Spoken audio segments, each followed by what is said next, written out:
Hi, welcome back guys. This is your friend, the DN WhatIf, with another fanfiction. This is the movie of What If Dabi revealed his true identity during a city raid. All credits for this video go to their respective authors, so please support the real author. Check out the link in the description for more details, and go to the story link to say hi to the author. Please give this video a like and subscribe to the channel if you want more videos like this. Now, let's get into the fanfic. A manic laugh left his lips as flames circled around the avenue. The sides of buildings were set aflame as debris tumbled to the ground, nearly crushing the civilians who tried to run away in horror. The #1 hero, Endeavor, has been forced to his knees by this fiend with the patchworked face. The amusement in the man's icy blue eyes said it all. He had Endeavor right where he wanted him. Even better with the fact that he had his golden child fighting alongside him. "Shouto, get out of here while you still can," Endeavor shouted, blood dripping down the sides of his mouth. "Get these people to Safet." A boot then collided swiftly with the side of his jaw, nearly sending him to the other side of the street. The burned villain smirked as he watched on as an injured Todoroki laid face down on the cement, in shock at how his father was getting his ass handed to him by a member of the League. It wasn't a fair fight considering the villain, that he later learned who went by Dabi, had brought 3 Namus to destroyed along his side. Endeavor and Todoroki had held their own for a while, but the numbers gained soon caught up to them. "The people?" Dabi laughed dryly, running his hand down his scaly face. "Do you really think I give a damn about the people? I don't give 2 shits about what happens to anybody around us. Why have you been so fixated on us?" Todoroki struggled to push himself off the ground, but his muscles didn't allow him to push himself up any more than a few inches. He fell back to the ground, still attempting to talk. "You already had us beat," he choked. "Why did you destroy those Namus when the League of Villains is clearly trying to take over the city? Why not let us die? What's your agenda? You talk too much for a boy on the brink of death." Dabi stalked over his way, kneeling down and scrunching up a chunk of Todoroki's hair, forcing the boy to look at him. "Look at you. A pro hero in training, and you're already lower than the scum on the bottom of my shoe. Do you know why?" He pointed to a bloody Endeavor. "By following in the footsteps of this prick. Listen, kid, all this pain and suffering isn't worth it. Hell, look at me. I stopped caring a long time ago and I'm fine." Dabi shoved the boy's head back where it was. "You don't look fine to me," he gritted. "Oh, these?" He pointed at his visible burns. "This is what happens when you try to please people who are pieces of shit. Get away from him, you animal. Your fight is with me." Endeavor stood on shaky knees, holding his broken ribs. "Those Namus really did a number on him. When I'm finished with you, you'll be sorry that you rid yourself of your only advantage of winning this fight. Oh, you're still alive. Surprisingly, I'm pleased that you hadn't bled out, Inji Todoroki." He held his palms upwards, igniting his signature blue flames. "Stand down," or he stood on Todoroki's hand, before mangling the boy's wrist with a harsh twist of his boot. He yelped in pain, gripping Dabi's ankle with his free hand to attempt to pry him off. "I break his other wrist and make sure he's out of action for a very long time." Endeavor stared daggers into Dabi's being, before capturing the sight of his injured son. He couldn't risk having his creation be put on the shelf before his hero career even began. How embarrassing would that be? The #1 hero's greatest creation, taken out by some thug who can't fight on his own. "TCH, you're clearly not here for just a fight. So what do you want?" A twisted grin stretched across Dabi's face, making the staples on his lower jaw pull apart slightly. He finally lifted his foot off of Todoroki's wrist. He winced in pain. His eyes then grew wide, realizing that his injured hand was on his ice side. "No," his voice shook. "Why did it have to be my ice side? I want you to kneel," he demanded. "I will never." Such pride. He looked over his shoulder. "I'm sure your golden boy would absolutely love having only one hand, forced to use his damn fire quirk for the rest of his life. Leave him out of this, criminal. Do what I say, and I won't break his entire hand off." All Endeavor could think about was how hard he tried to make the perfect hybrid child. All of that would go to shit if he didn't obey this parasite's demands. How pathetic. He cursed under his breath. "This brat better appreciate all that I'm doing in order to secure his future." Endeavor struggled back onto his knees. Dabi watched, looking pleased with the man's decision. He slowly approached him. The only thing hotter than the flames around was the white-hot fire in Endeavor's eyes. He mentally swore to himself that this villain will suffer a slow and painful punishment, then make his death look like an accident. Dabi then lunged forward. meeting the hero with a stiff shot to the gut. He hunched over in pain, nearly vomiting from the punch. How does it feel? Getting knocked off of your pedestal and bowing down to someone like me. Tell me what's going through your mind, Inji. He turned around and spotted Todoroki, who had barely made it back to his feet, while cradling his injured hand. How about you, little Shouto Todoroki? Doesn't seeing your father like this just make your skin crawl? He lifted Endeavor's chin up with the point of his shoe. Look at him. He's weak. Todoroki gazed at the scene, but all he saw was him as a 5-year-old. In a pool of his own vomit and blood, with his father standing over him with a wretched scowl. He mentally slapped himself for even thinking that his father was finally getting what was coming to him. You talk about us, like you know us. Todoroki growled through clenched teeth. I'll make you pay for all the destruction you've caused. He threatened. Like I know you? Dabi let Endeavor's head drop after he removed his foot from underneath his chin. For being a high-profile student of UA, you sure do have a frail memory. He shoved his hands deep into his pockets like he always did. Now that he had them both wrapped around his finger, he became more comfortable with the direction things were going. Not to be cliché, but you and I are more alike than you think. I'm nothing like you. Dabi mockingly placed his hand over his eye. Nice scar.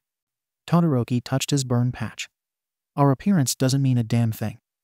I will defeat you, even if I only have to use my left side. Stand down. We both know that using your fire to save your old man isn't what you really want.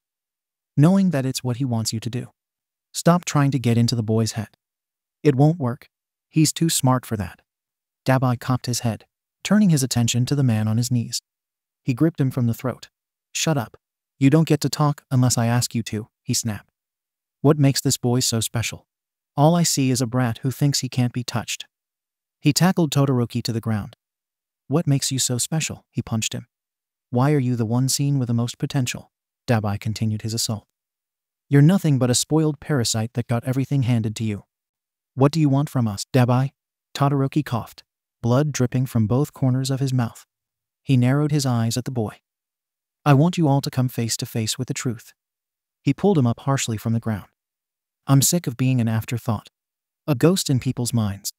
Yet the only memory of me they may still hold on to is a frail, weak version of my former self. His hand gripped tighter around Endeavor's throat as he turned his attention back to him. What do you see when you look at me? I see a failure who will perish in a prison cell. Dabi clenched his fist, striking him in the face. Try again. I know you only have one good eye, but try to focus. Look at me. Look past the scars. Look past the hatred in my eyes. Tell me what you see, Inji. Endeavor stared deep into Dabi's teal eyes, doing exactly what he said, paying the hatred and burns no mind. He focused on the young man's face as best as he could. He imagined the purple burns being erased from his body. But when he looked deeper into his eyes, he didn't see hatred. What he saw was sorrow, pain. He continued to alter the villain's image in his mind, even seeing him with red hair for some strange reason. That's when reality hit the hero like a brutal Texas smash. Chitauya? Chitauya. How? A gasp was caught in Todoroki's throat. Did he just say? No, that's impossible. All this time his eldest brother was someone who he could barely remember the face of. Now, he was standing right in front of him after all these years of not knowing if he was alive or not. Surprised? I figured you would be, father. He emphasized that last word with malice in his voice. No. This can't be. Tauya was quirkless. You can't be him, Endeavor argued. He was weak. Probably died out on the streets for not being able to defend himself. Funny you say that. Dabi interlaced his fingers behind his neck. Remember the day I ran away? Probably not. Hell, I barely do.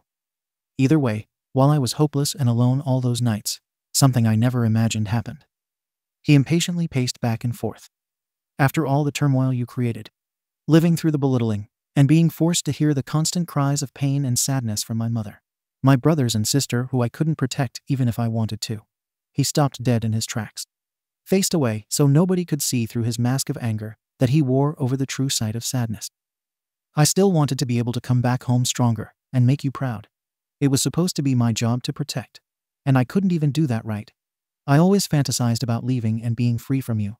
But when that day finally happened, I came to the realization how that's not what I wanted at all. All I wanted was for you to give a damn.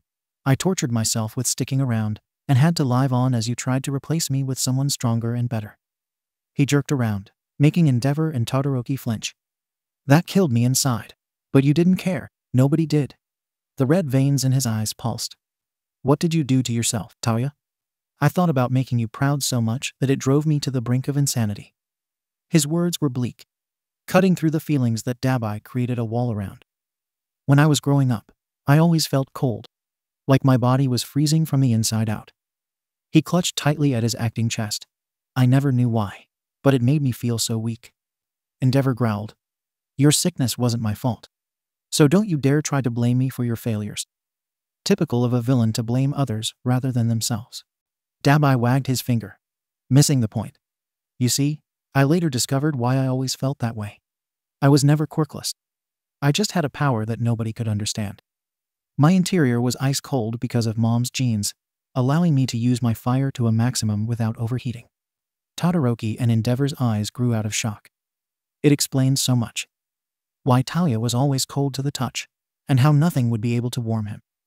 The child never learned how to control his power due to the lack of attention from his father, who couldn't see what was really going on with his child. Only problem was, I didn't know that at the time. I wanted to be strong, so I tried so hard to call upon your power. I tried to use Hellflame only for it to nearly char the skin from my entire body. His arms and legs tensed, recalling back to that dark alleyway where his horrific incident took place all those years ago. Now I know I can only control it from my hands while balancing the coldness of my body. He pointed to the staples in his face. You see these? My skin began to fall from the muscle, so I stapled it back into place. I do that to remind myself that even though I look like this, that I'm not a complete monster. This isn't who you are. Todoroki finally spoke up. This isn't you. You don't have to be like this anymore. I'm sorry for not remembering you. I can't change how you're feeling, but we can move past this. He reached for his brother's arm, catching him by the wrist. I know it's easy to forget everything that's happened in the past when all you focus on is the bad. Believe me, Talia, I know. Before someone very important to me opened up my eyes, all I saw was Mom crying. All I remembered was how she hurt me. During all that, I lost sight of why I was striving to be a hero. I didn't want to be like him. I wanted to be what I thought a hero should be. I know you hate him. I did too for a very long time. I probably won't ever forgive his actions, but listen to me. This isn't how you want things to end. Do you think killing us is going to make things better? Dabi looked down, contemplating his next action. He didn't want to admit it out loud, but his little brother's words moved him. Creaked open his eyes just a bit. Get out of here, Shouto. He spoke softly. Run far away from here. I came to the conclusion that this no longer has anything to do with you. Todoroki's hand slowly dropped. More blood will be spilt before the night's over. And if you don't want it to be yours, I suggest you leave. The boy's hand shook. His brother had the word death looming in his eyesight like a target. Somebody was going to be sent to the grave. He knew this, yet his feet couldn't move. Something was telling him to stop this, but how? His arm was broken, and he was pretty sure one of his ankles was fractured during his fight with the Namus.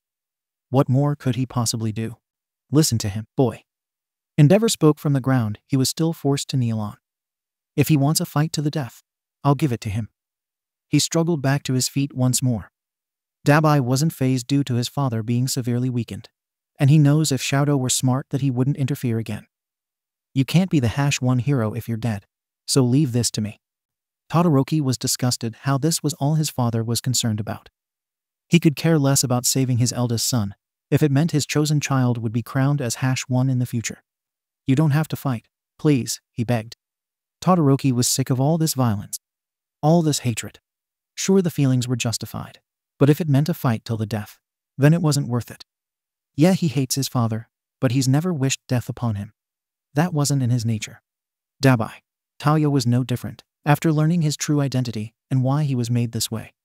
You're working on my last nerve, kid. Don't make me change my mind. Dabi opened up his hands, igniting his signature blue flames. I won't let you kill each other. Stay the hell back, Endeavor roared, charging at Dabi, giving Shouto little time to jump out of the way before smashing Dabi into a tattered building. Look at you. You think because you've changed a little that you're any different from what you used to be. He held the thin man in the air, on the side opposite from his broken ribs, then launched him into the ground. Now it's your turn to kneel. His teeth gritted. Dabi managed to get his hands free from Endeavor's large frame that was crushing him. then flamed the side of his face, momentarily blinding him.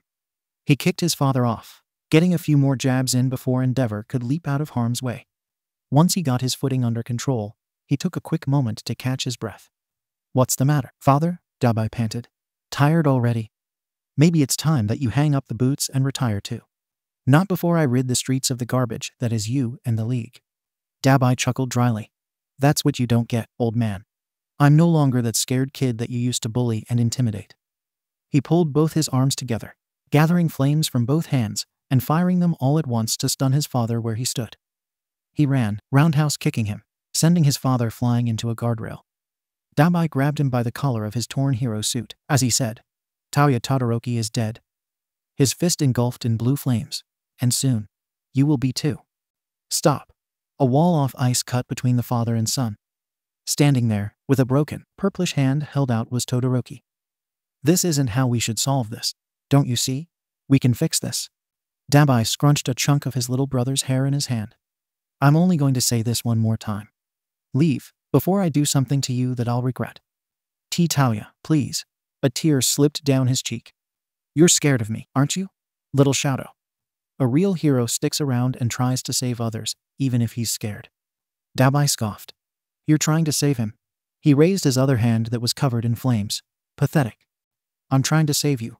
Dabi's eyes grew in shock, the flames in his hand disappearing. "Save me? Why? He was wrong about you. You proved that you're strong. Shouldn't that be enough?" Dabi curled his lip in disdain, throwing his brother to the side. "No, I want to hear him say it." He tried to create a masterpiece. But what he ended up with was a failure. Little did anyone know that this failure manifested into the very thing that is chaos itself. "Brother, stop." He understood why Dabi was so angry. No, he wasn't okaying his brutal actions from now in the past. But he had nobody to guide him. He turned to villainy because there was nobody that believed in him, and he wanted to finally feel strong. He felt important now. This was his chance to rid the world of so-called heroes that only cared about their image and paychecks. More importantly, he wanted to get revenge on the man who hurt him. Todoroki sympathized for his brother, not wanting him to remain on this path for the rest of his life. He needed Tauya to find peace. "Stay back, Shouto." Dabi punched through the wall of ice. He held Endeavor's bloody face between his burning hands. "All I wanted was for you to be proud. Well, look at me now, father. Aren't I the strong son you've always wanted? I'm standing over you, the #1 hero, and I have your replacement shivering in his boots. So what if I use fear as a tactic? I learned it from you. Doesn't that prove how wrong you were about me being weak and pathetic? Now tell me how proud you are." He screamed with the sound of heartache spilling from his voice as it cracked between words. "He's right. How could I have done this?" Endeavor thought. "I turned my own flesh and blood into someone driven by wrath. All because I pushed him so hard. I disregarded how everyone around me was feeling because I was so stuck on raising my children, my creations, to be stronger than All Might. It's because I saw them as nothing more than weapons rather than children who didn't share the same goals as me. Tauya turned into this hurting, vengeful soul because I didn't care about him." Endeavor's eyes fluttered open slowly. "I am proud." He coughed. "Proud that you, my son, proved me wrong. I shouldn't have treated you the way I did, Tauya. I'm sorry." Dabi's eyes began to burn. A burn that he hasn't felt in a long time. An almost aching sensation coming from his eyes. What the hell is wrong with me? All my life I wanted to hear these words, and he finally says them. But I don't feel the way I wanted to. I don't feel proud. I'm angry. No. He gritted his teeth. "You feel guilty. After all these years of torment and abuse, you finally feel guilty. Well, guess what, Enji? It's too late for apologies. You're only saying this because you're scared. You don't mean a damn word. Now perish along with the rest of this pathetic society." Todoroki watched as his brother was seconds away from murdering his father. Suddenly everything went silent. The crackling cage of fire. The distant screams of terror. The propellers from the news helicopters above. None of that mattered. His mind blocked it all out. Instinctively, Todoroki flashed a wall of crystal ice, as it spiked out sharp like the emotions penetrating his chest. He didn't mean to lose control the way he did. His broken hand wasn't able to shoot out the proper way that Shouto wanted it to. The ice walls were way too jagged than he intended them to be. Dabi saw the rugged ice speeding in his direction. Once again, out of pure instinct to protect himself from an attack, He blasted his fire to hopefully melt the oncoming ice as it rushed his way. Through his blurry vision, Endeavor saw how dangerous Shouto's ice looked. He grabbed a hold of Dabi's wrist, attempting to pull him out of the way. But the sudden surprise caused the villain to tense up and put more firepower behind his attack. The fire swirled into a beam-like figure that would in fact cause fatal injuries if it came in contact with its target. Before Endeavor had time to react to stop his sons from severely hurting each other, the beam of fire went straight through Todoroki's stomach, while an erratic icicle impaled Dabi's chest. Time felt like it had stopped for the #1 hero. He wasn't fast enough. Wasn't strong enough to even put a halt to the chaos that he helped create. And no, his voice shook. Endeavor grabbed both of his bleeding sons into his large frame, holding them close to his injured body. Shouto. Tauya. You stay alive, damn it. Don't you die on me. This is your fault. Dabi coughed up blood, his eyes fading out to gray as more blood spilled from his chest. Get your hands off of me. I hate you, Inji. I hate you. I know, son, I know. You have every right to. But you're gonna be okay. You and your brother. You'll both be okay. Endeavor looked over to his youngest child, whose eyes were half-lidded. He gently rocked him in his arms to make sure he stayed awake. I can't lose you both. I can't. There's so much I need to make up to you all. Dabi brought a bloody hand up to the icicle, pulling it from his chest. Blood squirted on the faces of his father and brother, as well as his own. The man wanted to die. He had nothing else to live for. Dabi wanted Endeavor to suffer as much as he did growing up. And he was. He was finally feeling what it was like to be helpless, alone and afraid. Sadly, it came at his baby brother's expense. That's not what he planned on doing anymore. He had forgiven Shouto mid-battle. Now the hatred in Dabi's body was replaced by pain and guilt. Tauya, no. Why would you? He cried, watching more of his son's blood spill around him. I could survive death, but I don't need this life. All I want now is to never be forgotten again. Last night, the world learned the shocking, true identity of the League of Villains' own Dabi. We learned that he is in fact the #1 hero, Endeavor's eldest son. Endeavor, his youngest son, Shouto Todoroki, and who we now know as Tauya Todoroki, were seen via helicopter battling in the downtown area. The vendetta that the villain had against the two heroes is still unknown, but we speculate that it must have to do with their family history. The trio was surrounded by walls of flames, not allowing anybody to get in or out of the battle scene. Our cameras caught a devastating visual of the brothers bleeding out in their father's arms, after what seemed to be a fatal attack that they inflicted on each other. More information will be broadcasted once we... Bakugo shut off the TV in the hospital's waiting room that seemed to be playing the exact same broadcast on a constant loop. That or nearly every news station was reporting on the same damn story. Can't believe Icy Hot is brothers with that bastard from the League of Idiots. Hey, could you at least sound a bit more worried, Kaken? Deku looked down at his red sneakers. We almost lost our friend. He's lucky to even be alive. Midori is right, Bakugo. It was a miracle that someone came in the nick of time before Todoroki and Tauya both bled out. Momo spoke softly. A tear fell from her eye when she thought of Todoroki's pain and suffering that he must have been going through. Thank goodness for that doctor who had a quirk to manipulate and copy cells. If the holes in their chests and stomachs wouldn't have been closed then. Ida stopped himself from finishing his sentence. All that mattered was how there were 0 fatalities last night. That, for starters, was a huge win. Oh. Uraraka paced back and forth nervously. When can we see him? Relax, guys. The doctors said Todoroki will be okay. He's a tough guy. We all know that he could pull himself through this. Kirishima spoke confidently. Denki shrugged. I don't know how I'd feel after finding out that my older brother wanted both me and my father dead. That would kill me inside knowing that my own flesh and blood hated me that much. Jiru's eyes bugged out, then she smacked him over the head. Oh, I'm sorry, my bad. Bakugo growled. I don't get why I still have to stay here if we were told that he's fine. He hasn't woken up yet, man. Zero rubbed the back of his neck. Still obviously worried about his classmate. We need to be here for him. Yeah. Asui agreed. After all the emotional trauma he's endured in the last 24 hours, he has to know that as his friends, that we will always be close by if he ever needs anything. Mina sat quietly, chewing nervously on her nails that were worn down to the nub. What about Tauya? What's going to happen to him? I doubt the police will forgive and forget the crimes he's committed just because he's Endeavor's son? I don't know. Deku sighed. I haven't heard anything about him or the condition he's in. Is it bad that I'm worried about him? I mean, he helped kidnap Kaken and is the suspect of a lot of suspicious murders. But he's still Todoroki's brother. That has to count for something, right? TCH, Bakugo looked away, plopping his chin onto his palm. Who even knows? Not like any of that footage caught much sound until after Endeavor was screaming on the top of his lungs. Jiru stared down at her phone, re-watching the footage. It looks like things were more complicated between them than we think. I mean, at some points it looks like Todoroki is trying to protect Tauya. Well, we won't know unless Todoroki or Endeavor want to tell anyone, said Deku. Excuse me. A woman in a white lab coat walked over to the group of teens. I've been informed that you all are friends of Shouto Todoroki.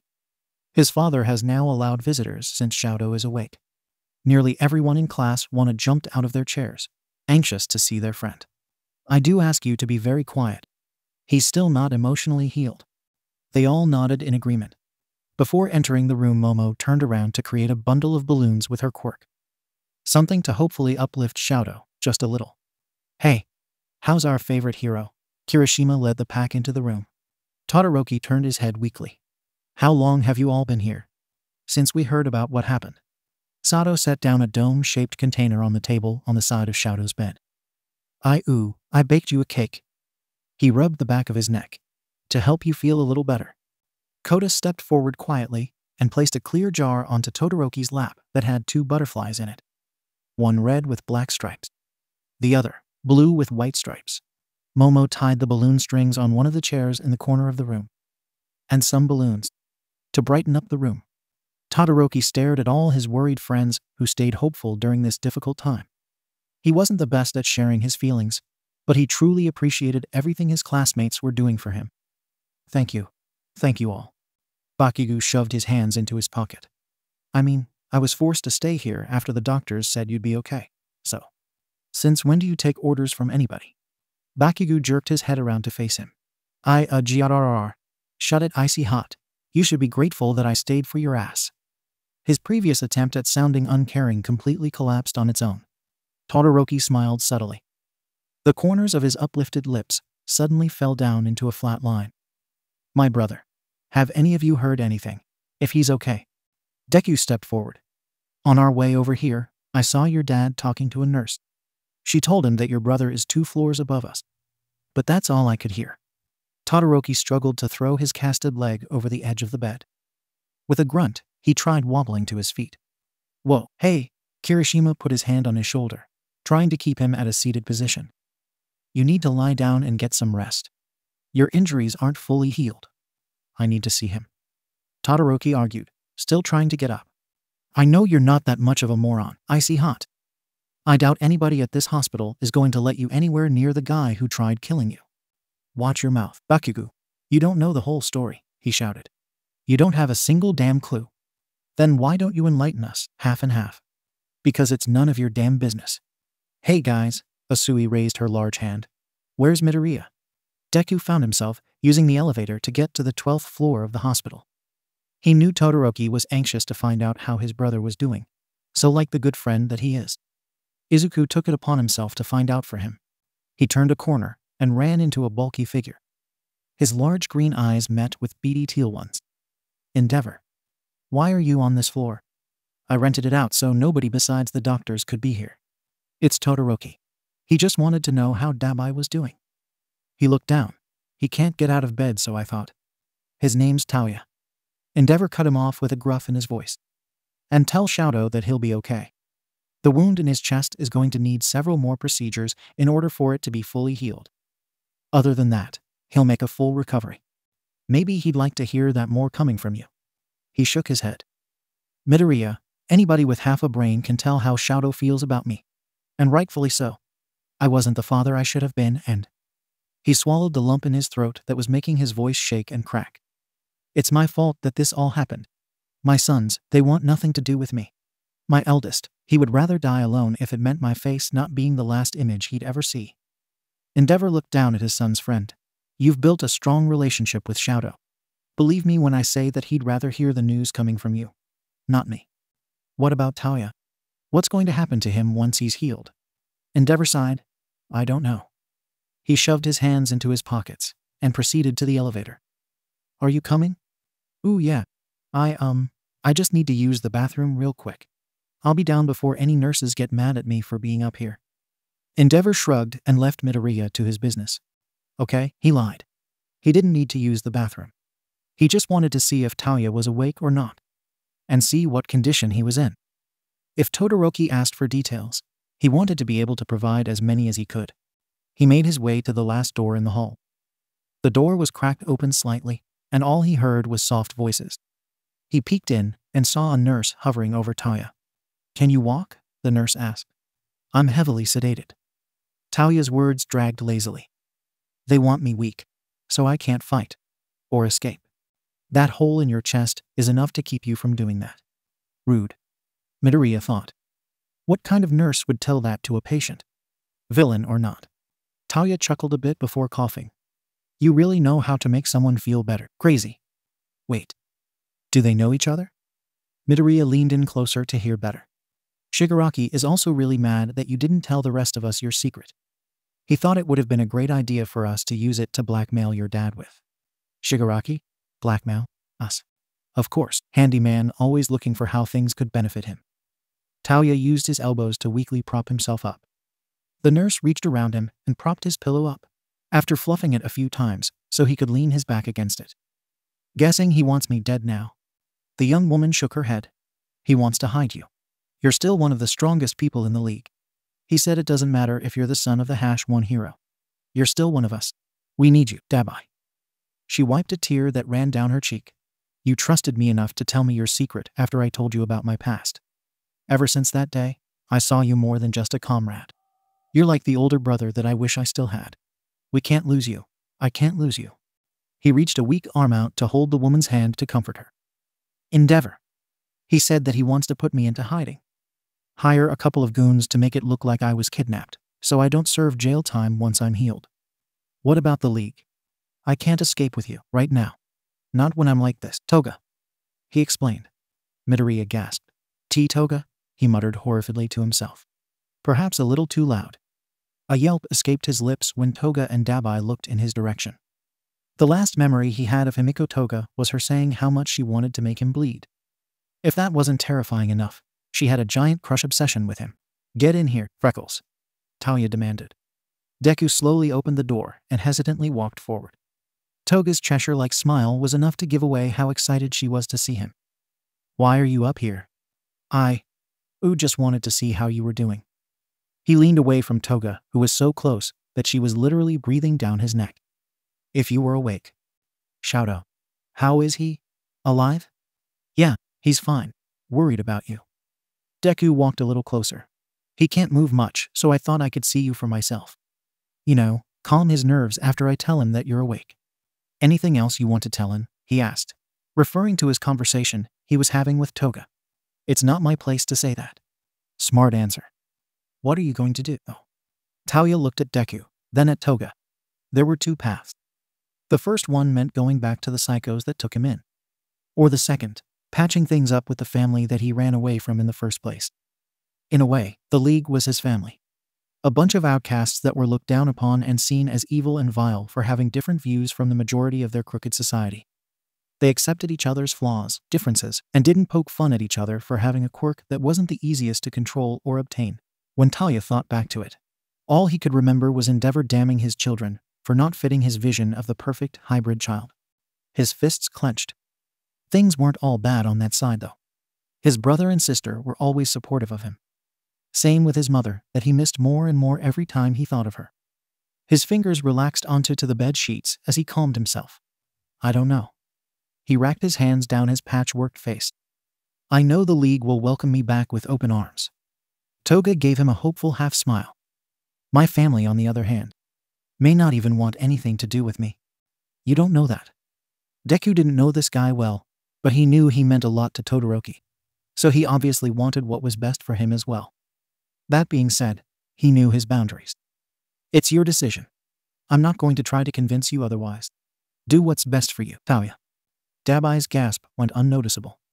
It was so strange having someone other than his family directly refer to him as his given name. It felt like he was two different people. A merciless villain and a scared young man. Freckles. Deku turned around. Tell Shouto that I'm sorry. He nodded before exiting the room. You should go, Toga. What should I tell Shigaraki? I'm out. What? She almost shouted, still keeping in mind that she is undercover. She couldn't risk being caught and didn't know how much longer this get-up would last. This is my decision, not my father's. Please, don't try to change my mind. But Dabi, we were supposed to change the world. Her usually loud voice came down to a shrill whisper. Don't you still want that? Open your eyes. The world is changing. It doesn't take a rocket scientist to see it. This. What happened got people talking. Look at your phone. Turn on the news. They're questioning the heroes. Toga pulled out her phone and began to open up several of her social media apps. Holy. They're saying things like, how can we trust heroes if even their kids could be delinquents? One tweet says, bet Endeavor beat his kid so bad he turned to villainy, and all these people are actually liking and retweeting it. Making theories about the whole Todoroki family. Ooh, check out this trending hashtag. She turned the screen for Dabi to see. #Justice for Talia. The past few days felt like a strange acid trip. Like the world had split in half and flipped upside down. Nothing was making sense. Society wasn't sure if their opinions were the right ones. If their thoughts fell into the moral code that was built for them. After the identity of Dabi was released, people had to pick a side. Arrest the villain or try to save him due to speculations and theories of abuse that were made by the public. Endeavor looked out the window of the hospital building. Down below were protests. People arguing that this fiend of a man shouldn't get special treatment because of his newly known last name. And others saying to hear out his side. They didn't want to believe that the #1 hero was a bad man behind closed doors, but if that was the case, then his son shouldn't be held completely responsible for the actions that were influenced by years of torment. The #1 hero sighed, pinching the bridge of his nose as he walked back to his son's recovery room after his third operation. Talia had been resting for a few hours and Endeavor figured he'd be awake by now. When he walked into the room, he saw his son staring out the window as well. Society's faith and morals were crumbling. If they're too loud for you, I can get the police to escort them off the property, he said, placing a glass of water on a table beside the hospital bed. It doesn't bug me. I'm used to being around constant screaming. He sat down on the soft chair that was pressed up against the wall. A soft grunt escaping his lips as the pressure in his chest enhanced. You shouldn't be moving around. You need to rest. Since when did you become some caring, Inji? I already told you that I was. Save it. I don't need your apologies. He rested his chin onto his palm, looking away from his father. Just go. Endeavor looked down. He never imagined that all his douchebagery would come back around to bite him in the ass. He fucked up big time. No matter how much money he could throw at people to buy their silence, this wasn't going away. He had to face this head on. What do you want me to do, Talia? Drop dead. I know that you're like this because of me, but don't try and make it seem as if I forced your hand to kill so many innocent people. Talia's teal eyes glared at his father. He struggled to press himself up as he weakly stomped towards his father. You're so blind. This is bigger than me. He pointed towards the window that was above the arguing people below. This is bigger than you. Society is in shambles because they don't know who to trust. They don't know the difference between good and bad anymore. Life isn't as black and white as you so-called heroes try to make it seem. Now, they're all lost. Rightfully so. Endeavor's eyes widened. This was your plan. Not to only tarnish my reputation, but to still carry out the hero killer's ideology. It's called killing two birds with one stone. Well, you got what you wanted. I hope you're pleased with yourself. Endeavor turned on his heels to leave the room. Let me ask you something, Inji. He stopped, holding his hand still on the doorknob. Do you think I really wanted to turn out like this? That I'm proud of what I've become? Endeavor didn't move a muscle. You probably forgot about how much I talked about wanting to be a hero. To be strong and fearless like you. But all you did was ignore me. No, you replaced me. Talia didn't have the strength to be angry right now. He just needed to get the rest of his feelings out there to lift the weight off of his chest. He chuckled weakly. The thought of me wanting to be a hero like you makes me want to vomit now. But that's what I wanted when I was younger. The reason why Endeavor couldn't turn around was because he couldn't look his son in the eyes without wanting to crumble under the pressure of guilt and regret. People take one look at me and think I'm nothing more than a psychotic monster. They see my scars and are immediately scared of me. And you know what? Until the other day, nobody ever even thought about questioning why I look like this. Or why I do the things I do. I've never been asked about what was the root of my hatred towards heroes and society. Everyone just assumes I was born this way. Talia looked out towards the window once more. But you know the truth. A bead of sweat dripped down the side of Endeavor's face. He may have sounded calm, but in his own way, Talia was screaming for help. With a deep sigh, Endeavor twisted the doorknob and exited the room without speaking another word. In the parking lot and across the street of the hospital were several news stations salivating at the mouth to get a juicy story. The only problem was that no doctors, police, or Endeavor were coming out the building to bring any answers to the news outlets. But when you're that eager for a news story, you will wait and wait until you get answers. We are here outside at the Musatafu Hospital where citizens have gathered, protesting on the fate of Shouto Todoroki and demanding to know the truth behind what seems to be an internal family conflict. Excuse me, sir. A reporter found a random protester, shoving the mic in the young man's face. May I ask you how you feel about the #1 hero's son being a member of the infamous League of Villains? Blood or not, he should be held accountable for his crimes. What kind of society would this be if we suddenly let criminals get a free pass because of who they're related to? If you ask me, Endeavor should be stripped of the #1 hero title. He's the father of a murderer, for crying out loud. A woman shoved her way to come face to face with the man getting interviewed. Don't you dare put the blame on Endeavor. Since when was it okay to damn people because of who they're related to? It's not his fault that his son turned out the way he did. Do you know the whole story? The camera panned over to a teen girl holding a sign that read #Justice for Toya. Have you seen the same videos as I have of the encounter? Endeavor showed no remorse and tried killing his son. He hit him like he's done it before. You can tell that man is a victim of abuse. You know as well as I do that Endeavor isn't the nicest hero this society has to offer. You've seen how he treats his fans. I could only imagine how awful of a father he is behind closed doors. That man only cares about himself and his position. And the fat paycheck that goes into his pocket. A man scoffed. You villain apologists will say anything to try and rebel against society. There's nothing wrong with the way we live. There's good and evil everywhere, and the good always prevails in the end. Not everyone has a sob story. Some people are just downright evil like Stain, and they deserve to be taken down. Nobody does these things for no reason. I know what someone struggling with these issues looks like because I've been through it. I know what it's like to feel unwanted because hero work seems more important than raising a child. I didn't go out committing crimes because I had others who cared for me and helped me through my pain. But not everyone is that fortunate. Until we know everything, I will continue to show my support for Shouto Todoroki because in my heart, I believe he isn't truly evil. As you can see, citizens are beginning to get heated by the situation. Everyone believes they know what should happen to Shouto Todoroki, and if Endeavor should be held accountable for having a rouge child. But who knows the whole story? Not the citizens. Not us. We as a society deserve answers. Talia stared blankly at the TV. Some people understood his pain because they've lived it. Maybe not as excruciating as his life, but still. Pain is pain. He wasn't the type of person to go out and give a speech. Or tell some sob story. To be honest, he didn't care what anybody else thought about him. He wanted his father to know that he was the cause of his madness. Yes, Talia knew that the decisions he made along the line were his own and nobody else's. But there's always a reason behind someone going down a dark path in life. The abuse was his reason. It was no excuse, but in his aching heart, he felt that everything he did up to this point served a purpose. Right? He questioned to himself. Was the turmoil of his childhood a legitimate reason to hurt and kill innocent people without feeling anything after? Just because he wanted his father to feel the pain he felt. For society to feel lost like how he did for many years. Talia shook the thoughts out of his head and started searching for the remote to switch off the station. Damn it. I know I set it down somewhere. Look, a voice coming from the TV shouted. It's Endeavor. Talia jerked his head around towards the screen. There his father was, walking briskly towards the sea of people with their signs and cameras.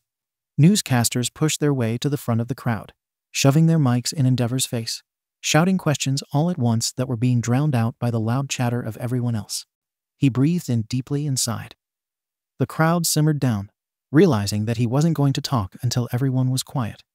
Talia leaned in closer towards the TV. He was anxious to find out what his monster of a father was planning on saying. He cleared his throat before he began. There's been a lot of talk these past few days. Questions about me and my son Taoya.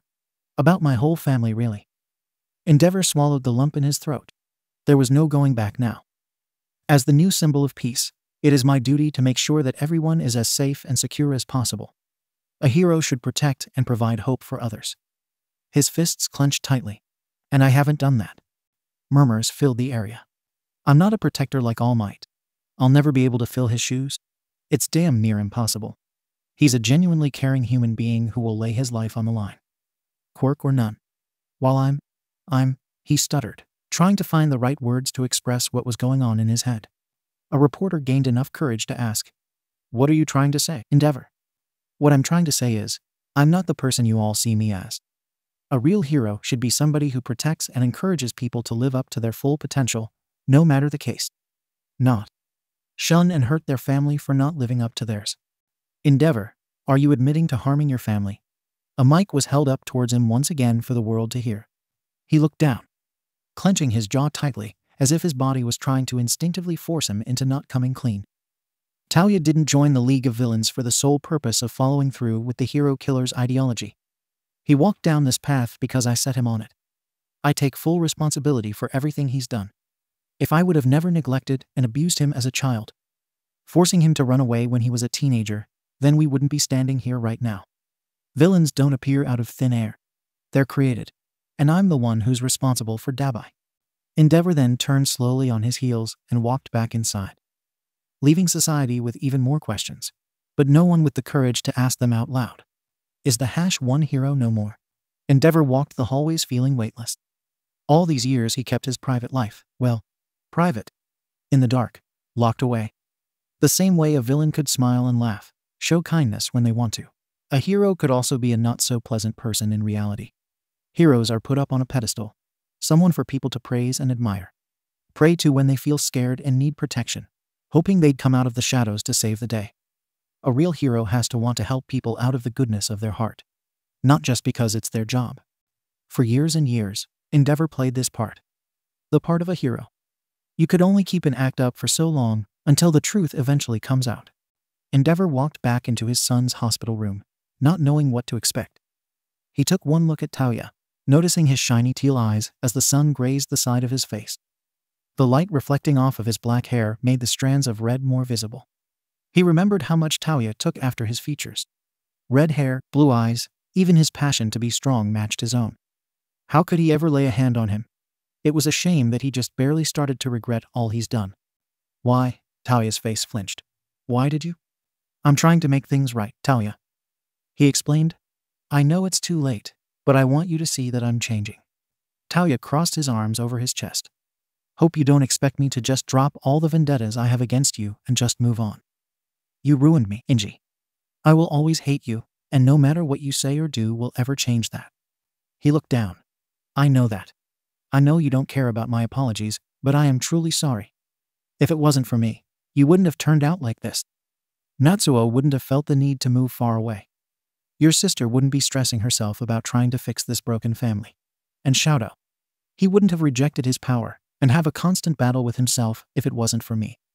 I would be so ashamed if your mother ever saw how things got worse after I sent her away." Taoya's eyes began to burn slightly. The thought of his mother seeing him like this scared him to death. What would she say? What would she do? How would she feel knowing that the son she tried to protect turned into a murderer? He looked at his scarred arms and felt his rough face. Sometimes we just have to accept that it's too late for change. We're both too far gone and won't be forgiven. Leering over at Endeavor's hulkish body, then back down at his burnt one. We just have to embrace the fact that we aren't good people. There is no true redemption because our sins will always be a part of us. You're not evil, Taoya. He raised his eyes as blood dripped from his stitches. Evil, lost, corrupt, whatever you want to call it.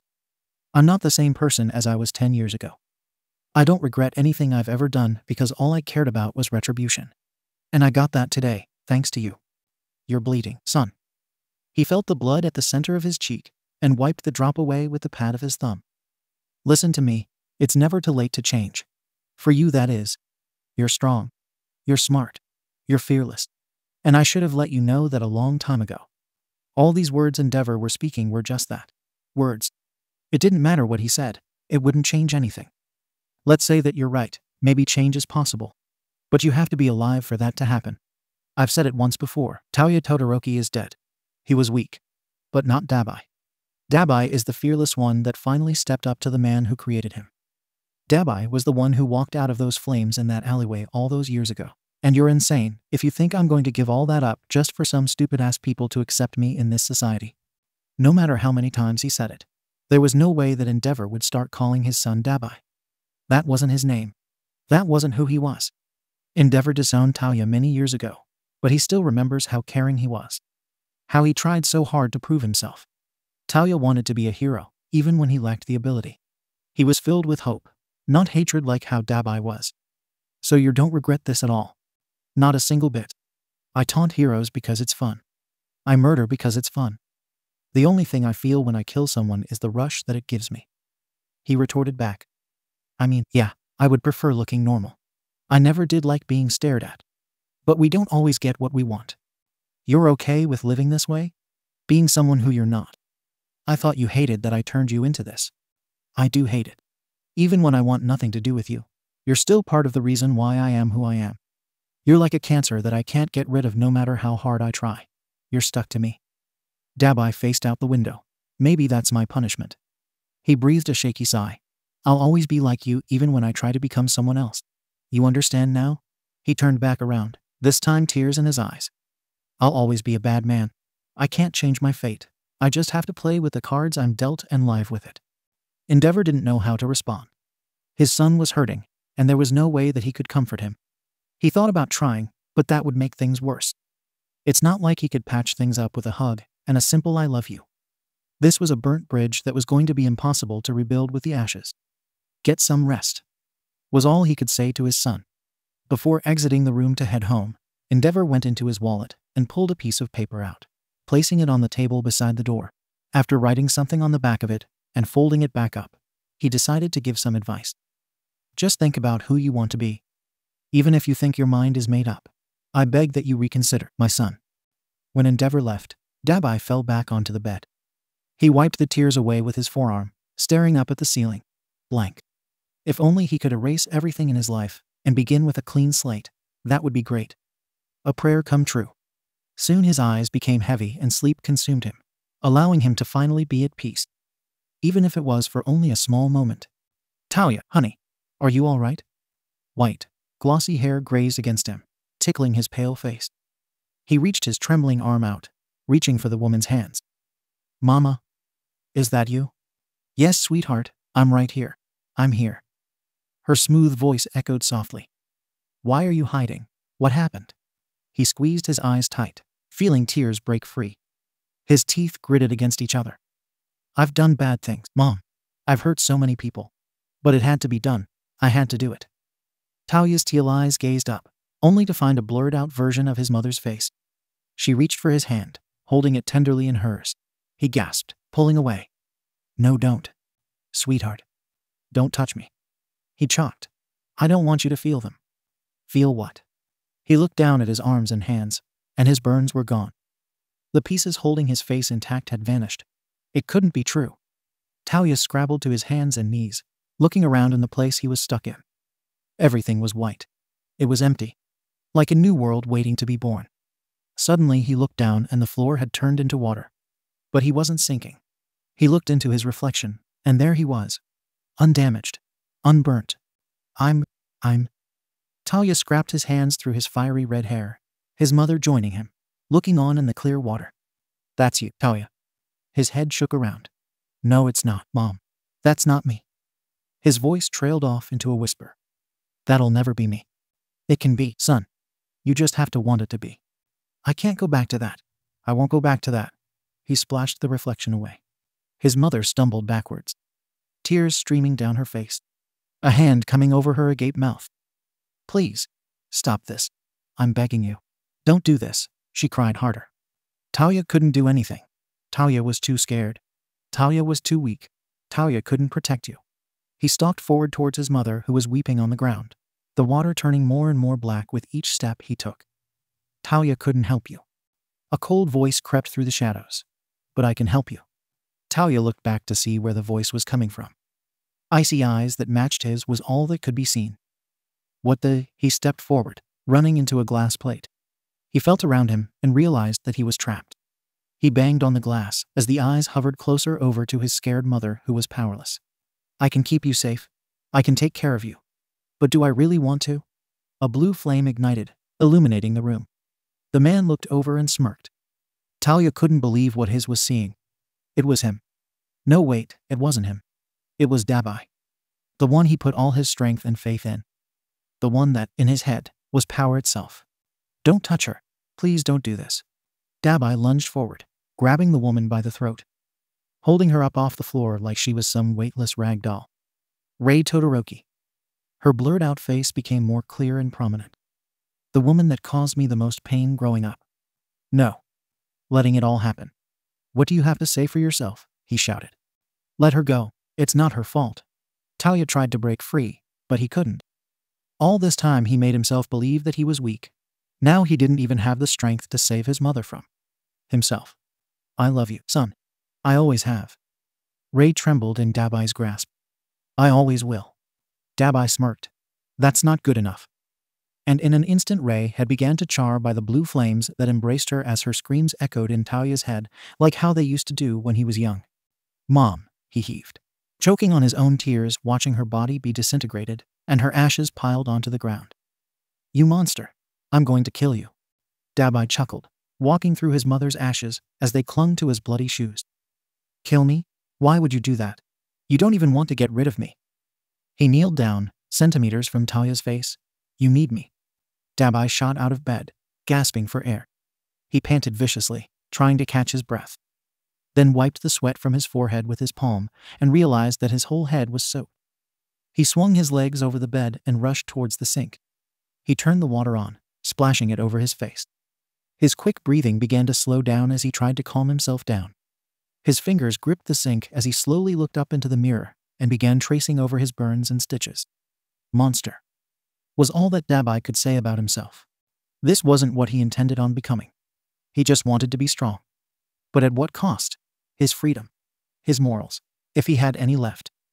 After drying his face with a towel, his eyes then came across the note that Endeavor left on the counter. Dabi huffed before grabbing it. The paper looked old, having a yellowish tint to it. The edges looked to be crisp and slightly burned as well. He flipped it over and saw numbers that he assumed was a phone number or something. The hell? After opening it up, he realized that it wasn't just some piece of paper with random numbers. It was a picture. Studying over it, he then held it close to his chest as he cried softly. The picture was of him when he was about 4 years old, looking on in awe at his parents who were knelt beside him, Endeavor holding a flame in his palm and Rei forming ice in hers. He remembered that day. He remembered his parents saying that one day he'd grow up to be a great hero. How his mother told him that he was already the bravest boy she's ever known. His father obviously saying that he had his genes, so he was born for greatness. But they were proud of him nonetheless and couldn't wait for his quirk to manifest. Dabi always thought about how different his life would have been if he knew of his quirk sooner and how to control it. Would he have turned into a great hero? Would his father have learned to love him for who he was instead of ranking him based off of his power? Would his mother be happy? Would his siblings even be alive if he was never going to be replaced? These questions were what drove Dabi mad. This was why he blamed himself for so many things going wrong in his life. Why was he so screwed up? How come he couldn't have just been born normal, with a quirk that wouldn't hurt him if he used it wrong? Why me? I never wanted to be like this. The door then creaked open slowly. He quickly pulled himself together and held the picture behind his back. In walked Shouto. What are you doing here? I came to check on you, he said. Thought you may have been lonely. I'm used to being alone. Don't be so emo. Dabi raised an eyebrow. What? My classmates always say that when I talk, I sound emo. Whatever that's supposed to mean. He scratched his head. I think I'm using the term right. Shouto walked in and closed the door. What are you holding behind your back? Dabi thought of saying something along the lines of don't worry about it. Or mind your damn business, brat. But he had to know something. He folded the pictures behind his back and held it out. Do you know what these numbers mean? When Shouto went to grab it to get a closer look, his brother kept a tight hold of it, not wanting him to take the picture out of his grasp. He leaned closer and studied the numbers. Where did you get this? Enji. Why would he give you the number to the hospital that Mom's staying at? His eyes grew wide. I don't know. He lied. Was this Endeavor's way of trying to get him to change? By talking to his mother? That would never work. Mostly because he highly doubted that his mother would ever want to see him, especially after seeing how he's not her sweet little boy anymore. Far from that, to be exact. I'm guessing you haven't talked to her either, considering she poured boiling water on your face. I do talk to her, actually. I try to visit her on the weekends. She's doing a lot better. The doctors have even said that her mood has been improving since our visits. I always thought she'd be better off without me, but all this time it turned out that she needed me. She needs us. Us. He shook his head and chuckled. No, Shouto. Maybe Natsuo and Fayumi, but not me. You're her firstborn, he argued. I'm also a murderer. You think that's something that she'd forgive or look past? Shouto had to admit, he did have a point. You don't have to see her, but calling and letting her know that you're alive will make her happy. He looked down and sighed. She doesn't have to know about this side of you. What she doesn't know won't hurt her. Dabi scoffed. So that's your solution? Put up a front so she doesn't actually know me. He walked away. You're just like Enji, wanting me to change in order to be accepted. It's not about acceptance. It's so she won't be scared of you. Dabi jerked his head around and scowled at his brother, who gave himself a face palm. That didn't come out right. I apologize. If you don't have anything of importance to say to me, then get the hell out of here. I never needed any of you then, and I don't need anyone now. Sorry to hear that. Dabi turned his attention to the opening door. Guess we'll be going then. No way. Dabi said in disbelief under his breath. Natsuo. Fayumi. Hi. Big brother. No way this was real. It couldn't be. Could it? No. Maybe. Dabi stumbled backwards. Wait. This can't. How did you? We didn't know when the right time to see you would be. Fayumi spoke. So we decided now would be better than never. Dabi put up a front and scoffed. You should have never came to see me. There's no point. Now go. He didn't want anybody near him. He was still so confused. He didn't know who he was, who he wanted to be. Now having his siblings here made things even worse. He didn't even know how else to communicate with them. Dabi had no idea how to act like Taoya anymore, and he wasn't even completely sure if he wanted to. Natsuo slowly walked over to him. We just want to help you, Taoya. Before he realized what was going on, Dabi had already captured his younger brother by the collar, his hands releasing steam instead of fire when he tugged him closer. Do you think I need your help? Do I look miserable and scared to you? His eyes darkened as his voice dropped into a growl. Natsuo's body began to slightly shake. Are you afraid of me, little brother? Stop this. Shouto demanded as his sister held him back. Natsuo gulped, then straightened up his posture and furrowed his white brows. Like hell I am. He tightened his hand around Dabi's wrist and pulled him off his shirt. What I want is my brother back. When I say that, I don't mean the sickly little boy. What I mean is the man standing in front of me who wasn't afraid to stand up to our piece of garbage father. The man that fought too hard for too long to grow up to be as strong as he is. I want the man that was able to fight off death and recover from a freaking hole in his chest. That's my brother. That's you, Taoya. Not some villain that hides behind a fake persona. My brother is you. For a brief moment the room was filled with silence. For a second you could even hear the ticking sound from the clock hanging on the wall. Everybody knew that there was good in Taoya's heart. But the only thing that had to be done was for him to accept it. In his mind, his heart was a burnt, shriveled up piece of flesh that pumped cold blood through his veins. You don't know me. Neither do you. Fayumi finally intervened. There is good in your heart. Because if there wasn't, then you would have never let Shouto live that night. I changed my mind. Flames engulfed his hands. And I can change it again if I wanted to. That's all we needed to hear. A voice echoed from a purple portal. Everybody looked on in horror as the League of Villains walked through Kurogiri's warp gate. Shigaraki placed a hand, with one finger up, on Dabi's shoulder. We were just waiting for you to get healthy again so you could rejoin us. He smiled sinisterly. Come on, Patchwork. Let's go.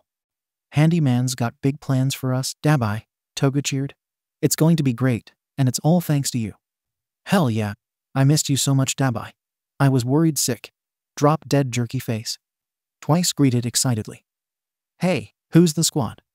Dabi looked over at the league, then back at his family. They're nobody. He discreetly put the picture he was holding in his back pocket. Let's go. I hate hospitals. Don't do this, Taoya, Natsuo warned. Shouto stood beside his brother. This is your second chance. Are you seriously going to waste it like this? Fayumi had tears in her eyes. We're your family. Does that mean nothing to you? Her voice cracked. All these years we thought you were dead. And now that we finally have you back, you want to run away. Run away with these vile thugs. Whoa, hey, back off, sister. Twice stepped up to the smaller woman. Dabi may not be blood, but he's our family too, you know. Yeah, sure, Handyman tried killing him, and I when we first met. But since then we've all taken care of each other. You guys have caused him more pain than some vile thugs ever could. Isn't that right, Dabi? Toga crossed her arms confidently with a huge smile on her face. She looked up at him when he didn't answer. His expression. It was unlike anything she's ever seen. Dabi always had a laid-back, uncaring look on his face, but this time she could tell by the look in his eyes that something wasn't sitting right with him. Hey, she tugged his arm. You okay? She asked. You still want to come with us, right? Dabi moved Shigaraki's hand off of him. For years, I've let others influence what I did in my life. Now everybody is acting like they know what's best for me. His teeth gritted against each other as his fists clenched tightly. I'm sick of it. Taoya. Dabi. Both sides of his family reached out to him. Shut up. Just please, be quiet. His hands gripped at his head. All I hear is voices. They're all just screaming at me. It's making me go insane. He crouched down in pain. His heart was racing, stomach twisting. Tears began to drip from his eyes. They all want me to do what they want. Like I'm some sort of slave. A damn puppet. Just leave me alone. Everybody just get away from me. He screamed uncontrollably. Hey, I think he's gonna split in half, Twice warned, comparing Dabi's anxiety attack to his own splitting personality disorder. A gust of blue fire whirled around a screaming Dabi. A tornado of death grew large, blowing out the windows and setting off fire alarms. Shouto tried restraining him with his ice, but it quickly melted when it came close to the flames. Kurogiri, get us the hell out of here, Shigaraki shouted. We aren't leaving without Dabi. Twice threw caution to the wind and attempted to grab his friend until Toga pulled him back. Stop, you'll get burned. Don't you touch him. Shouto dove into the flames. Screaming surrounded everyone as everything faded into black. Heavy gasps and choking surrounded the group. The hot smoke made it almost impossible to breathe. What the hell? Shigaraki grunted as he pushed himself up off the floor. That exit couldn't have been worse. Awawa, my outfit is burned. Toga whined, sticking her bottom lip out to form a pout. That sucked, man. Twice rubbed his head. Again. Shigaraki brushed the hair out of his face and gasped. Kurogiri, you idiot. What are they doing here? He screamed, pointing at Shouto, Fayumi, and Natsuo who were laid out on the floor of their hideout. Everyone went through my warp gate. It wasn't my fault. Doesn't matter if they're here or not. Dabi belongs to us. And there's nothing these brats can do to take him back. Tamura grinned manically, facing his palms up. Dabi said he'd kill his brother. That means we can carry that out for him, along with the rest of his family. We're not scared of you, Shigaraki. Shouto exclaimed, wielding ice and fire in each hand. I will fight for my brother's freedom if it kills me. Freedom? Toga whipped her knives out. Don't make me laugh, cutie boy. Dabi chose to come with us. You're all the reason why he had a panic attack, Natsuo shouted. Take that back, Frosty, Twice screamed back. Will you all shut up? Fayumi forced her way in between each group. He's gone. Talia's gone again. The League and Todorokis looked around. She was right. He had just vanished into thin air. Dabi found himself in one of the other love bases.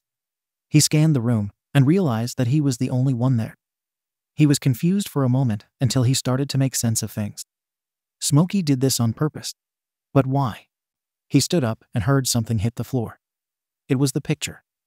Dabi picked it up, looking at the number on the back.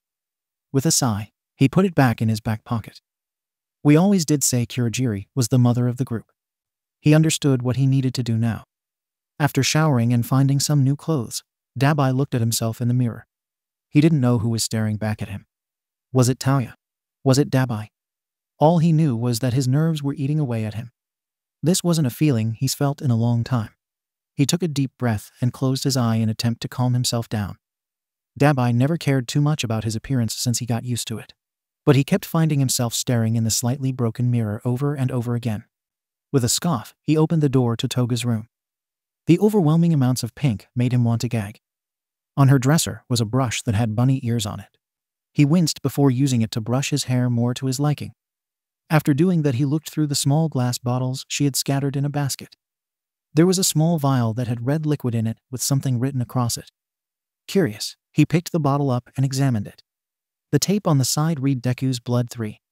Ugh. He dropped it back into place and wiped his hands on his black jeans.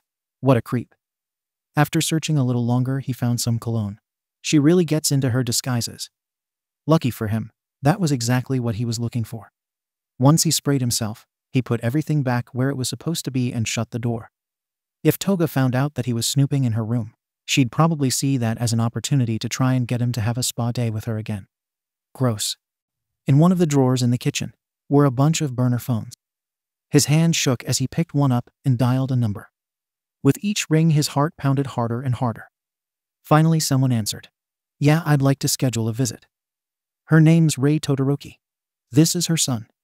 There it was. The room of Rei Todoroki. Dabi couldn't believe he was standing right outside her door.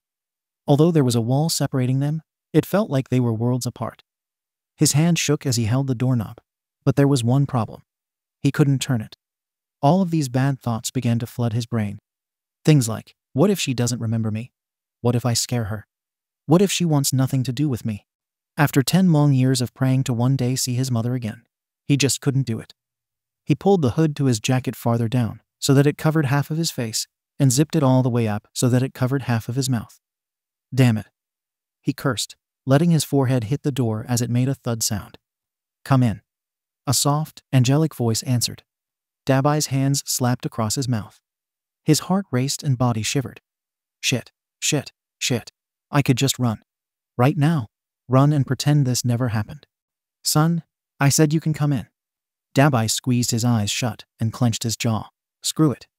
He entered the room, quickly shutting the door behind him. His breath was nearly stolen out of his lungs when he saw his mother sitting on her chair, facing out the window. Her beautiful white hair fell below her shoulders, her face looking as young as he remembered, and the sound of her voice was enough to comfort even the most damaged soul. They said my son was visiting. She spoke quietly. Shouto only visits the weekends, and Natsuo always comes with his sister. So who are you? Rei turned her head, staring at the man in all black. A friend of my husband.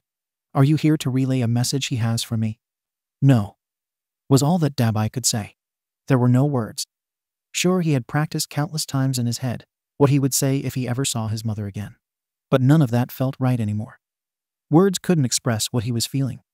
Rei stood up and briskly walked closer to him, making Dabi flinch and take a step back. Don't come any closer. He warned out of fright that she'd see his scarred face. Can you at least take off the hood? She asked, tilting her head, trying to steal a peek. Aren't you scared? He questioned. She chuckled softly. Should I be? You don't look like you came here to hurt me. I didn't. Then what's the problem? He reached his arm up and placed a hand on top of his head, holding the hood in place. You have to promise me something before I do this. Please, whatever you do. Dabi squeezed his watery eyes shut. Please don't be disappointed. I promise. She smiled softly. Okay. He exhaled shakily and slowly took off the hood and slightly unzipped his jacket. He was too horrified to even open his eyes. What if the look on his mother's face was exactly what he envisioned? Absolutely terrified. After a few moments of silence, there was nothing else to do but to open his eyes. His teal orbs met his mother's gray ones. He couldn't tell what she was thinking. The fact that she didn't look scared was definitely a good sign. Wow. Are you okay? Did someone hurt you? She reached her hand out, cupping his face as he pressed his cheek closer up against her palm. Tears streamed down his face. 10 years he went without feeling his mother's touch, and it was everything he remembered that it would be. Although she had an ice quirk, her hands were anything but cold. In fact, they were warm and loving. Hey, can you at least tell me your name? Dabi didn't expect her to recognize him at first glance. After all, he did go through some dramatic alterations over the years. He swallowed the lump in his throat and answered her question. It's Todoroki. He felt his mother's hand stiffen. Immediately, The bad thoughts reached his head once again. Here it comes. She's going to hate me. Is this a trick? She pulled away. It isn't funny, you know. Her voice cracked as her eyes began to sting. If you have something against my husband, I want you to know that trying to hurt him by getting to me is the last thing you want to do. Ray was almost shouting at this point. I don't know where you've heard that name, but I want you to never speak it again. Do you understand me? Ice began to form on her body, crawling up her arms and legs as if it was about to form a suit of armor.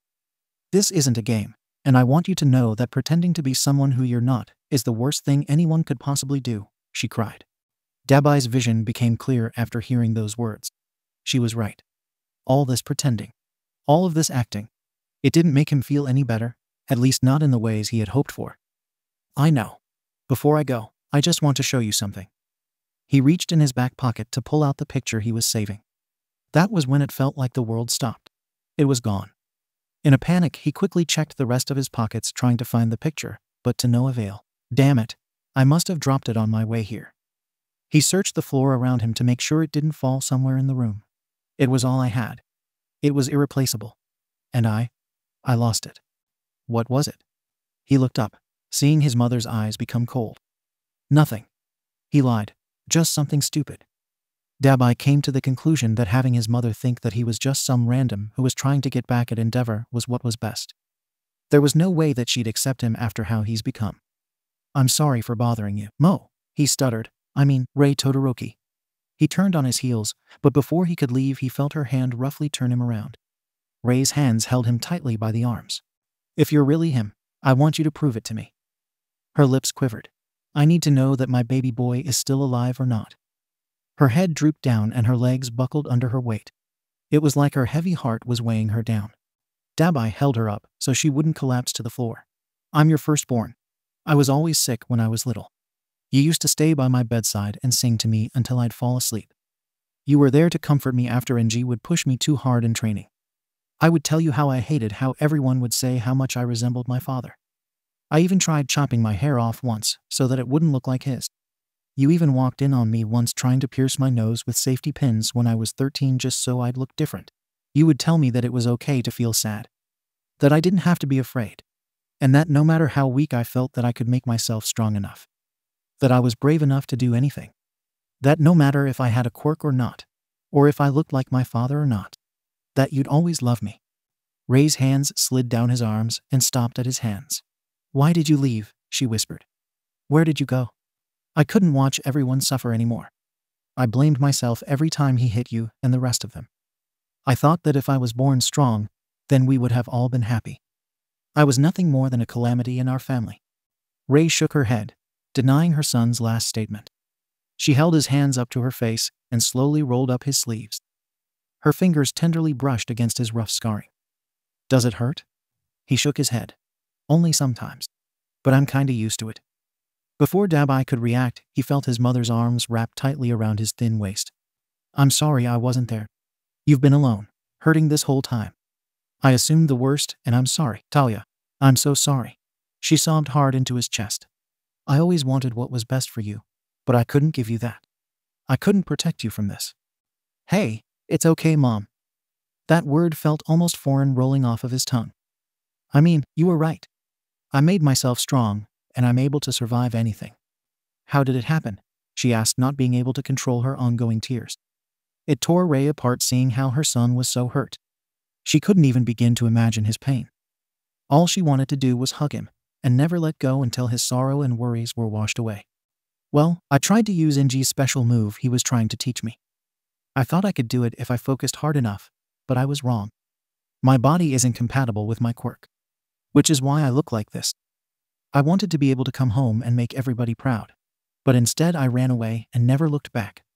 I wish there was a way for me to go back and change everything you had to go through. If I would have paid more attention to you, then maybe. Stop it. Don't blame yourself. When you use your flames, does it still? She couldn't bear to finish her sentence. The only thing worse than someone not having full control over their quirk is someone whose ability harms them physically whenever they use it. It burns. Which is why I try not to use my flames for too long. Like I said, I've grown used to it at this point, so it isn't as bad anymore. Ray sniffled, wiping her eyes with her forearm. Can I see them? Dabi nodded, taking his hoodie off. He wore a white t-shirt that exposed his arms and some of his chest. Try not to get too grossed out. My baby. She scanned her eyes over his body and held her hands up to her mouth. Burns or not, you still look like an angel to me. He chuckled. I don't know what angels you've been looking at. Sit down. There's still so much to talk about. She took him by the hand and walked him over to her bed. What was it that you wanted to show me earlier? You looked really upset. Dabi sighed. It was a picture of you, me and NG. I was maybe 4, and you had ice in your hand, and he had fire in his. It was the only picture of us that I ever had. Ray went searching in her drawers and throwing things on the floor. She finally found what she was looking for. It was a photo album. She sat beside her son and flipped through the pages.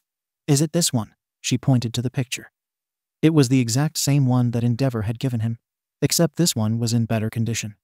Yeah, it is. NG gave me his copy. Yours looks better though. I didn't think he'd carry this around with him. She smiled softly. She unattached the picture from the page and handed it to her son. Here, it's yours now.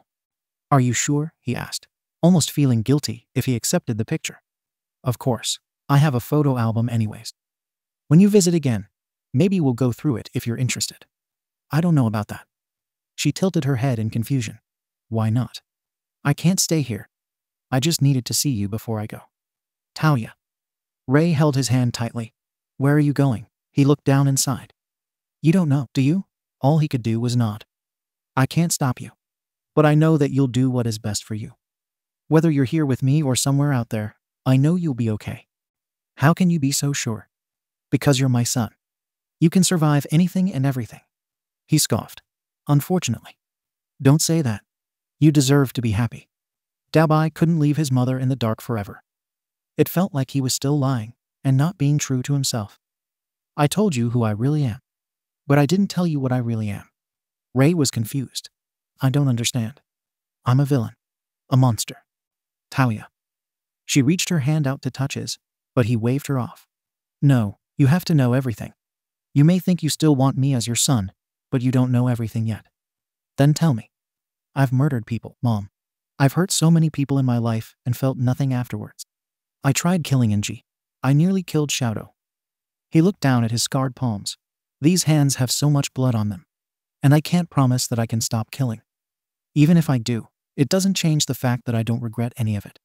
I did what had to be done so people could know the truth about what NG did to us. I wanted people to be scared and not see these damn heroes as these false gods. I had to show everyone that you don't need to rely on somebody to save you. I saved myself because I learned that I was strong enough when everyone said that I wasn't. If killing off heroes was what I needed to do in order for people to open their eyes, then I had no problem with it. Ray felt tears running down her cheek. Seeing her son hurt was hard enough, but finding out that he also inflicted so much pain felt like a punch to the gut. She had to come to terms that he wasn't the same little boy who dreamed of being a strong hero. No, he was indeed a villain who was owning up to his long list of crimes. It felt like her heart was being ripped in two. No matter what Taoya has done, he is and always will be her son who she loves dearly. She didn't know if not being angry or afraid of him was concerning or not. But this is her firstborn. Nothing that he's done could change how much she still loved him. He was alive when all these years she thought he was dead. Having him here with her was a miracle. Although, being a victim of abuse, and on the receiving end of having fear inflicted onto them, she couldn't agree with her son's ideology. It wasn't bad to want someone to save you from whatever hell you're living in. It didn't mean you were weak.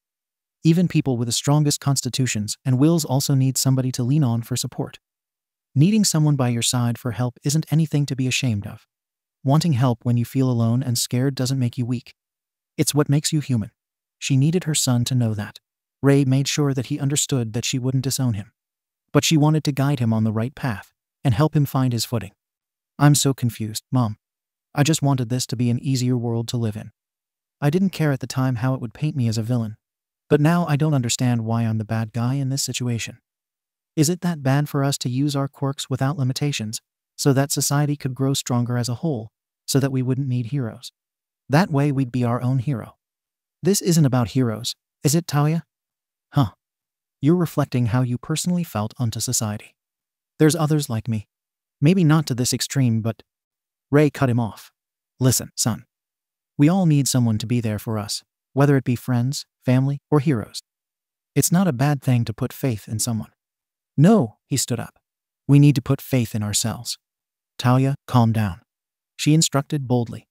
You don't get it. None of you can see the world how people like us do, because you're all so used to being cradled and guided by this messed up fucking society. He slammed his fist on the table, making his mother jump. You're all like sheep just doing what you're told.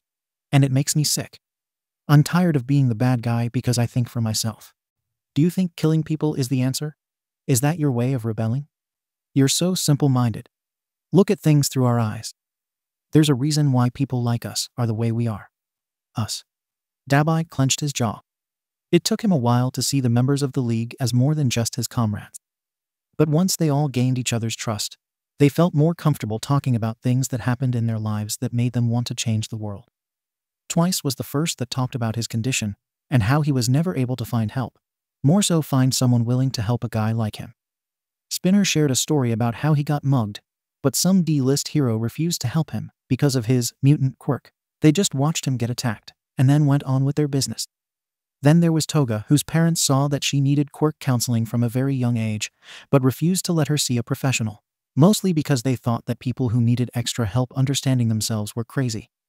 The neglect turned her pretty much rabid, similar to his situation, which was why Dabi sometimes saw her as a little sister. Then there was Shigaraki. Now that guy, he needed the most help out of anybody. But there wasn't a kind soul in sight who reached out to help him.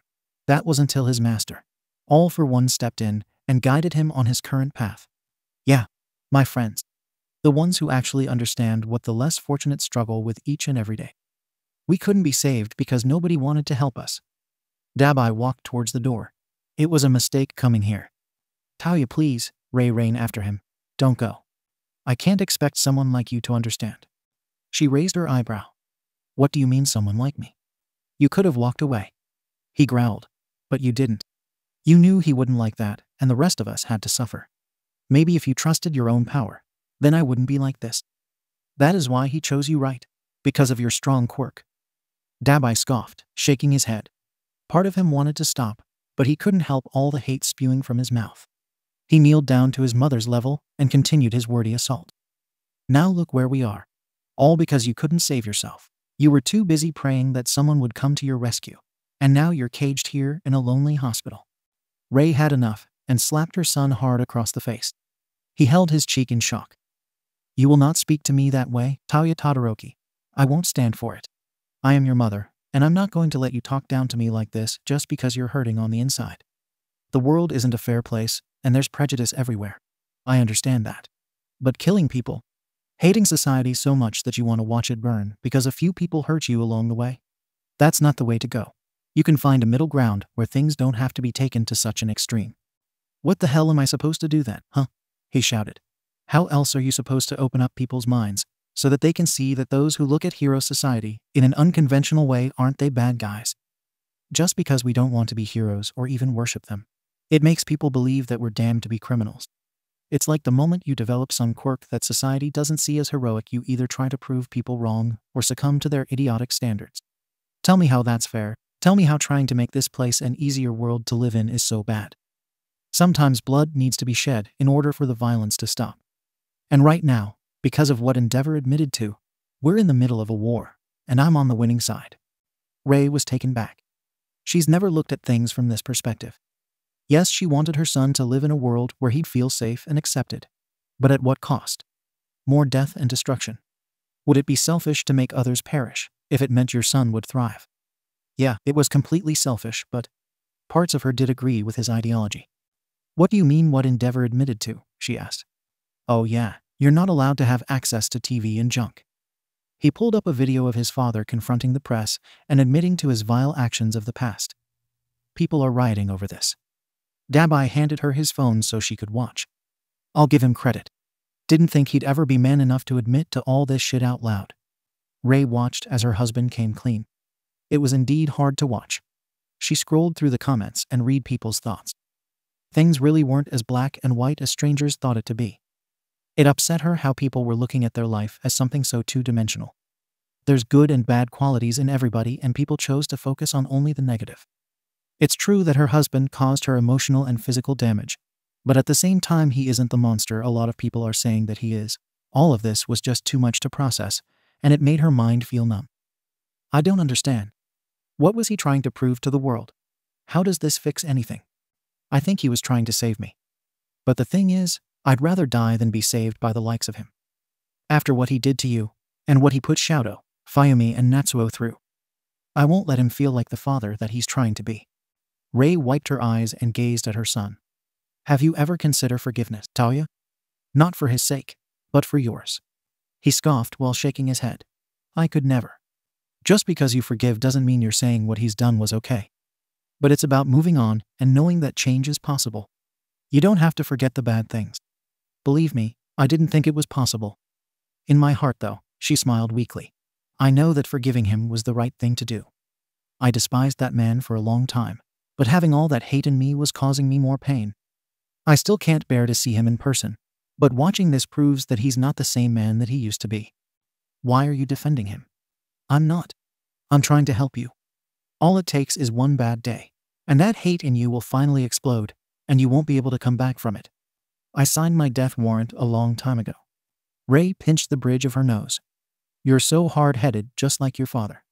Don't compare me to him. Tauya, she sighed. I want what's best for you. All of this anger isn't healthy, and you need to suck the poison out of your life. Starting with your father. It's not that easy, he argued. I'm not saying that it is. Do you think your sister and I forgave NG overnight? No. It was a long process, but the moment we forgave, we felt free because he didn't have that power to invoke pain onto us anymore. I'm happier now, Tauya. I feel more at peace with myself. I just want you to try.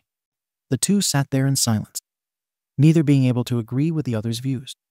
It's not easy showing up in someone's life and trying to change the way they think. In fact, to some it comes off as downright offensive. Where are you going to go from here? She asked. Dabi looked up at her. There were several paths ahead of him once again. Which will he take?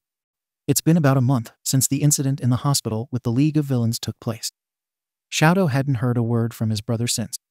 No phone call, no text, nothing. Everything going on in his personal life was really starting to take a toll on his academics. Todoroki sighed, leaning his face lazily against his palm as he sighed, and looked at the test in front of him that said C in red ink at the top corner of the page. You barely passed again, Todoroki?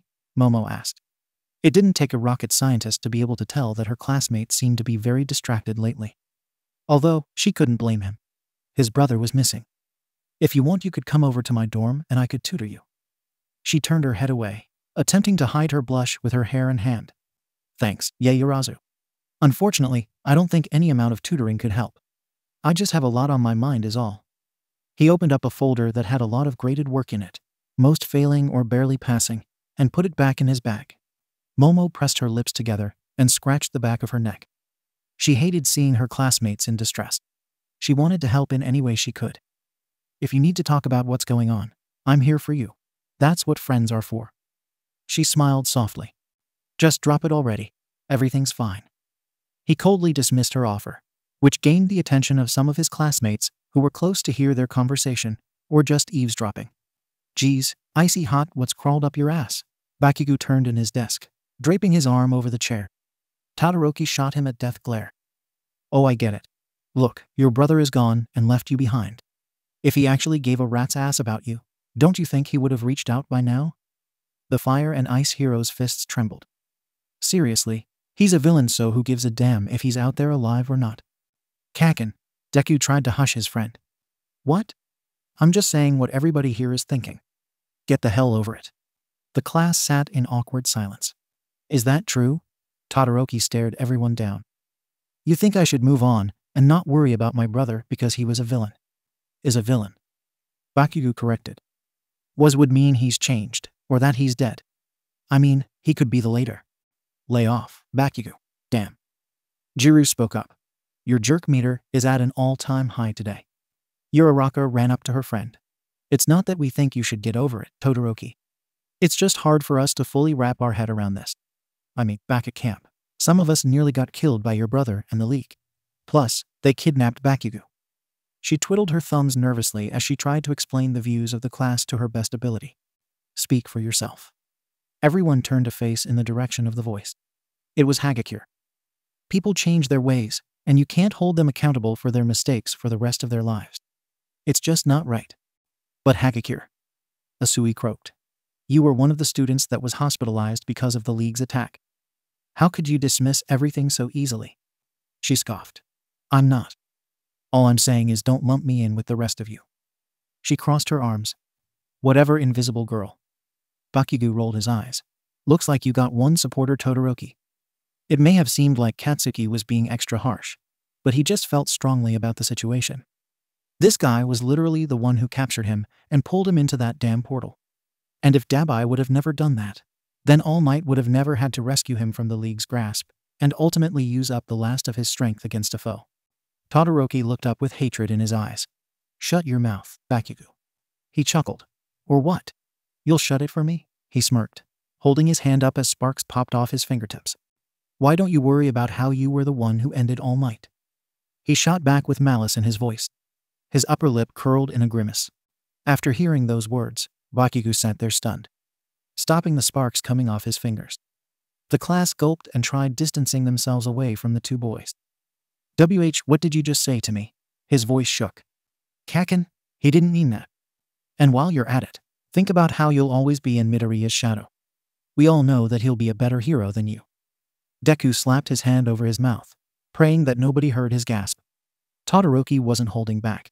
He wanted to hurt Bakugo in whatever way he saw possible. Whether it be physically, emotionally, or in this case, verbally. Bakugo growled and leapt over his desk and lunged at Todoroki. You bastard, I'll fucking kill you. He tackled the boy to the ground and started punching him. Bakugo, knock it off. Zero shot his tape out at Katsuki's arm, trying to pull it back so he couldn't throw another punch. He didn't mean it, man. He tugged harder, but it didn't do much other than piss Bakugo off more. Todoroki head-butted the boy, knocking him off. He then began to throw his own punches, this time lacing his knuckles with ice to make his strikes more impactful. Momo couldn't watch this violence anymore and tried pulling them apart. She grabbed Todoroki by the arm, as did Ida, while Kirishima and Deku tried dragging Bakugo off of him. Both boys kicked and cursed at each other as their arms were restrained. This is not how heroes act, you two, Ida yelled. Stop this before Mr. Izawa sees this and expels you both. Get off of me. Bakugo pulled his elbow back, hitting Kirishima in the nose, making him lose grip. He pushed Deku away, causing him to stumble to the floor. He shot a small explosion at Todoroki, who was able to move. Unfortunately, in doing so it caught Yaoyorozu right in the face. Oh, she squeezed her eyes shut and put pressure on them with her hands, trying to rub out the sting. I can't see. Asui and Jiru counseled her, helping her wash out her eyes with a water bottle. Todoroki stopped for a split second, watching her scream in pain. He growled and engulfed his other hand in flames. Bakugo, this is your fault. No, Ida tried catching him, but Todoroki had already taken off. He grabbed Bakugo by the collar of his torn shirt and pulled back his fiery fist. This'll teach you to stop running your mouth. His teeth gritted as he was about to strike again. Suddenly he noticed that his flames wouldn't ignite anymore. Bakugo saw this as his advantage and squeezed Todoroki by the face and attempted to shoot an explosion. But it wouldn't fire. What the? Stop this right now, or I'll be forced to pull you apart myself. Aizawa's eyes grew red as his hair stood up tall in waves. I leave for 5 minutes and a fight breaks out. I should expel. He shut off his quirk when he noticed Yaoyorozu crying in the corner with the girls trying to comfort her. What happened to you? Are you okay? It was Bakugo's fault. Todoroki snitched. Shut up. You both shut your mouths right now. The students jumped. They've never heard Aizawa scream like that before. Jiru, take her to recovery girl quickly. Everyone else, class is dismissed. Except for you two. He glared at the two boys, who did the same to each other. After the room cleared, Aizawa motioned for both of the students to meet him in the front of the class. So what now? Bakugo wiped the blood off his nose with his forearm. Gonna expel us? 'Cause if you are, I just want to say this is Icy Hot's fault. I should expel you both. Not only because you chose to fight each other, but because you hurt Yaoyorozu in the process. They looked down, feeling ashamed that their insolent actions caused their classmate to get hurt. I'm not gonna do that though, or else I'd never hear the end of it. Imagine me having to expel the finalists in the sports festival. They exhaled in relief. But don't think I'm not taking this seriously. If you were taking it seriously, then why does it feel like you're going easy on us? Todoroki asked. Aizawa sighed. Look, it was just a fight. It happens. But kicking you out of UA and taking away your future careers as heroes isn't justly. Does that punishment fit the crime to you? I guess not. Listen, I just hope the two of you learn from this. Fighting over a disagreement will get you nowhere, and it'll get the ones around you hurt. Remember that. Yes, sir.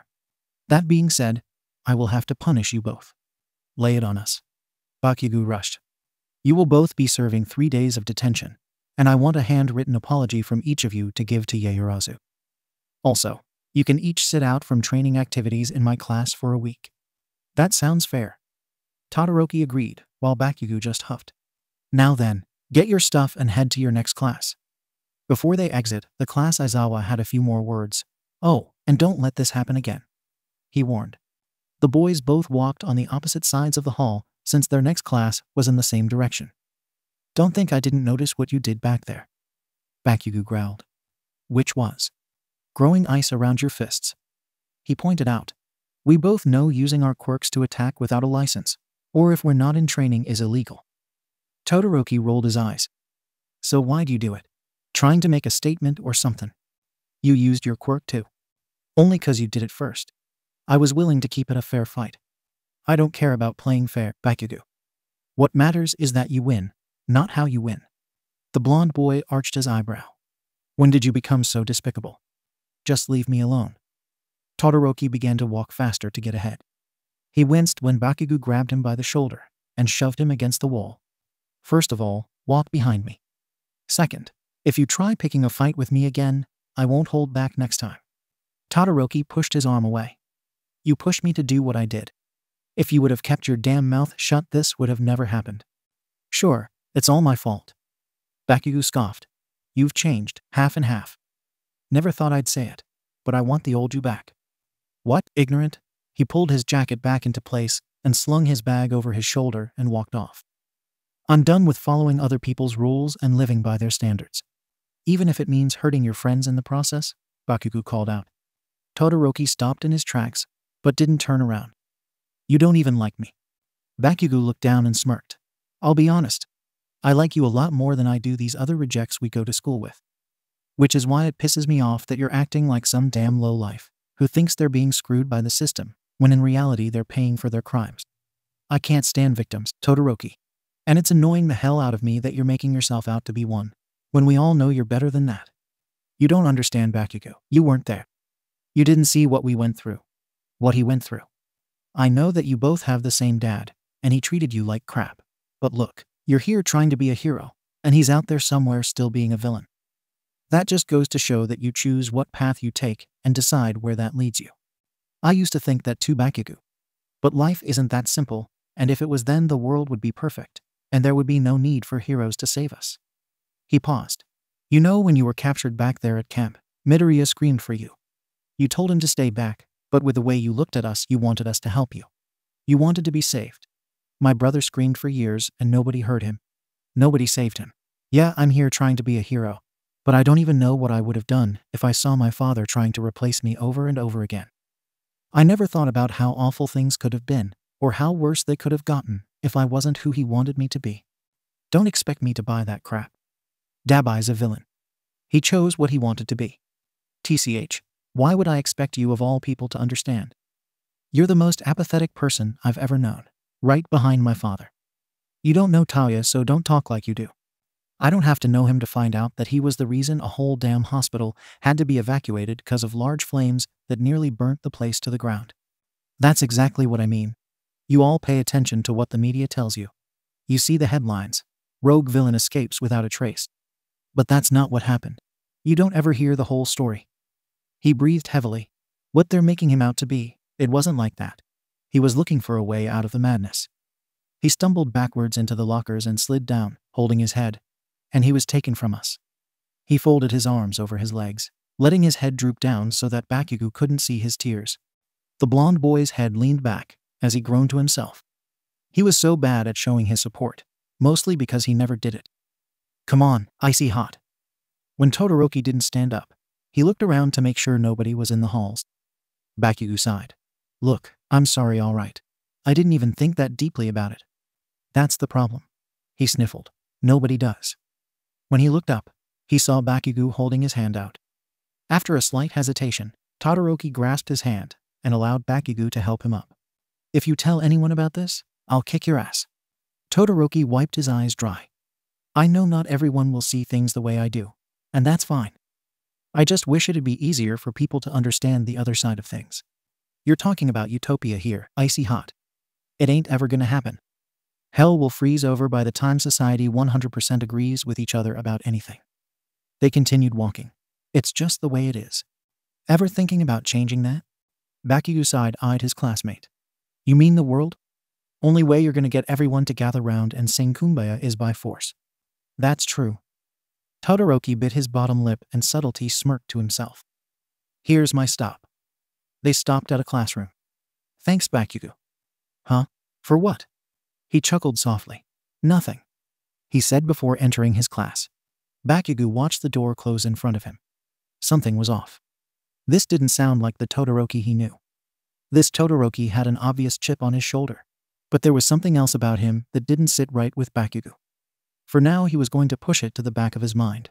But if he was given a reason to worry, he'd definitely set Todoroki straight. After school, Todoroki grabbed the rest of his things from his locker.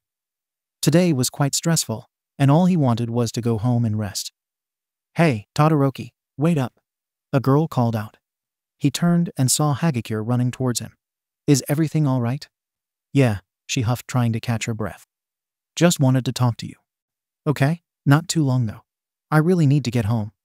How did it go with Mr. Izawa? He was really angry. Todoroki shrugged. Fine, I guess. I just feel really bad about Yaoyorozu getting hurt. Do you know if she's okay? Oh yeah, she's as good as new. I heard Bakugo actually visited her in the nurse's office and apologized. I thought it was really sweet. Hope he knows he's still going to have to write out his apology like Aizawa said. He shook his head. Anyways, is this all you wanted to talk about? No actually. She slid her foot around on the floor nervously. I actually wanted to talk about what happened before the fight. Some of us want to understand what you're going through so we could help. Or at least be open-minded about why you're feeling this way. Listen, I'm not trying to force you to see things my way. Even if it's the right way. Look, the way you talk about your brother, it's got people thinking. More specifically questioning the way things are. You said that he's not what everyone is saying about him. That he's different. She paused, taking a few steps closer. And I believe you. Todoroki was shocked. He thought all of his classmates saw him as some villain apologist. It's tough out there, and we all know that in this day and age, it's really easy to stereotype people. Some of us know that more than others. The corners of Todoroki's lips slanted down in a sad frown.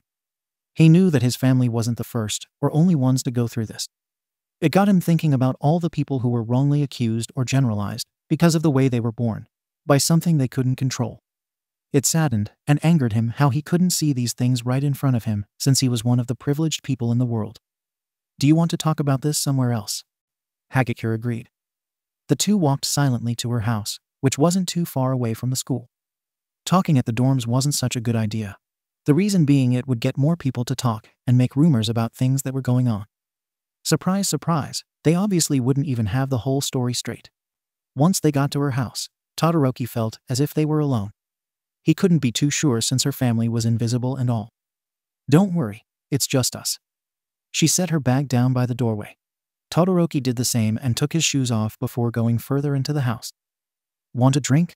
I mostly just have orange juice and more orange juice. That sounds delicious.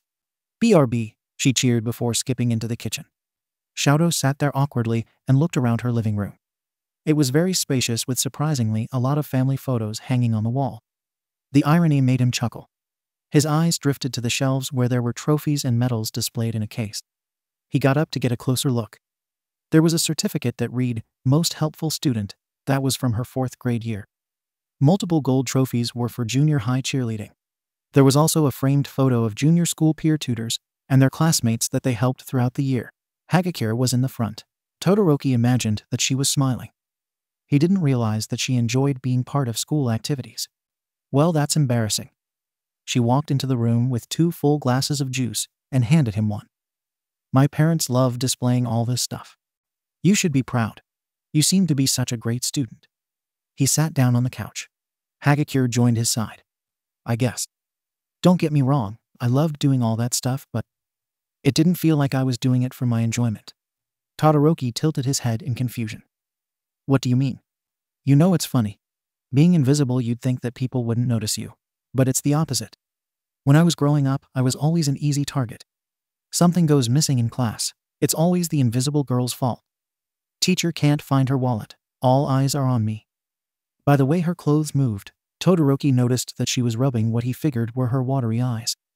By her shaky voice, it was noticeable that she was holding in her emotions as best as she could. Always getting blamed for something you didn't do gets so tiring. I would go home in tears because everybody would tell me that being invisible meant I could get away with crimes, and that people couldn't trust me. I didn't do anything to anybody, and I was seen as the bad guy because of my quirk. I started to wish that one day I could see my reflection so that I could be normal. But that would mean you'd be part of the 20%, which is the minority of the population. I would rather have been quirkless than invisible. At least then I wouldn't be seen as a threat. But I knew it was impossible for others to see who I really was. Which was why I tried my best to prove everyone wrong. I joined clubs to make more friends and show them that I could be somebody to confide in. I wanted to be the best in cheerleading to show that I was a hard worker. Even being a peer tutor was something I took pride in because I was able to help others and I was happy doing it. And people finally saw that. I'm sorry you had a rough time dealing with ignorant people, Hagakure. That's the thing though. I proved them all wrong, but I shouldn't have had to do all that. It was wrong for me to be judged because people chose to see me a certain way. My life was made harder than it needed to be, Todoroki. This was awful. Someone as sweet as Hagakure was teased and generalized based on her quirk. How many others went through this? She was one of the lucky ones that found a bright path. But what about the others? The ones who gave in to all of the criticism. The ones who were made to feel bad about the way they were born. Todoroki's eyes began to sting. That's when he couldn't help himself and wrapped his arms around his friend. I'm so sorry. People are suffering in silence, Todoroki. She said against his shoulder. And the ones who make noise about it wind up turning to villainy because nobody else will listen to them. What's the point of trying when all society does is knock you down? He rhetorically asked. Exactly. It's not right. And it breaks my heart that not everybody sees that. We're just two people. His head hung low, feeling defeated. What are we supposed to do? We're not the only ones, Todoroki. There's a lot of people that think like us, but they're scared to speak out because of the consequences. People shouldn't be pressured into believing what everyone tells them is right. So how do we get them to express how they feel? Well, first, they need someone who will listen. She placed her hand on his. You listen to my story, Todoroki, and something tells me that you want to hear more from others just like me. She leaned closer. Or from those who are like your brother. Todoroki inhaled sharply. I want to help them. I have to. -2 weeks later. After the fight between Bakugo and Todoroki broke out, there was a lot of talk going around campus. Opinions and views being shared and debated, causing some division between family, teachers, and even the closest of friends. Some were blind to the many colors of the world and only looked through peaked hands, refusing to see the bigger picture. Then there were those who looked at things through a lens and saw all of the problems in this painting that was society. The bleeding, muddy colors, and the paint outside the lines. The things that were glanced over because they were seen as only minor. But it didn't change the fact that they existed in a so-called perfect creation. Things needed to be criticized in order to make changes and recreate something better on a new clean canvas. Todoroki found himself being surrounded by many new faces. They all had questions and stories of their struggle. Some had no struggle at all, but they were there for someone who was in pain. Then there were those who regretted not being there for a friend when they needed them most. His classmates, on the other hand, were more indifferent. They were afraid to speak out in front of the rest of their class in fear that they'd be seen in a different light. All of their opinions were kept silent. It was better to shut up than start up a riot on touchy subjects. Todoroki sat there quietly at his desk while Aizawa went through his morning routine. His eyes kept drifting over to his phone. He discreetly slid his hand over it and brought it down to his lap and looked through his contact list. That surprisingly grew over these past few weeks. His thumb stopped at Talia's name. For days he's been wanting to reach out to his brother, but wasn't sure if it was the right thing or not. What if he went back to villainy? What if he doesn't get reception because he moved to Africa? Or maybe he just wants to leave Shouto in the past. He sighed, slipping the phone into his pocket, then plopped his chin on his palm. He scrunched his face when he felt something hit his cheek. Looking down, there was a crumpled piece of paper on his desk. Todoroki turned and saw Dark Shadow giving him a thumbs up. He then opened up the note. If you really want to start a revolution, then I want in. At the bottom of the note, it was signed off by himself, Hagakure, Jiru, Kaminari, some kids from Class 1B, other students whose names he didn't recognize, as well as Shinsu. This was really happening. If people didn't want to listen, if they didn't want to understand, then they would be forced to. You can only ignore the screaming voices for so long until you finally break and give in to what they're saying. It was beginning. The first steps towards a more idle society, and the soldiers were gathering at the front line. All right, class. I'm sure you've all heard about the incident in Deku City. Aizawa began. The story had been all over the news. How a group of 20 citizens who had a grudge against heroes falsified reports of organized crime, which drew the heroes out of the city before starting their attack. Now, I understand that there are mixed feelings about how the citizens rose up to protect themselves while the heroes were rushing back to the rescue. Yeah, like how a bunch of untrained extras used their quirks and contributed to the freaking death toll. Bakugo heckled. I kinda agree. Asui raised her hand. I understand protecting yourselves, but all 20 of the men and women who attacked are confirmed dead. So, it's bizarre to me how the Deku citizens are seen as heroes after murdering so many people. What would you have done differently? Takoyami huffed, as he crossed his arms.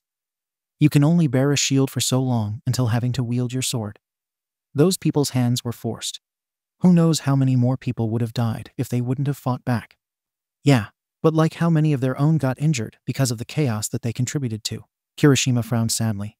At the same time though, it wasn't manly at all to get rid of the town's defense, because these villains were afraid to take on pros. Jiru shook her head. The way I see it, this was a win for the good guys. The heroes ended up fighting alongside the Deku citizens and defeated these terrorists. Momo gasped as she slapped a hand over her mouth. Really, Jiru? I didn't think you'd condone this. Jiru turned around in her desk. Look, I know that they shouldn't have killed the villains, but things don't always go as planned. She's right, Kaminari agreed. There's also limited info that's been released, so we don't know how dangerous they were. Maybe they kept on fighting and killing them was the only option. Uraraka couldn't disagree more. Guys, we've been in similar situations with villains, and not once did we kill them. You know why? Because killing no matter what is wrong. True, but let's not forget, we had heroes with us at the USG and at camp who all tried their hardest to protect us. Hagakure added, what would have happened if they weren't there? We could all be dead right now. That's probably what the Deku people were thinking. The heroes were gone, so it was a get them before they could get us type of thing. I think the people of Deku were brave. Aoyama spoke up. How awful do you have to be to think up a scheme to catch innocent people off guard and plot to kill them? Mina stood up out of her desk. Hello. Killing people is suddenly cool and brave now. Did I miss a lesson, Mr. Izawa? I'm with Alien Girl, over here. Bakugo pointed back at her with his thumb. Thought this was a hero academy, not a villain sanctuary. Really, Baku jerk? Jiru scoffed, throwing a wad of paper at his head. Are we seriously debating against normal people protecting themselves, rather than pointing fingers at the actual terrorists? There's nobody to point at since they're all dead, Bakugo shouted. And don't throw shit at me, Lobi. Or what? She threw more trash at him. This time he dodged and swatted it out of the way with his hand. Enough, Mr. Izawa commanded. Although his voice wasn't loud enough to get the class's attention. Bakugo went around the room and slammed his fist on Jiru's desk. Quit your shit before I blast you all the way to hell, he yelled in her face. Jiru smirked as she leaned forward and held her hand up. I'm gonna stop you right there, diphthong. First of all, your breath smells like an old lady fart passing through an onion. Secondly, if you don't get your hand off my desk, I'm going to twist your arm behind your back and make you fist yourself. Bakugo's fist shook. I will eat your babies, bitch. Why don't you kiss my ass while you're at it? She shot back with clenched teeth. The sexual tension intensifies. Minta drooled. Shut it. Balls for brains. Bakugo, sit back down and let Todoroki ice that great burn that Jiru gave you. Kaminari gave her a fist bump. Speaking of which, what do you think of this whole thing, dude? He asked. Todoroki was strangely quiet during this time. It seemed like a lot more has been on his mind. I think the villains had it coming. They underestimated who they were up against. Why am I not surprised? Ojiro mumbled to himself, following it up with an eye roll. May I say something? Ida spoke loudly and raised his stiff arm. Aizawa motioned his hand forward. I personally believe that although it wasn't right to kill the criminals, there was nothing wrong with acting out in ways to protect yourself and the ones around you. Even if they killed them, I'm sure it was in defense, not murder for the sake of murder. When the heroes arrived, yes, the citizens should have been relocated to a safe area, which they weren't. In that case, the partial blame would be on the heroes involved to make a rookie mistake. That's right, Deku agreed. The citizens shouldn't be to blame. People react irrationally when they're scared, so obviously bad stuff would go down. I also think it wasn't wise for all the heroes to leave the city unattended. Now that I think of it, there are a lot of holes in this story. He cupped his chin in a thinking manner. This was all based upon an eyewitness report, right? Would you shut the hell up? Bakugo growled. Okay, that's enough. Aizawa hushed. I've heard everything I needed to. Huh? They all questioned. With that being said, he left the room without saying anything else. In the hallway, he met up with Vlad and Midnight. How'd it go? Midnight asked. Hopefully better than my class. Split down the middle for the most part. Aizawa answered while rubbing his hand down his face. Vlad raised an eyebrow. You too? Hell, I thought it was only going to be my class. Hopefully your students were more civil about it than mine. Jiru nearly broke off Bakugo's arm, so in no way was it civil. Midnight sighed as she slumped her shoulders. I'm worried about these students. They seem to have so much pent-up aggression after the Endeavor and Deku incidents. Maybe they can relate. As their teachers, we can't tell them that what they're feeling is wrong. Vlad, seriously? Midnight put her hands on her hips. What do you think about the incidents? I prefer not sharing. I agree. These kids are the future of this society, and whether we like it or not, we gotta change with the times. Midnight took off her glasses and rubbed her tired eyes. I'm just worried about them. These kids have such bright futures, and I would hate to see them throw all of that out because they want to make a statement by going against the current laws. The future you talk about is already here, Shouto. And in this day and age, people take action when they want change. They'll do anything to get their voices heard, even if it means breaking a few laws. Vlad scratched the back of his neck as he sighed. I need to get back to my students. He bumped past Midnight and Aizawa as he said, a heavy storm starts from a single drop, and I have a feeling that we're in for a flood. They both looked over at each other in confusion. How do we prepare for that? Midnight asked Aizawa. Take shelter. He shoved his hands deep in his pockets, then began walking back to his classroom. Midnight stood there confused. What the hell is this world coming to, Shouto? She called out. A disaster. Is that what we have to look forward to? That. Or, he paused before opening 1A's door, a rebirth. Listen, you sack of shit. I've already said, you're not what we're looking for. Dabi waved off some thug who was begging to join the league. Plus, we don't even go by that name anymore. We're much bigger, more like an army. He smirked. Please, I've got nothing left. You're all fighting for a cause and I want in. He got down on his knees and clasped his hands together in a pleading manner. I don't fit in with this society. Same as you. So please let me in. Dabi curled his lip. Don't ever compare yourself to me. You're out here begging on your knees, and it's embarrassing. We need people with strong wills. Not ones who cry when someone tells them no. You don't understand my struggle, man. Oh yeah, he kneeled down. Enlighten me. I go every day of my life with people thinking I'm scum because of my mistakes. You know what I mean, right? Dabi shrugged. What did you do? I robbed a store and accidentally shot a kid. He held up his hands and revealed small metal canisters on his fingertips. A gun quirk. I got off easy with the judge. Now everyone in my town hates me. He cried. By accident. All right, I shot him because I wanted his watch, and the reason why I got off easy was because my friend knew the judge, all right. Dabi glared at the man. How dare he feel sorry for himself because of something he caused? There was no outside presence that caused him to be an outsider. It was his own greed and stupidity that got him to where he is.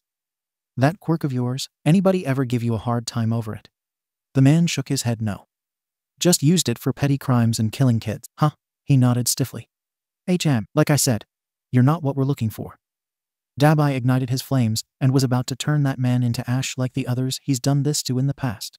He loved watching the melting flesh burn, as it became fuel to his flames. His hand rose up to the man's head and was about to release his fire. Do you think killing people is the answer? Is that your way of rebelling? Dabi stopped when he heard his mother's voice in his head. This didn't feel right. Why couldn't he do it? This insignificant bug could die right now and nobody would care, so what was stopping him? The man looked up in surprise when he realized he wasn't dead yet. Instead of being in relief, he became angry when he saw the villain walking away. Hey! He called back. Hey! The man screamed as he pushed himself off of the wet cement. You're gonna act like I don't exist now, you bastard. He held his index finger out as his thumb stretched up, making a gun shape with his hand before firing a bullet that grazed Dabi's ear. The man smirked when Dabi stopped and looked over his shoulder. You coward, you've gone soft. He stupidly taunted. I've heard of you, Blue Flame. I know that you're the one who's left a trail of cremated bodies burning in blue fire. You killed all them but spared me? Why? He fired again but missed. Answer me. Trash like you deserves to live an insufferable life. Wanna know why? 'Cause you do shit and you're afraid of the consequences. You want someone to bail you out. How am I supposed to know you won't bail on me or my comrades if some hero tries to arrest us? The man huffed. You can trust me, he promised. Dabi raised an eyebrow. Can I? Yes. I don't think you know the meaning of the word trust. You see, guys like you really piss me off. His fists clenched as he walked closer to the man in front of him. I've met people like you. You'd sell a friend out if it meant you'd get something in return. The man began to back up until his heels hit the side of the building behind him. My friend was captured by some people who wanted intel on us, and they chopped off his fingers when he wouldn't speak. And you know what we did? We fought to get him back knowing that we could all die. Would you do that for somebody? Dabi was disgusted by this coward. The Paranormal Liberation Front were all scum in some type of way, but they would fight till the death for one of their own. Another reason why you're not in is 'cause I really hate liars. He growled. His snarl made the staples in his face pull apart, which drew drops of blood from his burned skin. With shit aim like that, you really want me to believe you shot a kid? So tell me what you really did. The vile piece of trash smirked as he was caught in his poorly thought out tale. All right, here's the truth. I go around at night and attack women. I hold my blasters to their head and threaten to kill them if they don't give me what I want. Sometimes I want money, jewelry, or even something better than that, if you know what I mean. Their struggle gets me off. Someone saw me attacking one chick, and they had a night vision quirk and gave a detailed description of me to the police. He explained, I'm a wanted man just like the rest of you. So, you want protection, is that it? Hate to break it to you, but we don't work with your kind. We're all criminals fighting for the same thing. No, we aren't. Dabi lunged and grabbed the thug by his scrawny throat. I tried showing mercy, but I'm really aching to feel your blood boil. He lifted the goon off his feet, pressing him against the wall. His palms began to get warm as he called upon his flames. Please, son, don't do it. Dabi growled as he tried to turn on his flames, but he couldn't get his mother's voice out of his head. You're not the monster they say you are. Shut up. He looked up and realized he was strangling the guy whose face turned as purple as his burned skin. It's not too late to change. Get out of my fucking head. During his scream, he finally allowed his flames to break free and char the man he was holding. But he didn't stop there. He kept his flames on until the skin turned to ash, and he was holding nothing but a skeleton between his fingers. He threw the corpse to the side, watching it hit a dumpster. He found the scene quite poetic. The trash was now where it belonged. Dabi fell to his knees and tried catching his breath. I tried, Mom. I really did. He looked down at his hands that were now releasing smoke through his stitches. But there's still people who need to be purged. After the Deku incident, the League of Villains went under some major changes. Now, instead of being a small group of delinquents, they've become an army of loyal soldiers where the lieutenants and those under him have power and money to push their grand movement forward and change society and the world as we know it. The unification of the League of Villains and Meta Liberation Army was about to be the most destructive force that's ever hit Japan, and soon the world. With the formerly known Love Leader, Shigaraki, going under excruciating modifications, in his time of absence, he left his right-hand man, Dabi, in charge. Now Dabi didn't fully trust the stability of this newly formed alliance. But he trusted the boss's instincts, so he went forward with a plan. For right now the goal was to keep on recruiting new members until Tamura was ready for the next step into chaos. Alright, listen up. Dabi stepped forward, getting the attention of everyone that met up in the base. Every official member of the once-known Love brought in people who they saw as possible fits for this organization. Now was the time to see if their instincts were on the right track. As you've seen on TV and wherever else you get your news, you know that we're serious about our beliefs and ideologies. So if you just want to join us so you can commit petty crimes and not have to contribute to anything, then you can get the hell out right now. He glared at the people standing in the room. Some shuffled in their spot where others had their feet planted to the ground. This is your last warning, because if I or any of my allies see that you're not actually what we're looking for. His eyes became dark. We'll kill ya. After that threat, about 10 people left the hidden building they had located in. Dabi shrugged it off, seeing them as not worthy to be a part of something greater than themselves. Toga flicked her knife open. Anybody else? We'd hate to be wasting our time on scum. Nobody else moved. All right, enough with the speeches. A tall man with palish gray skin drawled out and hunched over lazily, getting down to the girl's level. Is this the part where we start getting to know each other? He bit his bottom lip. Toga blushed crazily as she stared into his ruby-red eyes that were partially being covered by his raven-colored bangs. The name's Yoku Nagata. He reached out to touch her face. And I can show you firsthand what my quirk is, cutie. Dabi held his hand out, ready to release his flames. Use your disgusting quirk on her, and I fry you. Toga hiccuped and held her clenched fists up to her mouth. She was being pulled in by this guy's gaze alone. Wow, you're hot. I'm Toga. And honestly, I think you'd look so much sexier if you bled a little.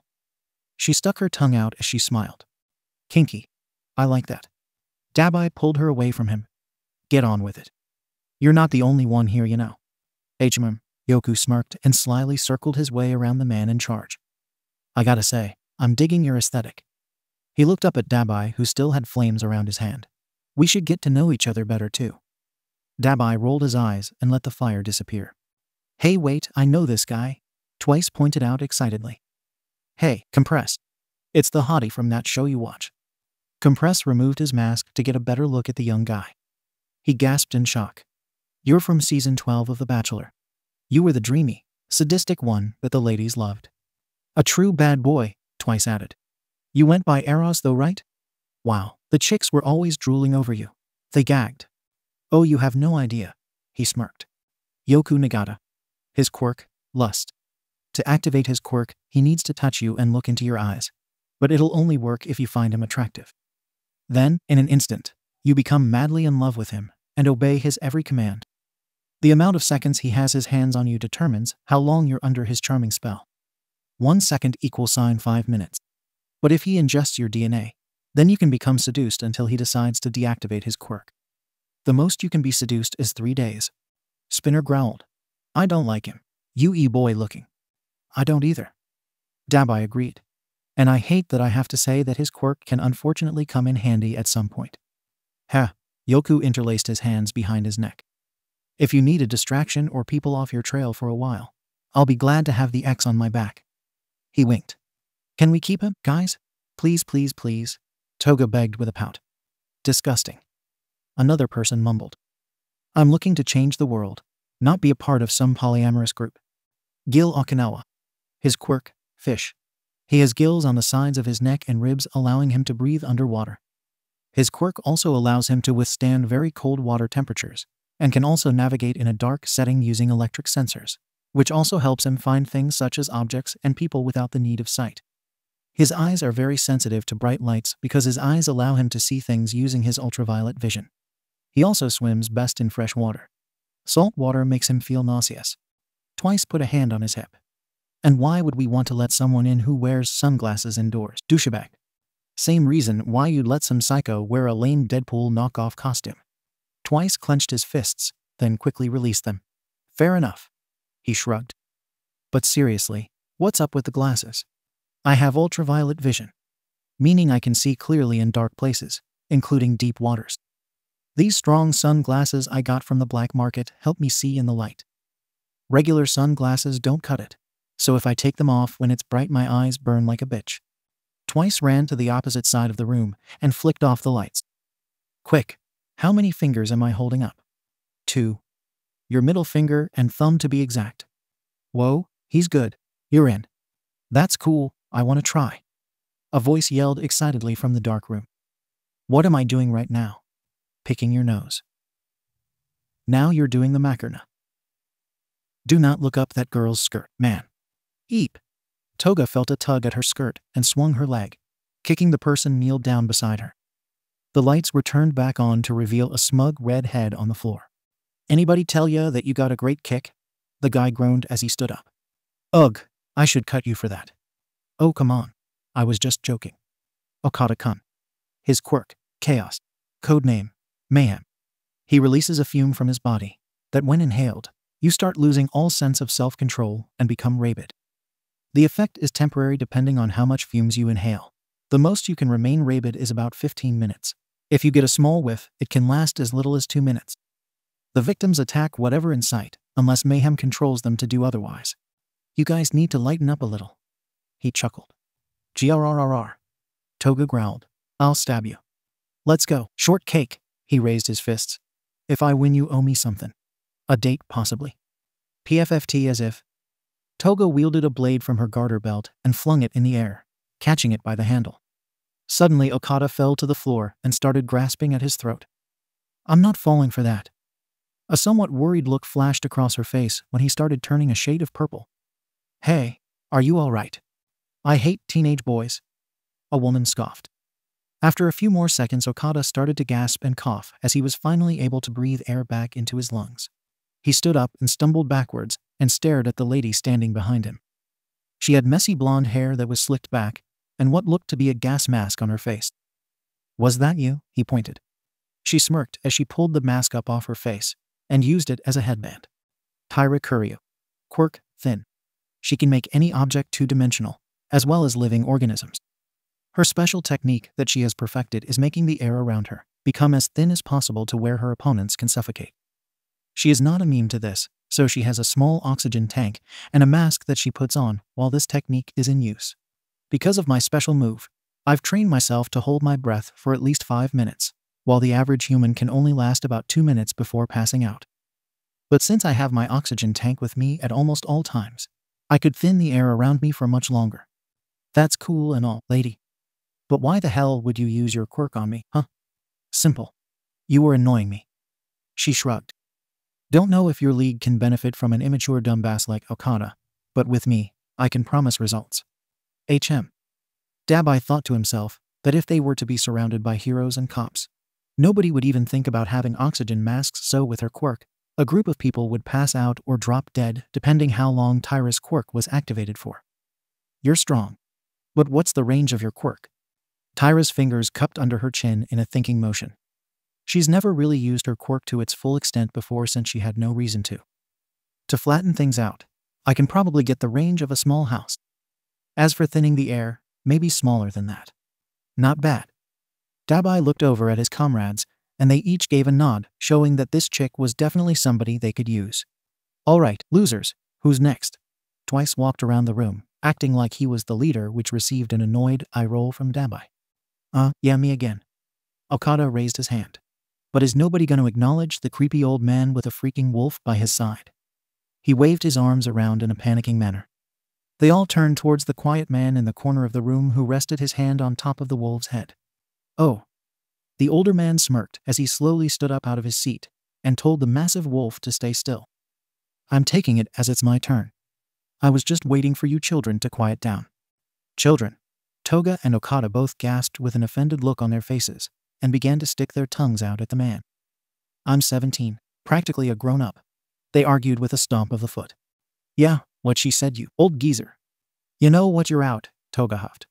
Yeah, no boomers allowed. The two teens high-fived each other. I'm only 34, so that makes absolutely no sense.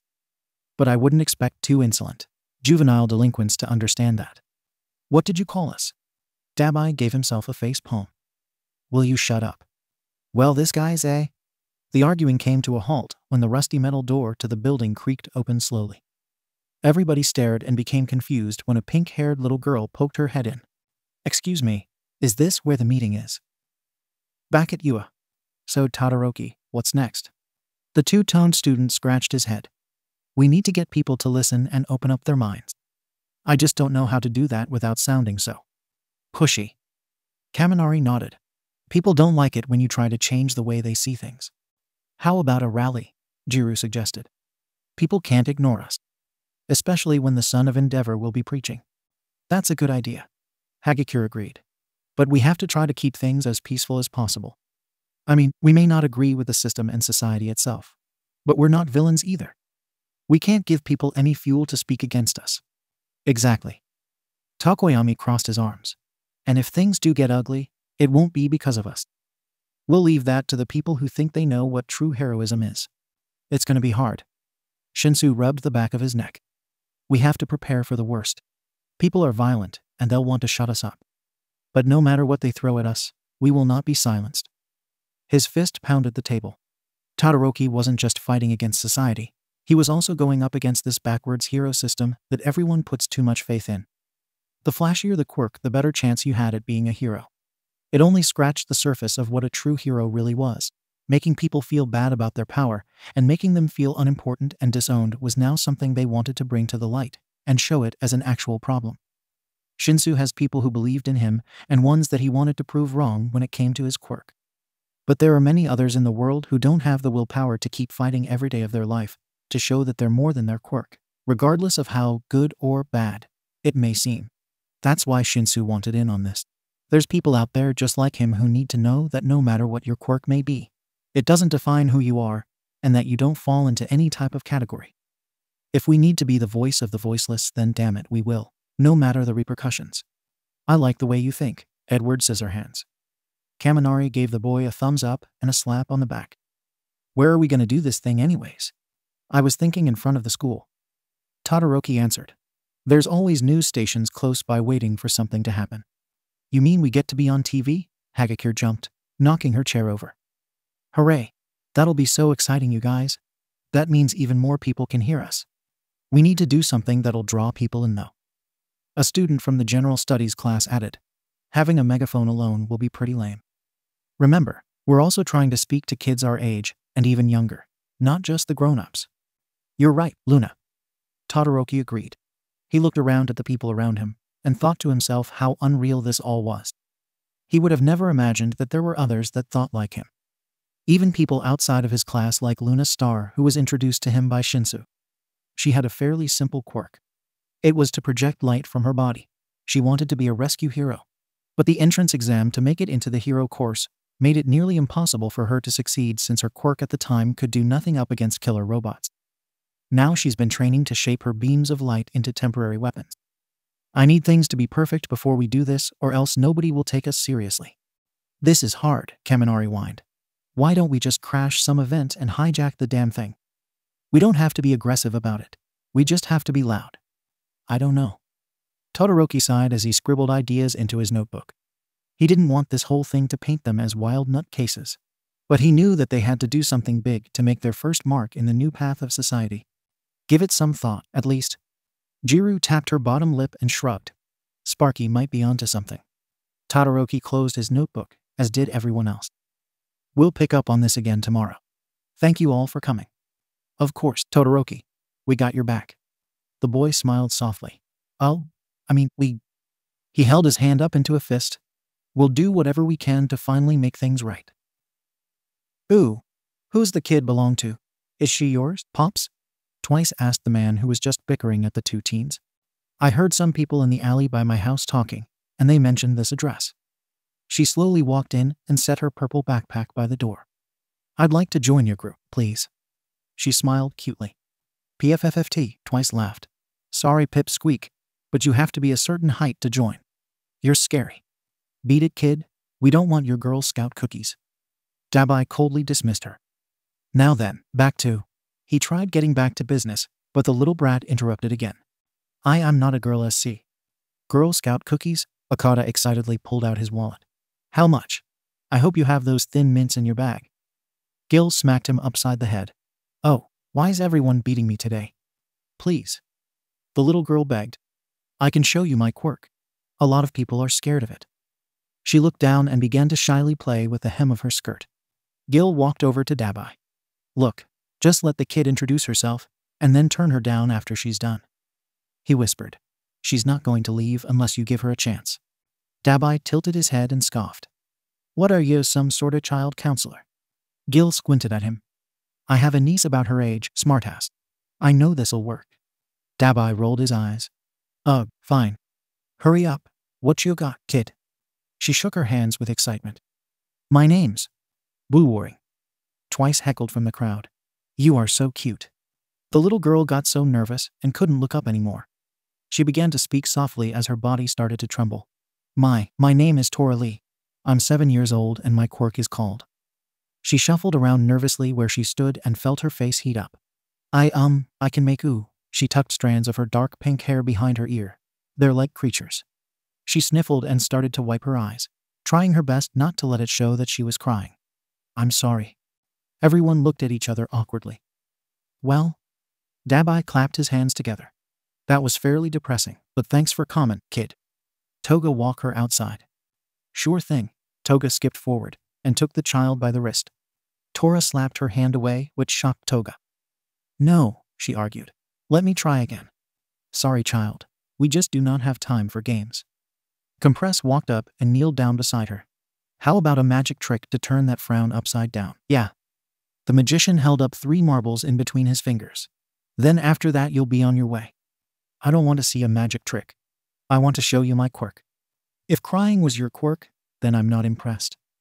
Dabi turned his back on her. Run back to school, Girl Scout. You got no business here. Let's go. I'll walk you outside. Toga held the girl's hand tightly this time so she wouldn't be able to pull away again. Tora began throwing a fit and screamed, pleading for these villains to give her another chance to show what she could do. Quit squirming. It's so not cute.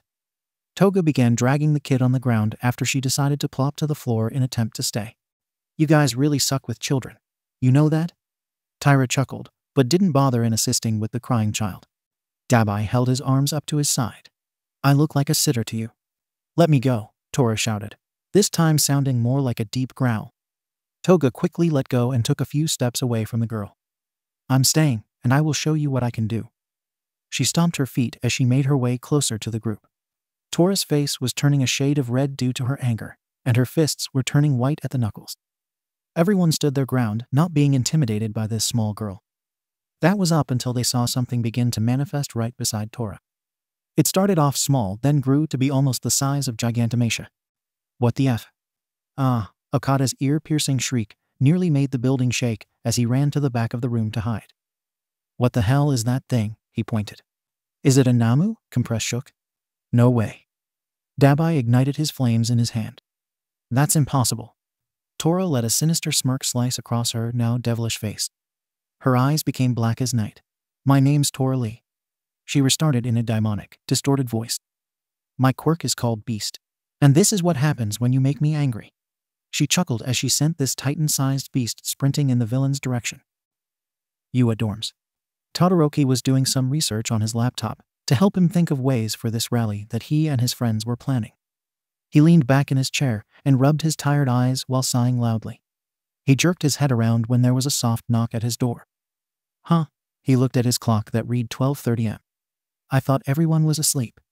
He got up and opened the door. Midoriya, what are you doing here? Couldn't sleep. He looked to the side. I've been really worried about you, Todoroki. You've been really quiet in class and haven't been eating lunch with Ida, Yoraraka, and I for a few weeks now. I just wanted to make sure that everything's okay. Everything's fine. Deku looked past the boy and into his room to see the bright screen to a laptop, a lit desk lamp, and an open notebook with wads of paper scattered around the desk. I was afraid that I'd be waking you, but it looks like you're pretty busy. What are you working on? Just a project. He partially told the truth. Deku was the worst at keeping secrets, so he thought. So he didn't want to risk his plan being leaked to people around school. Is there anything else I can help you with? Deku presses his lips together in a wobbly line as he rubbed at his arm. I guess not. I would say you can come to me if you need a friend, but seems as though you have plenty of those now. He forced a smile. Just know I'm here for you, Todoroki. Thank you. He bowed his head. I should head to bed now. Thanks for stopping by. No problem. Todoroki could tell that Deku still wasn't content with how this conversation went. Part of him was still worried. He opened his mouth to call him back, but nothing came out. He watched Deku walk down the hall and back to his dorm. Todoroki sighed and closed his door. Everything is going to be okay. Somebody do something, Okada screamed, hiding behind the older man's wolf. How is this damn furball so calm? Don't lay a finger on Brute, the man warned. Dabi pulled his hands together and shot a stream of fire at the beast, but it did no damage. Shit? Any other plans, Dabi? Toga held her knives, but had no idea how the hell she'd get close enough to stab the damn thing without getting crushed in the process. Tesk, anybody got a quirk that could stop this thing? Dabi yelled, trying to use his flames once more, but with more heat. Compress came forward and tossed one of his marbles to hopefully capture the beast. Like a professional magician, he made the beast disappear. Ah ha ha, Compress bowed. And that's how it's done, ladies and gentlemen. Okada clapped like a child who had just seen the greatest trick in magic history. Tora jerked her head and scowled at the marble. She chanted unintelligible words at the thing, and in a matter of seconds her beast broke free. Nice try, she growled. My beasts are connected to me. Therefore they can't be tamed by anyone but me. Twice turned to the pretty boy to his side. Hey Yoku, don't you have a brainwash-type quirk? Brainwash the kid. My quirk is called Lust. I'm not using that on a 7-year-old. What am I, some freak?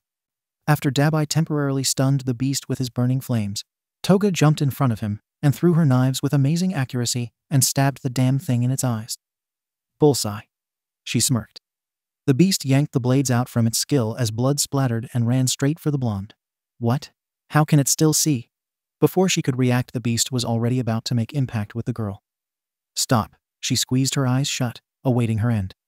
When she opened them, she realized that she wasn't on the floor, but in fact laying on something's fluffy back. The wolf? When she looked closer, she saw that its brown eyes had changed to yellow. She turned back and saw the older man collapsed on the floor, as Okada was checking to see if he was alive. The abnormally large wolf knocked her off its back and charged for the beast, but got bench-pressed and thrown to the side with ease. A yelp left the animal's body as it crashed into the wall. Tyra tried focusing her quirk in one area without it affecting everyone around her. Time for you to get flattened out. She clasped her hands together in attempt to shrink the monster. Her eyes widened in shock when it had no effect. Why didn't it work? This damn thing is so op, Spinner yelled. It's pissing me off. The reptile complained as he got swatted away, but stuck the landing safely on the wall. Why isn't anything working? Dabi shook the smoke off of his burning hands. Brute limped beside them. It's not real, he spoke. It talks. Yoku almost fainted. They all dodged when the beast charged at them again, this time knocking a few to the ground like bowling pins. The beast. It's like it's coming from her imagination. You can't hurt an illusion. Dabi winced as he tried standing up. That means the girl is its power source. Toga finished the sentence. Torli. Her quirk? Beast. She has the ability to summon beasts, who she can sometimes control with her mind. In order to determine its strength depends on her mood. If she's happy, the beast will be smaller and rather harmless, which makes it easier to control. But if she has pent-up rage that she's stored, her beast can keep growing depending on her anger levels and become deadly, making it harder to control, thus it having a mind of its own. We need to capture her, Gil suggested. We need to get close enough to take her down without hurting her, or enter her mind. Brute growled before his body fell lifeless. Everyone jumped at the freaky scene. Suddenly, the man's limp body jolted back to life as he gasped for air. Old man, I thought we lost you. Okada wrapped his arms around him. Knock it off. His yellow eyes rolled to the back of his head. Then they noticed Tora start to twitch and grasp at her head. During this, the beast fell to its knee. It's getting weaker, Twice pointed out. Same with the girl. Gil turned to the man who owned the wolf.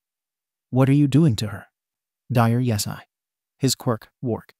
He has the ability to enter the minds of animals and perceive the world through their senses, and even control their actions. He can also warg humans, but finds no pleasure in doing so. He prefers warging his pet wolf, Brute, who he takes anywhere and everywhere.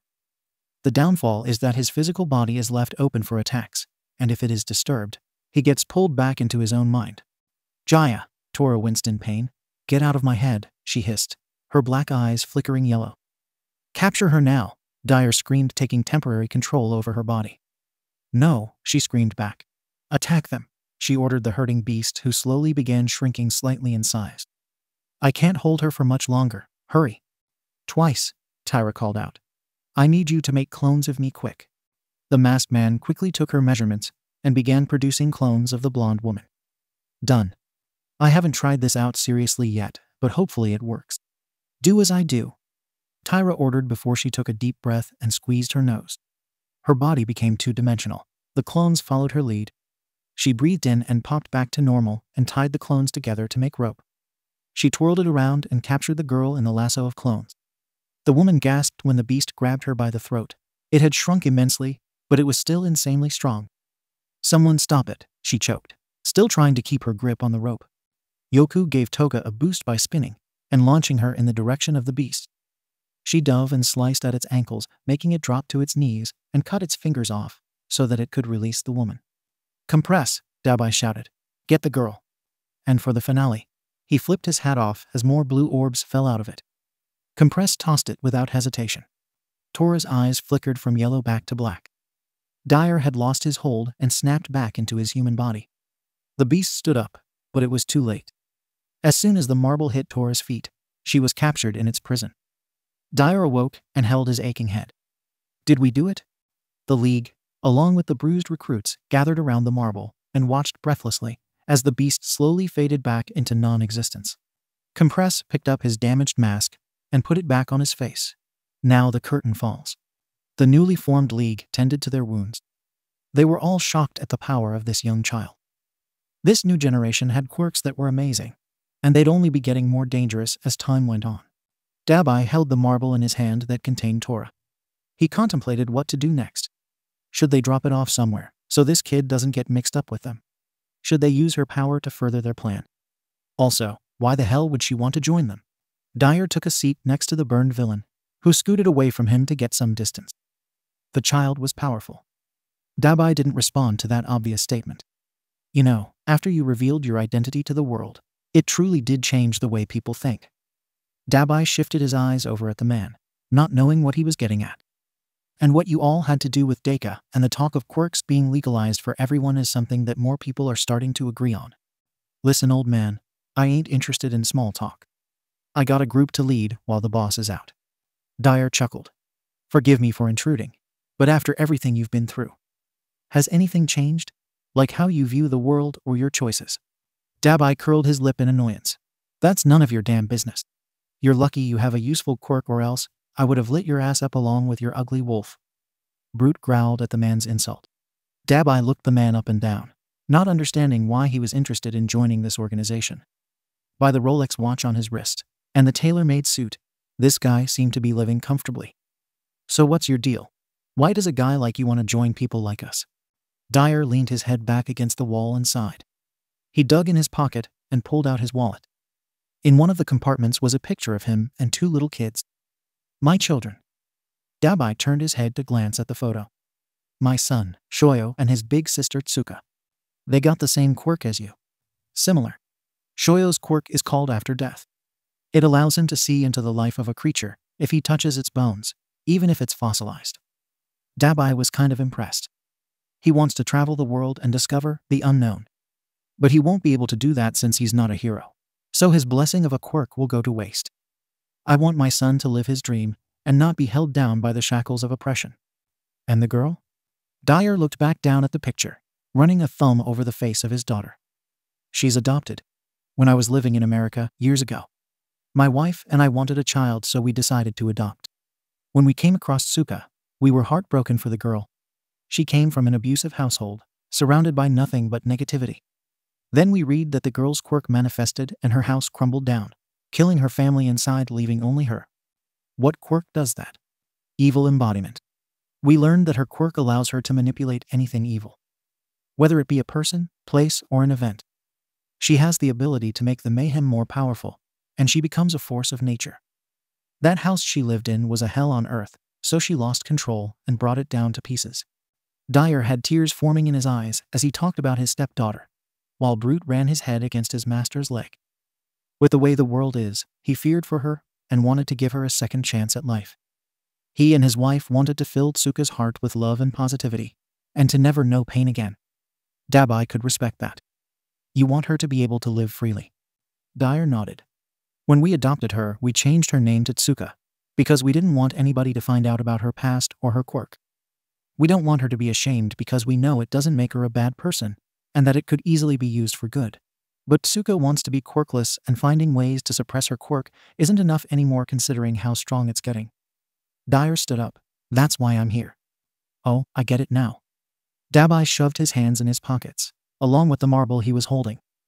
You heard about what we have, right? His eyes glanced down at the ink on Dyer's forearm that was partially covered by his tattered shirt. It looked familiar. Dabi snapped his fingers, sending a small flame to slowly burn the sleeve up to Dyer's elbow to see this tattoo he was hiding. It was a symbol that he and the League knew all too well. Shai Hasakai. Dyer slapped at the dwindling flames and calmed down Brute, who was ready to attack. Chisaki Kai is in prison, and being a part of one of the closer charters to the young Yakuza. I knew what he was planning. Being a father of an orphan myself, I found what he was doing to be very immoral, but I needed to get my hands on that finished product. Dyer glared at the corpse-faced man. I need one of those bullets, and I know you have them. I don't know, Pops. Shooting your kid doesn't sound very fatherly. Dyer gritted his teeth. A small price to pay to grant my child's wish. If you brats would have stayed out of our way, then Chisaki would have been able to grant me a harmless vaccine that would have cured Tsuko like he promised. But now, if I have to shoot her in the foot to make that happen, then so be it. The stare down got interrupted by Toga. Hey, so have you decided what we're gonna do with Tora? Compress, let her out, he ordered. I have the perfect spot. Luna caught the attention of Todoroki's group. What about we do this in front of the Hero Public Safety Commission's building? Since your brother came clean, plenty of people began to protest there about different issues in the hero system. We should do the same. That's a really good idea. Hagakure agreed, then looked over at Todoroki, who seemed to like the idea as well. Good thinking, Luna. Hey guys, a boy called for their attention. Speaking of the Safety Commission, did you guys know that they have a program for child prodigies? He continued to scroll on his laptop. Apparently, they take in children with amazing quirks and train them to be heroes. That's amazing, Kaminari jumped. Could you imagine being that great that being a pro is already set in stone? Jiru shook her head. It may seem like that on the surface. She looked over the student's shoulder at his screen. But when you think deeper about it, they're really making child soldiers. Exactly. Todoroki jerked his head around. He has heard of this program before. Wait, I know what you're talking about. When the SC found out that I had an ice and fire quirk, they wanted my father to turn me over so they could train me instead. My mother was against it, and my father mainly refused because he was so prideful and wanted to train me himself. He thought back farther to before his quirk manifested. This had happened before. Todoroki vaguely remembered this happening with Taoya, and how they told his father that the training was vigorous, but the results would be phenomenal. But again, Endeavor refused. He wanted to be the one to train his firstborn. Sam, look more into that program. You got it. Sam Winchester.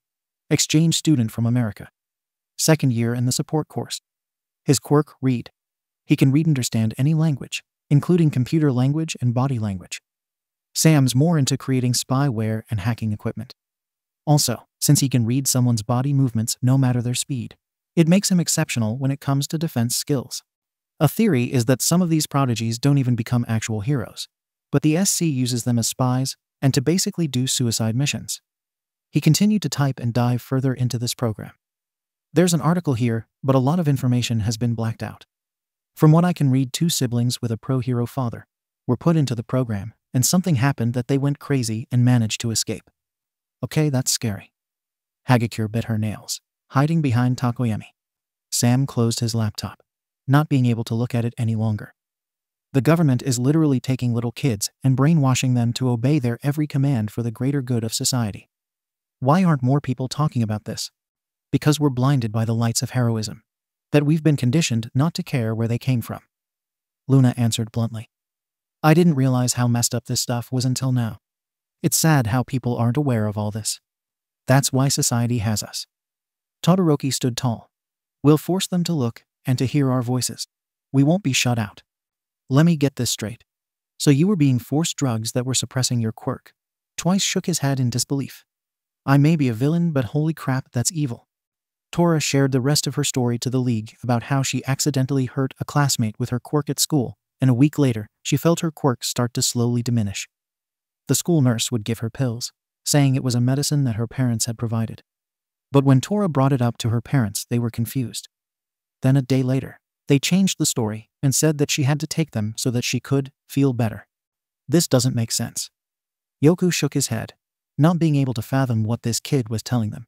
It's true, she shouted. Okada jumped, clearly afraid of the kid. We're not saying you're lying. We promise. Yeah. Yoku assured.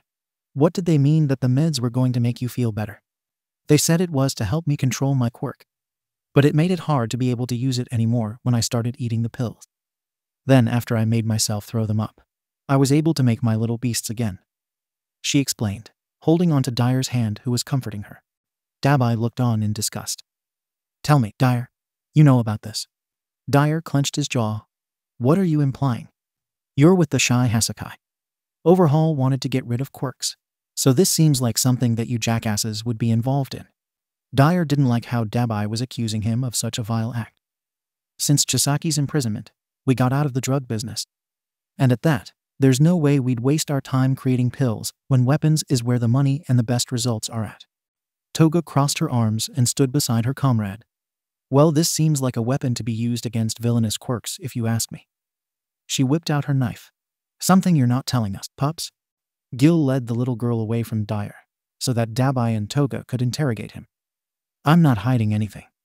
We don't believe you. Dyer looked at Brute and was about to warg the animal.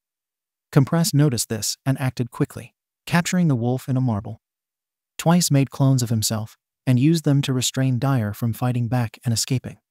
Earlier, Dabi stalked forward. You told me that suppressing your daughter's powers wasn't going to cut it anymore. You were giving her those pills, weren't you? Dyer held his own and refused to talk. Dabi motioned for Toga to step in. She stabbed Dyer in the shoulder, twisting her knife in the wound, making the man scream out. Tell us where you got those drugs. Dyer still wasn't talking. Tyra, do your thing. Everybody stepped away from the blonde woman. She put her oxygen mask on and activated her quirk. The air around Dyer slowly began to get thinner and thinner, making it impossible for him to breathe. When he turned a light shade of blue, Tyra released her quirk. Dyer gasped and choked when air re-entered his lungs. We can do this all day. Dabi threatened. Fine, I'll tell you. Dyer heaved, still trying to catch his breath. Before Chisaki created the bullets, Phase 1 was pills to make sure they worked, since bullets are expensive to make, and there's no point in wasting money on duds. My charter funded his plan up until the bullets were ready to sell. But we never got to that point with the final product. We tested the pills on random thugs who were desperate for money. After each dose, we saw the strength in their quirks start to diminish. I took some for myself to help my daughter. The last time I met up with Chisaki, there were about 100 vials that had pills in them. But we already moved on to making bullets. I don't know where the rest of the drugs ended up. He looked down in shame. I promise. That's all I know. The heroes invaded where Overhaul was staying, right? Okada tapped his chin.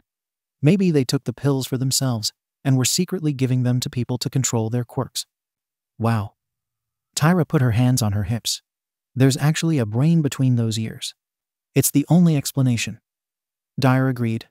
If those pills are still out on the streets, it has nothing to do with the Yakuza. This is some bull. Gil bent down and covered Tora's ears. This is some bullshit. Is the government really targeting people with villainous quirks?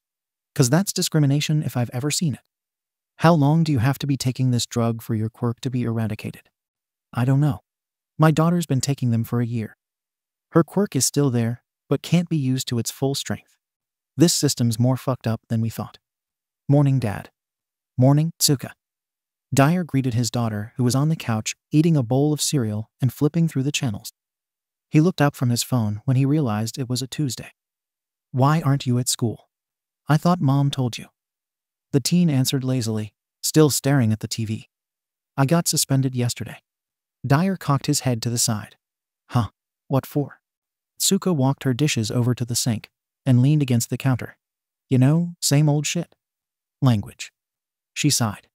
Some girl stole my idea for a science project we had coming up, and I confronted her about it. Then she lied and told the teacher that I threatened to send a hit out on her. Tsuka scoffed, restraining herself from balling up a fist. Hard to explain that one away when you're the daughter of a Yakuza. Dyer scrapped his hand through his hair. Sorry you have to deal with all of this. School was tough for Tsuka. Always getting teased for being quirkless, which was just a cover-up for her sake. Not to mention the asshole kids who just wanted to be her friend because her family had money. Tsuka didn't have people her age who she trusted. Mere Yakuza was all she had. At least the ones she knew had some type of honor rooted into them. Everyone was just so mean and worried about themselves. They couldn't give a damn about the people around them and what they were going through. It was always about who's the strongest, the most popular, the one with the flashiest quirk. It was all so irritating, and it took everything in her power to contain her quirk from being unleashed in these negative settings. The pills were working, but Tsuka's quirk was also emotion-based. If she was angry or sad, her quirk would slowly start to release. The last time it happened was when some moron was shooting spitballs in her general direction, and she got so annoyed by it that the classroom windows began to explode. It's whatever, honestly. Tsuka reached into the cabinet and pulled out an orange vial. I upped my dosage to 3 pills a day. When Tsuka was younger, Dyer had taken her to the Shy Hasakai base to meet with Overhaul. He was the smartest man that Dyer knew, and was certain that this family secret would stay between them. That's where some tests were ran, and it was discovered that if Tsuka didn't release the energy to her quirk every so often, that she'd have trouble controlling it, and she'd begin to lash out as a result. It's getting harder to control, isn't it? She plopped back down on the couch and rested her head against the armrest. It sucks, Dad. I just want to be a quirkless teenager without having to deal with all of this. The teasing was something Tsuka could handle, but the way her mental health suffered was taking a toll due to her power. I didn't ask for a quirk that would turn me into a monster if I don't use it. And I didn't ask for a quirk that would hurt people either. Dyer knelt by his daughter's side and wiped a tear away. Don't worry, sweetie. I'm doing everything I can to make sure you won't hurt anymore. He took her hand in his and squeezed tightly. I want you to feel safe in your own skin, and I'll make sure that you do. I promise. Thank you, Dad. She sniffled. Move aside now. There's a cute boy on TV. Dyer chuckled and sat with her.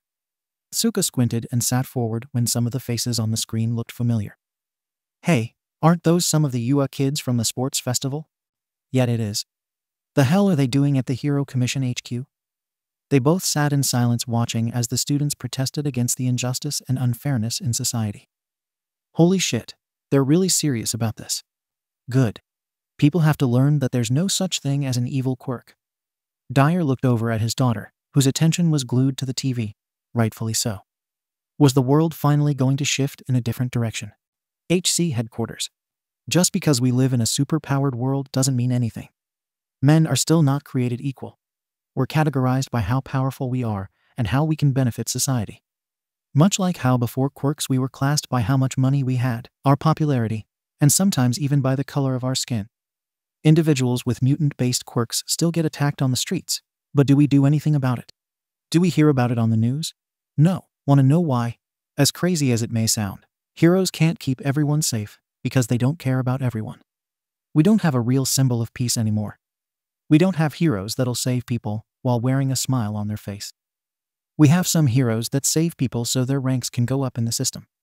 Shouto placed his hand on Takoyami's shoulder. He knew it was hard for him to get this off his chest. There were minorities of people who were looked down upon because of how they looked when they were born. Takoyami was one of those victims. Till this day, there were individuals who would look at him and see how he looked part human and part not. And they would whisper things to each other. He learned to brush it off because once he became a hero, all those cruel, quiet words that people spoke will have to be swallowed when he proved that he was worthy of something more than this mutant label that was tagged onto him when he was born. He promised himself that with the power of darkness, he would manage to bring light to these situations and help people just like him. It was just a shame that nobody would be forced to care until now. That was great, Takoyami. Todoroki whispered to him as he took the stage. So what does this say about us? What does this say about heroes and the hero system? A teen girl raised her hand. That there's clearly a bias favoring certain types of people in the hero system. Exactly. And what else? This time a young adult who had a reptile quirk, similar to Spinner's, raised his hand. How not only are some heroes not trying to protect certain groups of people, but that the media refuses to cover these incidents because it's bad publicity since we technically chose who our heroes are and contribute to their success. Correct. Some of us may refuse to believe this because we've put so much faith in something and have been conditioned to see this system as our only hope of protection. But what do we do if we found out that it was all a lie? What do we do if we found out that in reality we were being used? Our powers being used for the so-called greater good of society, when in fact it's illegal for us to use our quirks in public freely. How does this all make sense? How is this fair? We have to give ourselves up to the higher-ups of the government, just so we can use something that's a part of us. Todoroki balled his hand in a fist, but quickly had to regain his composure when there were soft murmurs trickling through the crowd. Jiru stepped forward and cleared her throat. Let me explain in simpler terms what Todoroki is trying to say for those of you that seem confused. Imagine being able to run really fast. Faster than anybody in the world. But some people don't like that because you seem too elite and get shunned because of it. So, in result, they take your leg for themselves and say, you're forced to live your life like this. But here, have this crutch. A piece of you was just taken away because you had this special ability that threatened others. So you go back to them and beg for your leg back until they agree to compromise. You can have it back under one condition. You have to sell yourself to them. Your own special ability that you were born with will once again be a part of you. Only if you agree to run how fast they want you to. And once you do, this special ability doesn't seem so threatening after all now that it's in the control of someone else. Shinsu stood beside Jiru's side. His cool demeanor gained the attention of the audience. He had gained a bit of a following after the sports festival, so people were really intrigued about what he has to say about this. In the very beginning when this all went down, we didn't have shackles holding us in place. We used our gifts freely, and yes, sometimes even irresponsibly. Laws are there for a reason. But somewhere along the line someone decided to treat everyone with a quirk like criminals, unless they agreed to all of these new laws in order for us to feel small and oppressed. Then that's when labels like villain and hero hovered over our heads. We made up this story how these laws were placed to keep us safe, and we agreed to tell this story for generations until we forgot that it was all a lie. The crowd separated when a man wearing a Captain Celebrity shirt that barely covered his bulging beer gut shoved his way through everyone to confront the students. If you haven't read MHA, Vigilante CC is an American hero who was relocated to Japan for hero work after he found himself in the middle of numerous amounts of scandals and lawsuits. He's basically a self-centered womanizer who has his own theme music playing while he fights crime and is very selective when it comes to saving people. He usually only saves hot women and sometimes other people when the media's around. What makes you think we're going to listen and sympathize with a bunch of punks like you?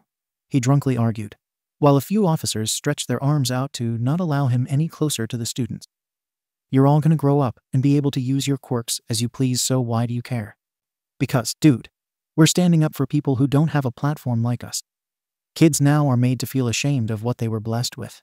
If it doesn't align with the world's standards, Kaminari argued back, it's not fair. The man scoffed. Life's not fair, kid. Get used to it. Luna then jumped in to defend her friends and their cause. Yeah, well, we can try our best to get close to fairness. All we ask is for everyone to be able to embrace our quirks and not feel bad about them and to not hide because you're ashamed of it. This isn't just about heroes, it's about everyone, including the 20% who don't have any type of quirk. Because even though the world makes them not feel like it, they matter too and their lives are important. We all chose to believe this story. Todoroki spoke up once again. Now it's time for us to close the book and write our own. Another angry member in the crowd shouted. So what do you expect us to do? Abandon this so-called lie. Then what do you have left, huh? I'll tell you what, chaos. A fucking dark pit of chaos that'll swallow us all. People around agreed and began arguing with those who didn't. Any other day this would have been seen as concerning. But on this day, it was seen as a wake-up call. Todoroki looked down then back up at the crowd and smirked. That's where you're wrong. Chaos isn't a pit. Chaos is a ladder. Asterisk. We won't allow people to hide in the shadows any longer. We ask them to come out and make their voices heard. Tokoyami stood proud. You want quirks to be freely used, huh? The drunk man shoved his way past the officers who were trying to calm down the crowd. Then take this.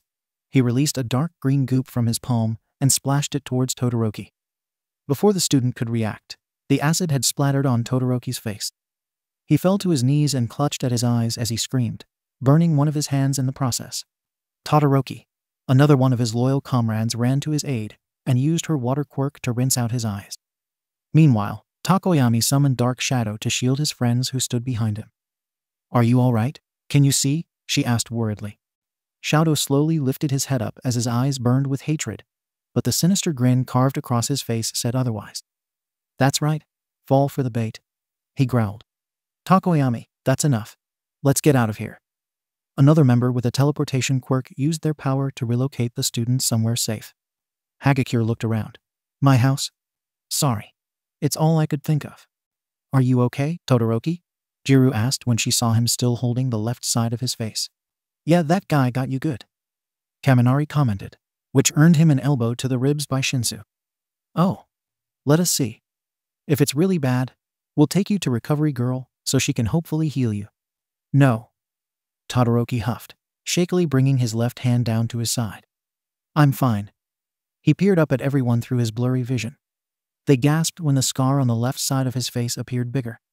Now, instead of it circling only around his eye, due to the acid, it had grew larger as it now spread down his face, resembling a claw mark. We did great out there. Now people are talking. But you got hurt, man. Kaminari placed his hand on his friend's shoulder. You still want to do this? I'm not going to get scared out of fighting for what's right, and you guys shouldn't either. If you want to back out now, that's fine. I won't force you to stay. But if you choose to still walk with me, I'll be grateful. Everyone looked at each other and nodded. We're with you. Hideout. Oh my gosh, I hope your brother's cute face is okay. Toga held her hands up to her cheeks. She jumped when she heard a loud pound against the wall along with debris hitting the floor. Turning around, she saw that Dabi had punched a hole through it. That damn idiot. He growled. The hell was he thinking? Didn't think those UA kids would see things our way. Compress commented. No, they're Bane stupid. Dabi clenched his teeth, steam fizzing out from the cuts in his face. Nobody's gonna listen to a bunch of brats. They're wasting their breath. Especially Shouto. Moron's gonna get himself killed. Alwa Dabi. Toga skipped over to him. Sounds to me like you're worried about your baby brother. He scoffed. Shut up, psycho girl. I'm pissed cause he has no idea what the hell he's doing. Then let him join us. Toga suggested, pressing the pad of her finger against the tip of her knife. He'd be safe. Not to mention if we recruited his classmates, it would really have heads turning. Tyra leaned back against the wall and crossed her arms. They may just be students, but after this stunt, more people will follow them. Meaning our organization grows and everyone will see that there's no such thing as being truly good or evil. Forget it. That's not gonna happen. Dabi irritatedly dismissed the outlandish comments. Gil put his arm on Dabi's shoulder, turning the man around to face him. We need to capitalize on this, Dabi. I get that he's your brother, but you gotta put your emotions to the side and see the bigger picture. This isn't about us anymore. This is about the world and what it can become. Dabi roughly pulled Gil's hand away, throwing it to the side. You don't get to tell me shit. While Shigaraki is away, I'm in charge and I say leave my brother out of it. Maybe you aren't fit to lead us then. Tyra added. You're clearly blinded by your family bonds, that you lost sight of what's important. Dabi narrowed his eyes at the woman who spoke to him as if they were equals. None of these new recruits knew shit, so they had no place to give their input. Careful now, remember who you're talking to. Oh yeah, Yoku circled around Dabi, brushing up against his arm, and then lowering his head down to the crook of Dabi's neck, making the man tilt away. Son of Endeavor, he cooed. Former golden boy who was replaced time and time again because he simply wasn't good enough. Yoku taunted with a smirk, knowing he was getting under Dabi's skin by the way his body stiffened. What a shame it would be if that were to happen again, right? Getting voted out of your position at a time like this would definitely blow. He lifted a finger, running it against the staples lined across Dabi's cheek. Yoku's hand was slapped away by Dabi, who was now holding flames in his palm. Touch me again and you burn. Threatening or promising me? Yoku chuckled, stretching his arms out as an invite to fight. Let's see what you got. Looking to die tonight, pretty boy. So hot, Toga squealed. Go Dabi, go Yoku, I can't choose. Don't worry babe, I'll make sure you're not disappointed with the show. He winked at the blonde. Come on Dabi, end that e-boy, Spinner shouted with a raised fist. Oh I can't watch this. Twice covered his eyes, but began to peek through the gaps between his fingers. Let's go. The group began shouting and instigating the two men to fight. Sometimes throwing a few fists and watching a brawl go down is what you needed to do in order for the tension to subside. Dabi tackled Yoku to the ground, holding both wrists between his hands, above the man's head. He continued to punch until blood laced his scabbed knuckles. Not so tough now.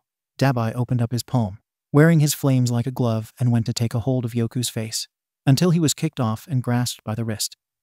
Dabai's breath got stuck in his throat when he felt himself start to lose control of his own body. My turn. Yoku simpered, blood spilling out from the corners of his mouth. Get off of me, he ordered as his quirk activated. Dabi obeyed and stood up like he was told. Okada raised his eyebrow and whispered to Gil. Hey, I thought his quirk only activated if you think he's hot. Gil shrugged. I mean, he's a good-looking guy. I'm not gay, but like, I'd do him. Okada shamelessly admitted, receiving several nods from the group. Yoku curled his lip up into a cocky smile and brushed his messy hair back. Blood from his nose dripped down onto his chest, mixing in with his sweat as it ran down his chiseled body, painting him red. Scratch that, I'd let him do me. Time to get serious. Yoku lowered his voice. I want you to admit why you don't want to join forces with your brother's group. Dabai's teal eyes dilated into dark orbs as he was being controlled. He's trying to follow in my footsteps. He admitted against his will. I nearly died fighting for this cause and killing Shouto in the process. I can't do that again. You're pushing him away. That's why you ignored all of his calls after Deku. You're afraid that he's going to turn into you. He thinks he knows who I am. Shouto still believes that I'm Tauya. Dabai's words trembled as he was forced to speak his thoughts that he didn't want to believe. I'm not him. I had the chance to be better, but I cremated that bridge. Shouto can't do the same. And why not? Yoku tilted his head. We're going to shake the world. And with his help, he's going to break it. Society is already crumbling, and I can't watch my brother go down with them. Yoku shook his head, scoffing under his breath. What's a life to you, Dabi? Huh? Your body count is more than ours combined. We knew what we signed up for when we agreed to join the Paranormal Liberation Front. Bodies would drop. We can't have peace without war. He paused, feeling disgusted with what his so-called leader was owning up to. We're all fighting for our lives here, not just you. Yoku spat. We're all fighting for people we love too. Me, Dyer, Gil, all of us, he screamed. Fuck, even that little girl scout. How could you be so selfish and try to stop us from making things right? That's enough. Twice finally intervened after hearing someone who is like a brother to him being torn down. He wasn't sure if he stopped this because he was trying to protect Dabi, or because he could no longer bear listening to him, basically going against everything he once believed in. Dabi always used to mention dying for the cause. But ever since he revealed himself as Tauya Todoroki, he noticed that Dabi was beginning to change into someone who resembled more of a stranger than a comrade. Turn off your quirk, Yoku. It's not fair to make him say this shit. Doesn't matter if it's fair or not, Twice. Tyra huffed. He certainly meant it all. I don't give a crap, Twice defended. Dabi has been with the League since the beginning. I know where his values truly lie. Don't try and get things twisted. He looked over at Toga, who was shockingly quiet for once. Himiko, come on, you still believe in our old dabs, right? I don't know, Jin. She looked between her old comrades and the new, her heart being tugged in both directions. I don't like what's happening to us. What would Tamira say? He'd tell us to focus on what's important and to destroy the ones holding us down. Spinner walked over to Twice and Dabi. Stain yearned for a world where we had true heroes, and one where there was no unnecessary violence and bloodshed. He looked up with a sad frown. In this case, we're doing what needs to be done. I'm sorry you guys, but I agree with the E-boy. We can't stop now. Not when things are finally moving forward as we wanted. Even your own agrees with us. Yoku held his hand up, swiping it slowly across Dabi's eyes, releasing the brainwash effect of his quirk. Dabi looked around feeling completely distraught. TCH, and you call yourself a leader. Hey, Toga flung her knife out. We brought you into this group, and we can kick you out. Open your eyes, space buns. You're not the minority anymore. And Dabi here is trying to go against us now. Dabi ripped away from Twice, who had his hands on his shoulders. He pointed about to say something back, but no words came up.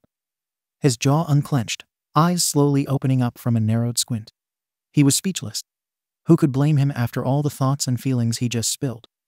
Dabi admitted to himself as well as everybody else that he wasn't as cold as he was leading them on to believe.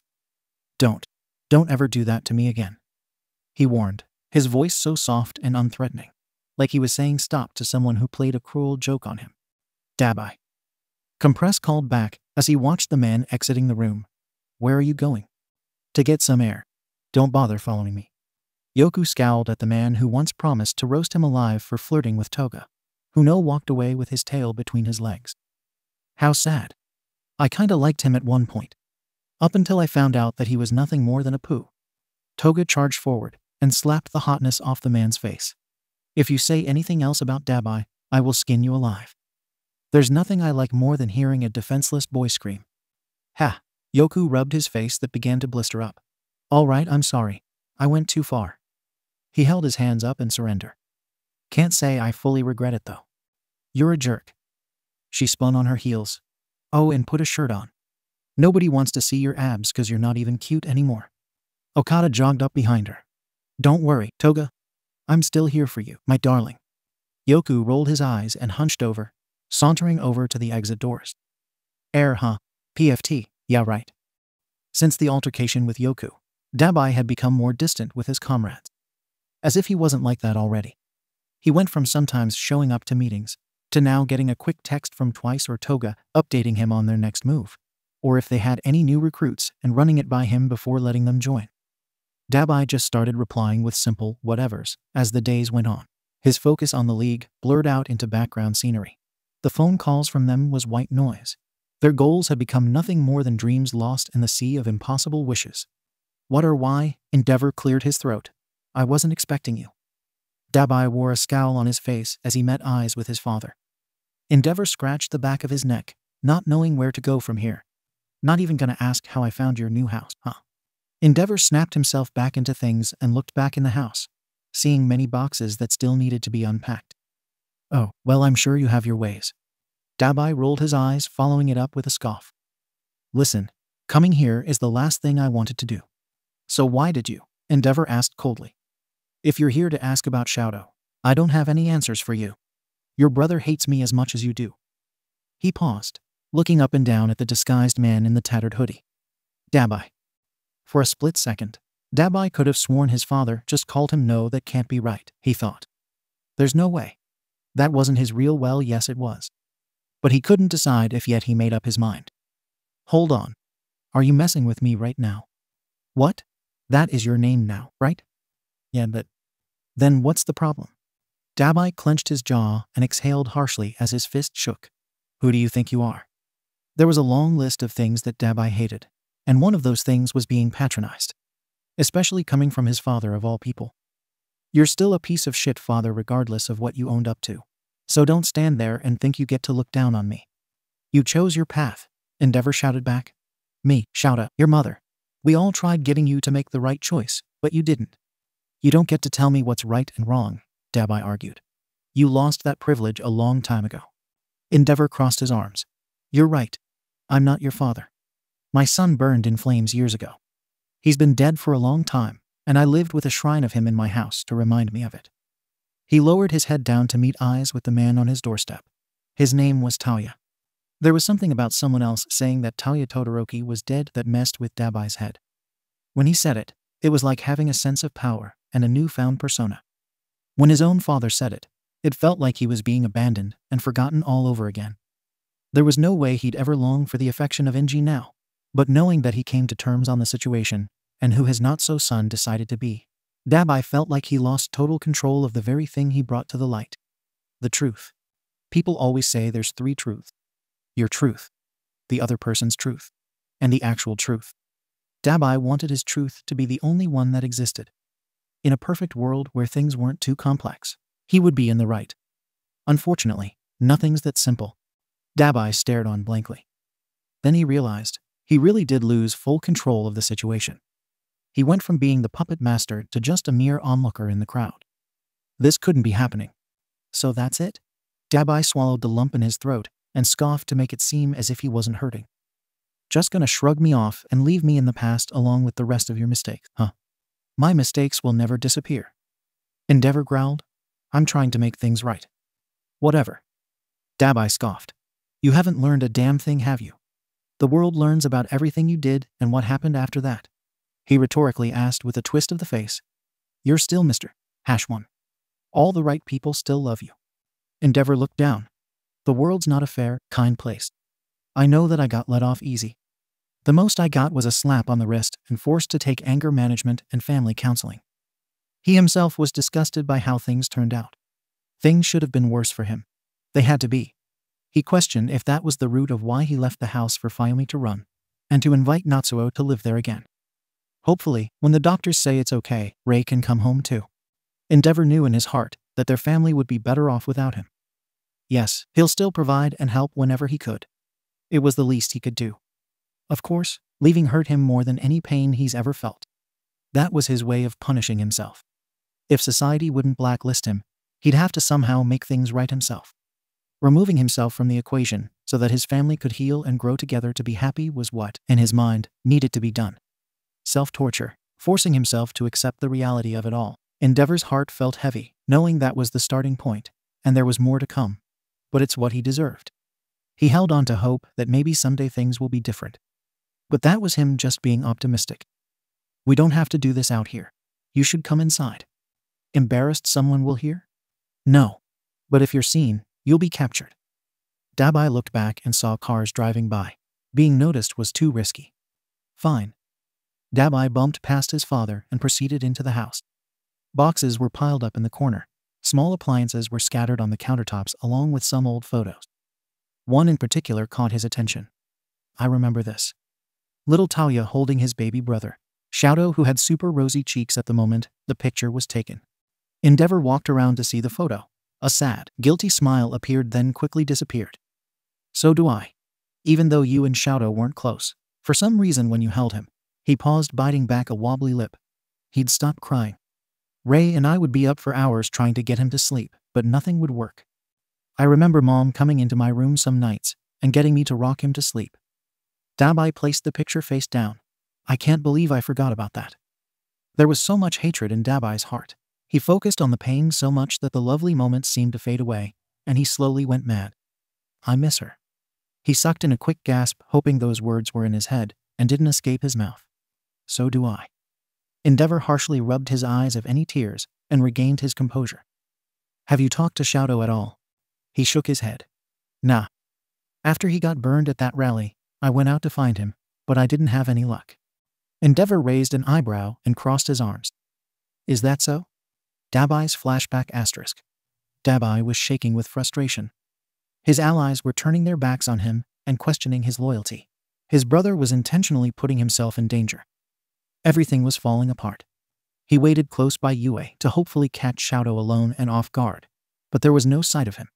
He called hospitals, posing as Natsuo, so that the receptionist could tell him if his little brother checked in to treat a burn. Still no luck. It was already getting dark, so he decided to head back to the hideout.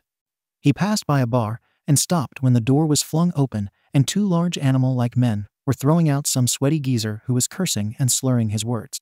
So pathetic, he thought. Something about this guy looked familiar. The man struggled to push himself up off the pavement and wobbled until he found a stable standing position. You damn mutants, he shouted, then turned his attention to Dabi, who stood there staring. What are you looking at? He drawled, spitting at Dabi's feet, and proceeded to stumble away. Dabi looked down when he heard a sizzling. The pavement was burning. Acid. He cocked his head to the side and clenched his jaw. All right, you fat fuck. Let's see if you can handle getting burned. Dabi followed the man, who was more than likely lost considering how confused he was when he found himself behind some abandoned buildings. What the shit? The drunk scratched his head, trying to remember where his damn house was. Where in da hell am I? You're lost. Dabi's voice echoed through the empty buildings. How unfortunate. He smirked. Back da fuck up, skinny boy. He wiped his sweat with the back of his hand. I'm a black belt. I'll kick your ass. Dabi sarcastically chuckled. Oh, I'd like to see you try, you tub of lard. Take that hood off so I can see your face. Coward, Dabi shrugged, removing the hood. By the way the drunk stumbled backwards, he could tell he didn't expect this turn of events. You're that guy, he pointed. The one from the League, Endeavor's son. You're right. Dabi stalked his way closer to the man who had backed up into a gate. He kneeled down to the man's sitting position and grabbed him by his stained shirt. You do know why I followed you, right? The man shook his head. You hurt my little brother. That wasn't me. That wasn't you? Dabi tugged at the captain's celebrity shirt that was tearing at the seams. You expect me to believe that? It was an accident. I'm bored now. Dabi cut him off and stood up, extending his arm out. Time to burn fatso. Do you think killing people is the answer? The flames in Dabi's hand extinguished.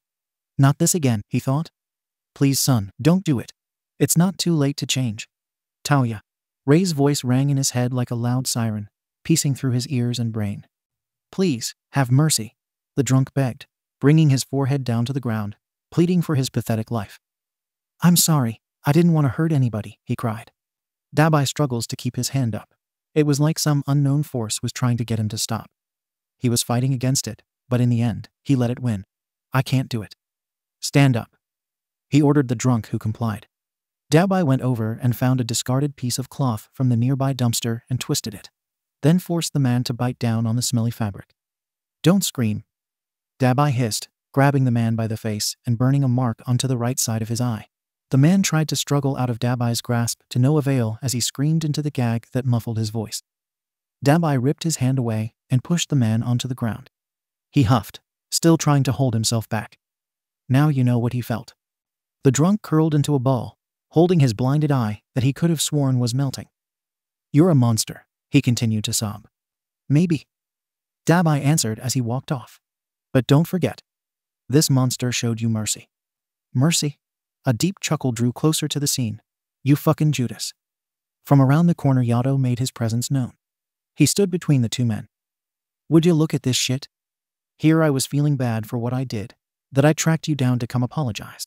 Then I see this. What do you want? Dabi growled. This was literally the last guy he wanted to see right now. I want you. He prodded Dabi's chest, then pointed back at the quivering man. To do what's right. What's right isn't for you to decide, playboy. Yato smirked. Fair enough. Guess I'll go tell everybody that you found the guy who hurt your brother, who you're apparently trying so hard to protect, that you couldn't even get the job done. Ever heard of an eye for an eye, dumbass? I have actually. But that's bullshit, cause we don't play to get even. We play to win. There is no we. Alright. So what's really stopping you? Change of heart? He tauntingly pouted. That's weak, dude. Dabi shoved Yato, whose expression changed real fast. You don't want to do this, Dabi. Remember what happened last time. I won't let you get close enough then. I have long range, remember? He stood back and held flames in both hands. Oh right, kill me, but keep this squabbling bastard alive.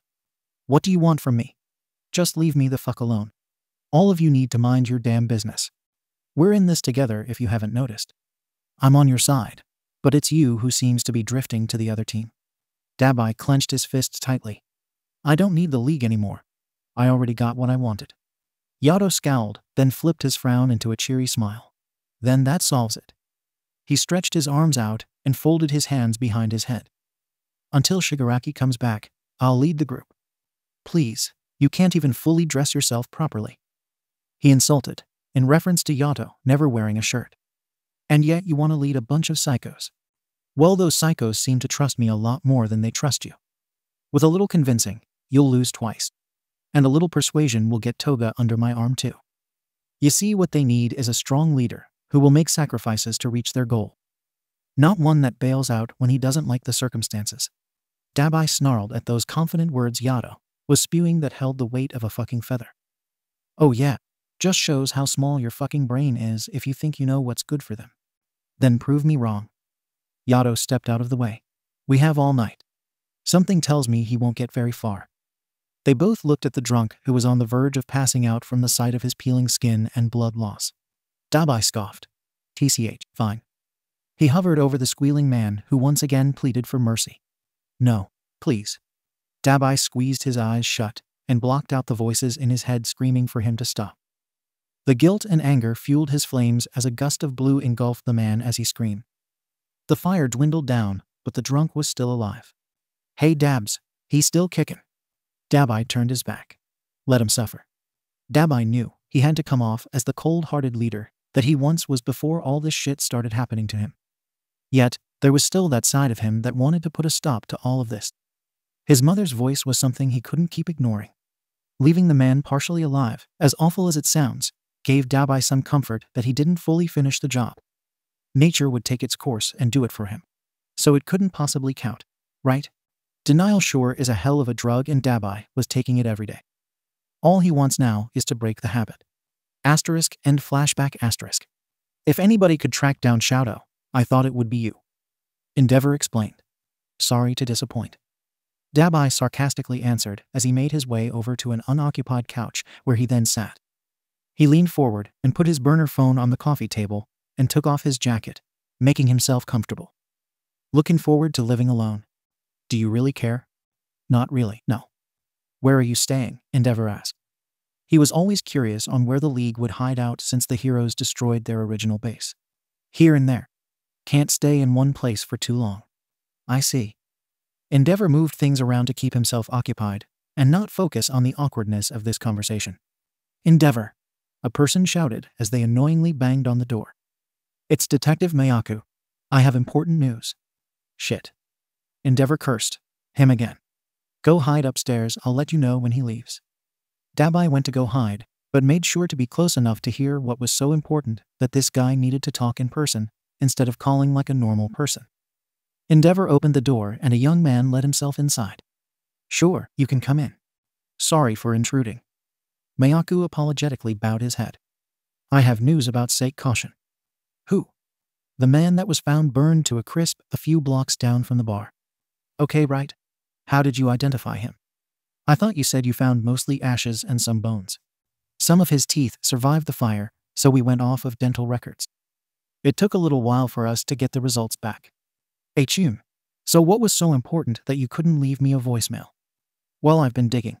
You see, the burned cloth we found wasn't his shirt like we expected. I visited the scene again and I discovered fabric and seams entangled in the rods of the gate that Sake was probably leaning up against. Endeavor tapped his foot impatiently, making Mayako nervous and start to stammer. What I'm trying to say is, Sake was the man who shot acid at your son. Endeavor stiffened his jaw. How can you be so sure? Well, I talked to some of the men at the bar, and they said that Sake is a regular who always causes trouble. They saw him on TV when he hurt your son, and he picked a fight with the bartender when he said he should feel ashamed for hurting a child. He explained. He was murdered the same night he hurt your son. Endeavor uncrossed his arms and towered over the detective. Are you accusing Shouto of doing this? Mayako shrunk where he stood. And no, not at all. But I do think it was your other son. He gulped. Taoya. Taoya's nowhere to be seen. And I doubt he'd kill someone to avenge the brother who he abandoned. Endeavor didn't mean those words. With the way Dabi had been acting, it seemed like a possibility. I guess that's true. The bartender did say that when they kicked out Sake, there was a man in a black hoodie standing at the door who never entered the bar. Endeavor looked past Mayako and over at the couch where Dabi had left his hoodie. A bead of sweat dripped down his forehead. That could have been anybody. You know Shouto's organization has a lot of traction right now. Maybe one of the followers did this. He guided Mayako towards the door, hoping that he wouldn't turn towards the couch. How many fire users do you know? Ordinary citizens don't exactly have the firepower to char bones to dust, unless they've had training. Which is hard for non-pros and students to get, or unless they were taking illegal quirk-enhancing drugs. Ring. Ring. Endeavor cringed at the sound, knowing Dabi's burner phone was right in front of the couch with the other evidence. Are you gonna answer that? No, I'm talking to you, that would be rude. Listen, Endeavor. All I'm saying is that Taoya being behind this isn't too far-fetched. Whoever did this was looking for revenge. Ring. Ring. This time, it was the detective's phone that needed to be answered. Hello? Are you sure? All right, I can't believe I missed that. Thank you so much. Bye. Who was that? My assistant. He slowly placed his cell into his front pocket. Endeavor. You should sit down for this. Mayako turned around to have a seat and saw Dabi's black hoodie on the couch. Did you shrink your laundry? Yeah, my daughter usually took care of laundry, so now I'm figuring it out. He lied. Mayako picked up the hoodie and pinched his nose at the horrid smoke smell. Pesky detectives. So what is it? I have a lot of things to take care of. Well, I was just informed that there's a possibility there were 2 people at the crime scene. Endeavor scrapped his hands over his face. The burns in the pavement. One set looked more focused, and the other was more erratic. And by the shades of the markings, the range of temperatures had to be completely different. Ring, ring, ring, Rai-hei Dabi, it's me, Toga. Listen, Jin and I have been worried about you. What happened a few days ago? We don't blame you for how you feel about joining forces with your brother. But keep an open mind, okay? This'll be good for us. I'll check in again later. Bye. Endeavor froze at the sound of the audible voicemail. Busted. Endeavor. The #1 quickly stood up. No, it's not what you think. Are you covering for your sons? Absolutely not. Shouto and Taoya, they killed. They didn't. You're hiding Taoya here. Mayaku grabbed at the cuffs that were attached to his weapon belt. I have to arrest him. You can't. Endeavor forbid. Mayaku slumped his shoulders. I'll say he broke in. We can make things look like a struggle went down and I walked in. None of this will fall back on you. But I need you to understand why I need to arrest him. Taoya is a criminal. Endeavor grabbed the man by the arm before he could walk up the stairs. I told the world already. This is my fault. I won't let my sons pay for my mistakes anymore. Let go of me, or I'll have no choice but to arrest you too. Even though you'll more than likely get off easy again. But it'll tarnish your name even more when it comes to the hero billboard polls. Sounds like a threat. Endeavor growled. If you don't let go, I'll be forced to call for backup. Endeavor lowered his head. I'm sorry. He let go. Right before Mayaku could take a step, he was hit with flames that stunned him, causing his body to fall to the ground. When Dabi heard the man hit the floor, he ran down the stairs. What the hell? That drunk bastard's dead? I knew he would have died, but I didn't burn him to ash. And Shouto. He wouldn't have done that. I know. Endeavor looked his son in the eyes. I know. Endeavor's flashback asterisk. Yeah, I splashed acid all over that kid's face. A drunk in the distance bragged. I'd say it's an improvement. That'll teach M to shut his mouth about shit he knows nothing about. Hey buddy, the bartender leaned over the counter. Don't think you're hot shit just 'cause you hurt a kid who's standing up for something.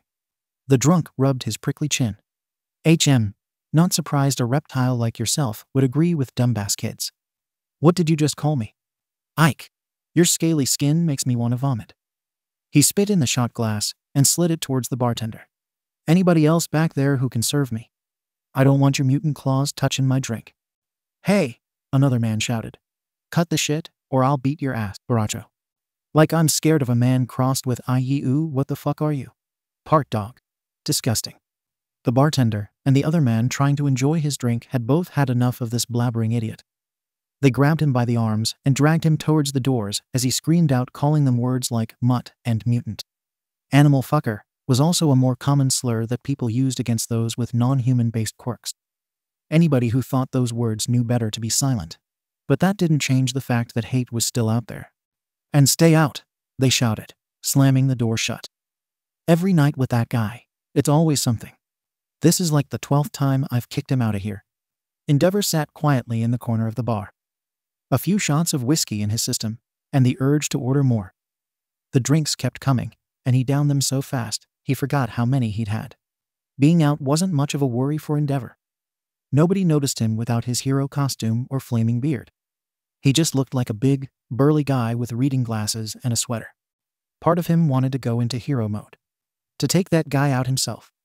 But with the alcohol brewing inside of him, he knew that wasn't a good idea. Those words, though, they kept playing in Endeavor's head. That bastard was proud of what he did to Shouto. So much so that he was bragging about it to a bar full of people. The rage was boiling over. Hey, sweetie. A busty waitress rested her dainty hand on his broad shoulder. Better slow down there. Don't want you passing out on us, Pops. Endeavor lazily looked up at her. She was young. Maybe a little older than Fayumi, but still very young. Her face was okay, but her tight body looked amazing. He shook those dirty thoughts out of his head. It was the liquor talking. He never had thoughts like that. I'll be fine. I'll just have one more beer and I'll be out of your hair. Coming right up. She winked. Endeavor smirked and shook his head. There's a reason why he didn't drink. It made him want to act out in more ways than one. That's why the most he'd ever drink is a small glass of wine at dinner. He'll never forget after graduation how All Might and Mike dragged him and Aizawa out for drinks. Nobody would have guessed that Endeavor would have been such a lightweight while Aizawa was a beast at drinking. The night was fuzzy, but all they remembered was meeting some girls that night, and the rest was history. He was pulled from his thoughts when a bottle slid in front of him. You're kinda hot for an older guy. Thanks. But I'm married. The waitress pouted. Aw, well, that's never stopped anybody before. Endeavor finished the last of his drink. I should get going. He pulled out his wallet and left the girl a generous tip. Stumbling out the door, he let his feet guide him to wherever they chose to wind up. He had no idea where he had drifted off to, but it was quiet. Soon he came to a stop after hearing faint breathing and rattling coming from behind some old buildings. Curious, he wobbled down the path to check it out. The rattling got louder, so it was easy to trace where the sound was coming from. "Who's there?" Endeavor took off his glasses that started to give him a headache and put them in his pocket. "This is why I hate drinking. He help me," a weak voice croaked. It was a man who looked severely burned. Some of his clothes were still attached to his body, but his muscle was falling from the bone the more he moved. Trying to pull himself up with the assistance of the gate he was leaned up against. "Oh God." Endeavor hurried over. "Sir, who did this to you?" He pulled out his cell phone, prepared to call a medic. It was a SC Scarecrow. A patched up Scarecrow. The delirious man weakly answered. "Patched up." If there was one thing people always said to describe Dabi, it would be patched up. 911. What is your emergency? Endeavor looked at the man's shriveled body and recognized the shirt. It's the man from the rally and the bar. Endeavor hung up his phone. "You hurt my son." "And no."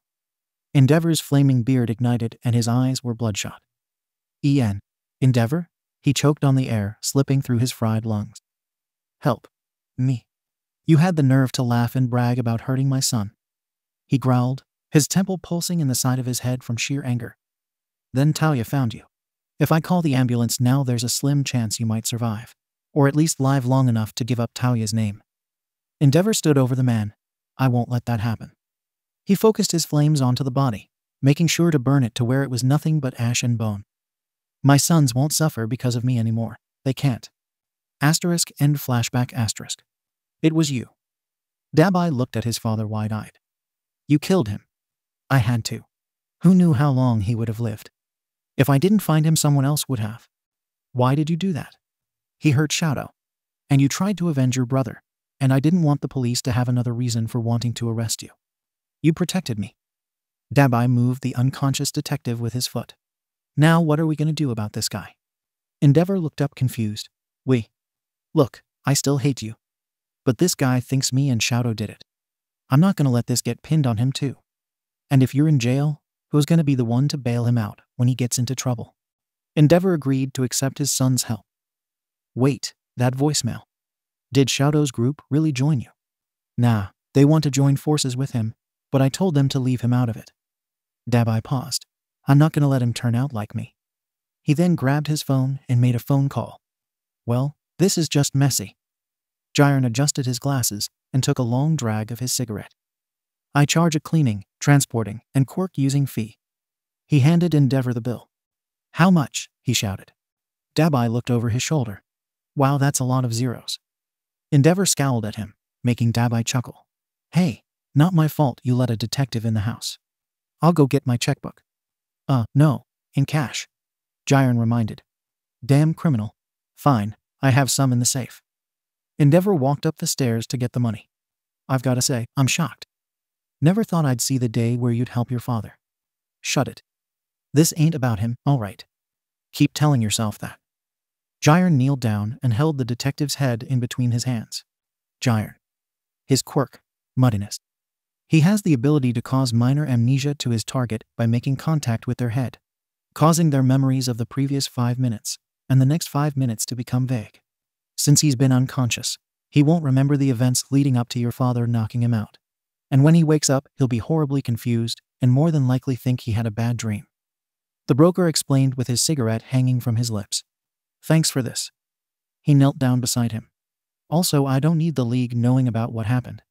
Jiren turned with a smug look on his face. "You know what it takes to keep my mouth shut, Dabi." He rolled his eyes and dug in his pockets. All I have is a pack of menthols." Jiren plucked the box out of the man's hand. "Thanks, I was running out." Endeavor came back down with the money wrapped up neatly in a rubber band and handed it to the broker. "My men will be here shortly to transport him back home and to clean up this fiery mess." He motioned with his hands, in reference to the burn marks on the wall and floor. "What about the crime scene?" Dabi asked. "Who knows what more evidence they can pull from there? I'm afraid I'm not your man for that job." Jiren slouched. "I'm sure you boys will figure something out." He laughed to himself. I'm sorry. It's just amusing to see a member of the infamous League of Villains joining forces with the new #1 hero. It's unreal." And don't you say shit about it. I know. My lips are sealed. Shortly after Jiren left, his men took the body and cleaned up to get rid of any evidence that the detective was ever in the house. Thanks for that. Endeavor looked over at Dabi, who seemed relieved that this was taken care of. Don't mention it, Dad. They both froze. Did I just? NG. I said NG. Dabi corrected himself. Right, that's what I heard too. Dabi didn't know what it was, but saying Dad didn't sting his tongue as much as he thought it would. Who knew that covering for each other over a murder and assaulting a detective could bring people together? Hey, if you need anything. Endeavor began but trailed off. Never mind. Just spit it out, NG. I'm here if you need anything. Or if you feel like you have nowhere to go, my door's always open. Before things got too mushy, he tried making things less deep. The old house too. You can also stay there if you like. I'm sure your sister will be thrilled. Dabi was trying to understand what the hell was happening. His dad was really trying to put the broken pieces back together. So much so that he himself broke the law. I'll keep that in mind. Dabi flung his jacket back on and put up the hood. I should get going. Yeah. Endeavor watched his son leave and shut the door behind him. Then he softly said, Good night, Taya. Dabi turned around, looking back at the house. Night, Dad. A man was found burnt to ash in a filthy alleyway, and there were 2 probable suspects. The evidence was all there along with a crystal clear motive. The sons of Endeavor were under the magnifying glass of injustice for nothing more than a quick moment by a pesky, rookie detective. Then suddenly the case was dropped a few days later. For some reason, it was decided that the man known as Sei Kaushin, the town's loud-mouthed drunk, died due to being exposed to a flammable substance, more than likely fresh gasoline on the cement, and was burned to a crisp after dropping a lit cigarette on the ground. With the amount of alcohol in his system, stated by the bartenders who were serving him that night, there was no way he would have been stable enough on his feet to run out of harm's way. He was on the edge of blacking out when he was escorted from the bar. This was the story that was fed to the public. All the stuff about Taya and Shouto, Endeavor's assistance in a murder cover-up crime, went unspoken. When you have as much pull as the #1 hero, it can be fairly easy to make things go away. Paying off witnesses and threatening those involved in the case with forgotten accusations that were never brought to the light, or saying you'll expose dark secrets of affairs and foul play, will definitely cause the guilty to keep quiet. Endeavor wasn't one for blackmail, but to protect his sons, nothing was off limits. Lies, truths, murder. It didn't matter an ounce. Sometimes, there's exceptions for injustice, if it means protecting the real victims in the end. Right. Endeavor sighed as he splashed cool water on his face in order to wake himself up. The bluish bags under his eyes were becoming more visible as the restless nights continued. Between fighting crime, managing his agency, and trying to fix his broken family, there was hardly any time for sleep. So much needed to be done. It was too much for one man to take on alone. Hey. Endeavor jerked around in a fright, due to being caught by surprise in his vulnerable, tired state. Relax. Dabi put his hands up. It's just me. He leaned against the doorframe and pointed behind him with his thumb. Your security system sucks. But I guess living in a gated house, it would be hard for intruders to sneak in, so no need to lock your doors. The tired hero groaned. I forgot to lock them again. No shit. When was the last time you slept, old man? I've been busy. He simply answered, while tying his blue robe with flames along the trim around his waist. What are you doing back? You know it's dangerous. We can't risk someone seeing you here again. I heard that the Safety Commission is going to do a live conference at UA tomorrow. The highly anticipated event was going to cover the topics of UA's conflicted students and staff, and the trust of the mighty heroes who were on the receiving end of society's judgment. Think Shouto and his allies will crash it. If they were smart, they'd think twice about that. The top heroes are going to be there in case anything gets out of hand. Dabi crossed his arms and nodded. Don't worry, you won't be seeing any villain attacks from us. That so? Your League of Villains comrades are still interested in breaking the trust between heroes and society, are they not? Endeavor rhetorically asked. I'm sure you still have that goal in sight too. We're laying low for now. With the boss out of the picture for his own reasons, we've decided to take the back seat and let things fall into place. Why get our hands dirty when the pros and police are making all the wrong plays? I mean, wrong for you guys, right for us. Right. Endeavor repeated. I'm sorry. After everything, and all these infringements and lies I partook in, I realize now what you're fighting against. I don't agree with the way you all have handled things, but I can admit that we as a society have to change with the times. Endeavor felt his son's eyes on him and looked up, netting his stare. He cleared his throat and shook his head as he began to stray away from the main subject. Quirks aren't as simple as we've been told that they were, and there's still so much research that has to be done with the biology and how it impacts the individual. How the mixing of quirks can affect the thought process and the actions of people. I feel so stupid for not recognizing it before. Dabi was somewhat stunned to be hearing that his father was seeing things his way. After doing the dirty deeds himself, and how easy it was to sweep something as bad as murder under the rug. It showed how many crooked people were a part of the so-called trustworthy elites. The system is supposed to serve and protect the people, not cover up the crimes of the ones who are working for it. Before Dabi could respond, his phone began to ring in his pocket. Yeah, he answered. Shit. What is it? We have a problem. Earlier. Tsuka Yase. A student pushed Dyer's daughter into the lockers. You're quirkless. Your father is a Yakuza thug, and yet you think you have the right to speak out against the heroes. Tsuka tried her best not to get angry. She continued to take the quirk suppression pills, but it wasn't wise to let these emotions get the better of her. It was a group discussion, Kagura. Everyone was voicing their opinions. You know, my father was killed during the raid of the Shai Hasakai compound a few months ago. My mom would have been crushed by that monster of a villain too, but a hero saved her life. So excuse me for being offended by how you were speaking out against them. Nobody is saying that heroes are bad, Kagura. We're saying that things need to change, and we have to stop looking up to them like they're gods. People have become weak by putting their faith in them, when most of them only do all this hero work for a damn paycheck. Tsuka tried walking past her classmate who stepped in her way once more. Get out of my way, she warned when Kagura pushed her again. Knock it off. Her teeth gritted against each other as her path was blocked once more. Or what? Kagura transformed her hands into sharp serpent claws. You gonna hit me? Go ahead and try. Oh wait, you can't cause you're a defenseless, quirkless loser who has nothing to offer in this world. See, it's things like that. People like you are the reason why things need to change. You aren't better than me just because you have a quirk and I don't. I have a better chance at succeeding than you. So yeah, I'd say I am better. Sure, and here you are proving my point once again. Tsuka shook her head at the girl's ignorance. I've dealt with enough of your stupidity. Get out of my way.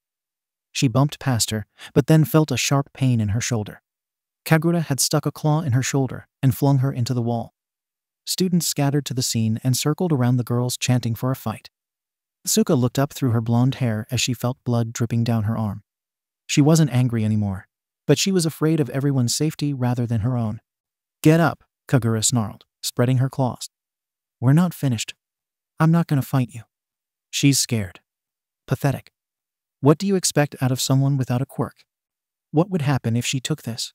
Someone pulled out a syringe out of their bag. Before Tsuka could react, the boy stuck the needle in her arm and pushed the cloudy gray fluid into her bloodstream. You idiot, Tsuka screamed, making the building quake. Trigger. Her voice shook as she realized it was the quirk enhancement drug she had been dosed with. Leave, she warned loudly as she held her sides. Get out before I kill all of you. Was that a threat? Kagura went for a slap, but was caught mid-swing. What the? Tsuka's normally blue eyes darkened to black orbs, and her hand gripped tighter around the girl's wrist. Let's see here. Her now ghostly voice echoed through the halls. Would you be considered quirkless without your hands? She squeezed more until Kagura's wrist began to crack. She screamed and used her other claw to scratch her way out of Tsuka's grasp, but it was like scratching stone. With a quick snap, Kagura's severed hand fell to the floor and twitched before life left it altogether, much like the blood pouring from her arm as she fainted. Tsuka turned to the frightened crowd, licking the blood from her face. Who's next? Love Hideout. 6 Blue. Okada called out as a yawn left his lips. Your turn, Girl Scout. Draw 4. I changed the color to red. Compress drew 4 Uno cards and piled them in his deck. Ah ha ha. You think you have me there, but not quite. He put down 3 reverse cards which neither person could go, sending it back to himself, then 2 more skip a turn cards, leaving him only with 1 card. Uno. He smiled from behind his mask. Okada and Toga both looked down at the green skip, a turn card, and realized that they didn't have any greens in their deck, so they had to draw more cards until they found one. For some reason, they got all the way down to the bottom of the deck, where the last 2 green cards were. Finally, they both shouted, slamming their cards on the table. Compress chuckled as he threw down his wild card. I win. There's no way. Toga threw her cards, landing in the scattered pile they had created. Don't be a sore loser, Toga. Okada leaned in and raised his thin, red eyebrow. But what I want to know is, how did you cheat? Compress gasped dramatically. What? I would never. He rapidly shook his head, causing green Uno cards to fall out of his hat. A nervous laugh slipped out, much like the stolen cards. Ta-da! I should stab you for that. Me? You were the one stabbing your cards under the table, Compress outed her. You were what? Okada looked under the table and saw cards stabbed to the bottom of it. Do you people have to be bad all the time? Geez. Could you all keep it down over there? Dyer rubbed his temples. I expect all the racket from those two children, but you press. My apologies. The magician bowed his head and walked over to put on the TV. Any requests? No cartoons, no comedy, nothing with killing off animals, no Japan's Got Talent, and most definitely no reality shows. Compress frowned. Fine. The news it is. We're reporting a lockdown at Seigai High School. There is a rogue student, holding her peers as well as staff captive. Dyer sat up quickly. That's Tsuka's school. He snatched the remote from Compress and turned up the volume. Toga and Okada joined them on the couch to see what was going on. There are still no heroes on the scene, but police are trying to break their way into the building via doors and windows. The cameras panned over to groups of officers with riot gear attempting to barge in. Above the school was an almost black swirl cloud with lighting flashing out of it and striking the ground below, making onlookers scatter to safety. What the hell kind of quirk does that? Okada asked, leaning in to listen in more closely to the reporter. It's Tsuka. Dyer stood up in a panic. We need to go help her. Dyer, heroes are on their way. She's a teen girl. They'll find a way to. No, he screamed, making the trio flinch away. Tsuka, she's. The father shook nervously. I don't know how this happened, but the girl is dangerous. When her quirk becomes too much for her to control, she becomes a walking calamity. They'll see her as nothing more than that, and they'll kill her. All right. Toga stood up and began to dial her phone. I'll call Spinner and have him bring the quickest car he boosted so that we can make it to the school. No. He shook his head. The streets are probably blocked off where there's traffic. If you haven't noticed, we're villains. Driving laws don't apply to us, so we'll run over anybody and anything to get you to your daughter. Okada assured with confidence. Dyer took his words under consideration and sprinted to the room where Brute was sleeping. My body falls lifeless when I warg an animal or a person. So I need you to take my body with you all and bring it to the school. Brute runs fast, so I'll be there to talk Tsuka down. But what I need is for you to retrieve the quirk-erasing bullet. Toga and Compress side-eyed each other. Those are with the doctor and handyman. But they're up in the mountains. We can't risk anybody following us up there either. Toga informed, tapping her lip to think of a foolproof plan. Twice. He has one bullet because he's been trying to replicate it with his quirk, Compress remembered. We'll get it from him and meet up with you. Now go save your daughter. Dyer nodded to his comrades and then took over Brute's mind and body. The wolf sped out the warehouse and headed towards the school. We should tell the others, Toga announced, sending them a message. I'll call Dabi too. UA dorms. Todoroki and Sam were watching everything going down on the news and couldn't believe what they were seeing. Police everywhere and several D-list heroes on the scene who had no idea what to do since nobody knew what kind of quirk they were dealing with. What the hell are they going to do when they find the student? Depends. Todoroki answered. If they cooperate calmly, they'll probably arrest them. If not, then. Shouto, who the hell can cooperate calmly with guns pointed at them? Nobody knows what's going on in that school. How do we know the person causing all this isn't in some sort of trouble? Shouto listened to his friend and understood where he was coming from. The lines between good and bad have been blurred so much, but he still tried his best not to overlook every villain with a sob story. But this event had Sam looking in deeper. He had an older brother named Dean who had a poison quirk. When Dean was 8, he got incredibly sick due to not releasing the poisonous fumes that became more toxic within him. He was forbid to use his dangerous quirk in the house or outside due to Sam being only 3 at the time, and they didn't want to risk the little boy being exposed to such harmful chemicals. So, Dean snuck away and tried to slowly release his poison that caused people who inhaled it to cough up blood and make their eyes bleed. Unfortunately, they lived in the city, so no matter where he went there were crowds of people. Dean couldn't hold it in anymore due to his body bleeding from its pores and released every ounce of poison, accidentally killing those around him in the process. He was arrested on counts of manslaughter, but with support from the community after learning about his situation, he had to serve only a few months in a juvenile facility. After getting out, he felt so ashamed about the lives he took and let his quirk eat him up alive, and he died a slow, painful, bloody death. He had just turned 9. Sometimes when people hold in their quirks for too long, they could just explode and it takes over. Look at this. He pointed to TV screen. That quirk, whatever it is, that student is probably as scared of it as everyone else is.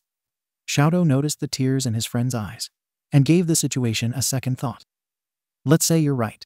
What should we do about it? I want to help if they're in danger. And if it is someone who is being evil just for the sake of it, then I'll leave it to the pros. All right then. Take Takoyami with you. He's been training with hawks and told me that he learned to use dark shadow to help him fly. Take your mobile equipment and find a way to hack the school's cameras. Avoid going inside before knowing any details. The electric boxes are usually outside in the back of schools. I would look there first. Can I take Hagakure too? I'll need her help to sneak on campus. Of course. Thank you, Todoroki. There's a reason why we all look up to you. Sam grabbed his laptop and went to find his friends to help him in this mission. Shouto looked over at himself in the mirror. The scar on his face from the acid reminded him every day why he started this movement. It was to help those who were seen as evil by default. It was to fight for the ones who were called useless for not having a quirk. It was to crush the mold of what a hero is and to rebuild it into what a hero should be.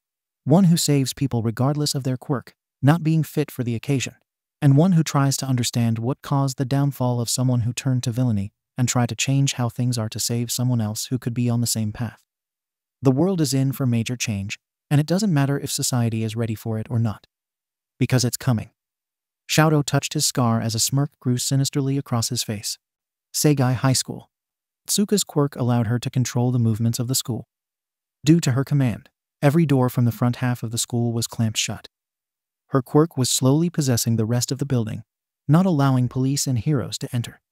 Hagakure, have you connected the cables? Sam asked through his earpiece. He didn't want to risk using his phone for the cell towers to pick up their location. I got it, she answered. Can you see anything? Sam typed quickly on his laptop and saw through every camera on campus. I'm in. Now hurry back before someone sees you. You do realize she's invisible. Takoyami reminded. Can you find the girl? Sam flipped through each screen, and what he saw horrified him and Takoyami. A trail of dead students with their bodies dismembered. It looked like something out of a slasher film. Both boys gulped as their stomachs began to churn at the sheer horror that was going on in that school. Do you still think it's a scared student? Takoyami asked with a tremble in his voice. I don't know. Sam felt his palms begin to sweat. Maybe this was a mistake. The teen started to doubt his gut feeling, but in his head, all he could see was his brother's lifeless body in the middle of their room. Something told him to follow his instincts and proceed with the plan. I'm going in. What? Maybe I can't stop her. With a quirk like mine, I can't become a hero like the rest of you. But that doesn't mean I can't try to save people. Sam, she could kill you. What's going on? Hagakure made it back. What do we do now? Sam wants to go in there. Takoyami filled her in. It's too dangerous. Listen to me.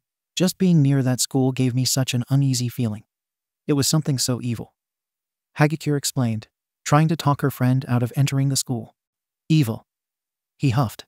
That word's thrown around so loosely nowadays. Sam grabbed his laptop case and slung it around his shoulder. I'm going. And don't try to stop me. Sam.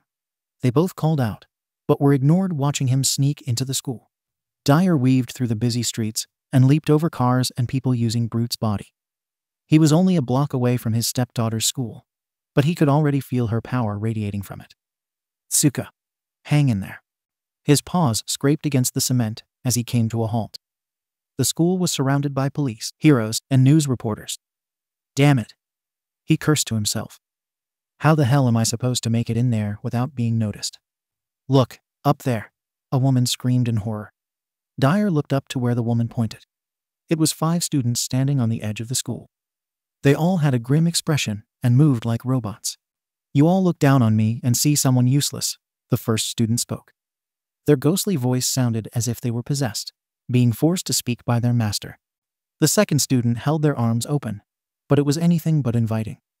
Now you look up to me and see a fearsome god. A boy was next to speak against his will. But I am no god. I'm a normal person who had to hide in fear my whole life, worrying how I can be accepted. Quirkless or not, I was doomed. Tears began to fall from the next young girl's face. I would be hated for my lack of powers, or I would be feared due to my overwhelming strength. A bystander yelled at the heroes and police who stood motionless. Hurry up and capture that villain before those children get killed. The last student, who was the youngest out of the bunch being only a first year, looked up with a frightening smirk. Villain, she growled. I am no villain. I'm a scared girl who was forced into this position. I was backed into a corner, forced to use my power. But none of that matters to you. Nobody sees me as someone worth saving. I know how my story ends. I'll be viewed as nothing more than some cold-blooded devil. She shrugged uncaringly. May as well go out with a bang. Each student stepped off the building one right after the other. Heroes and police snapped themselves out of their trance and ran towards the plummeting children, only able to save two. How heroic. One of the survivors spoke as they were being cradled in the hero's arms. You saved her. The child's eyes turned black. But she's not the one who needs it the most. The second child stood up and walked over to the hero and girl. You saved him too, but look at them. Look at them real closely. Even the dead ones. The possessed children turned their backs on the heroes and police. What everyone saw made them almost faint. Giant holes had been bludgeoned into their skulls. They were already dead. Yes. The boy softly spoke. They were.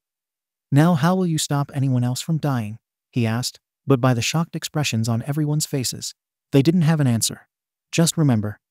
The girl turned her head all the way around until her neck broke. You've saved no one. Both she and the boy fell lifeless as their possessed bodies became nothing more than a gray corpse. The doors to the school flung open and Dyer took that as an opportunity to run in, while everybody was distracted by the children's mangled bodies that were displayed at the front of the school. Suka, he screamed. Suka, it's me. Where are you? Dyer sniffed the halls for his daughter's scent, but all he could track was more blood and bodies. Is that a wolf? Sam exclaimed as he searched through the cameras on his laptop. Whatever, I need to find this girl. He flipped through more cameras and accidentally lost his footing, tripping over something laying in the middle of the hallway.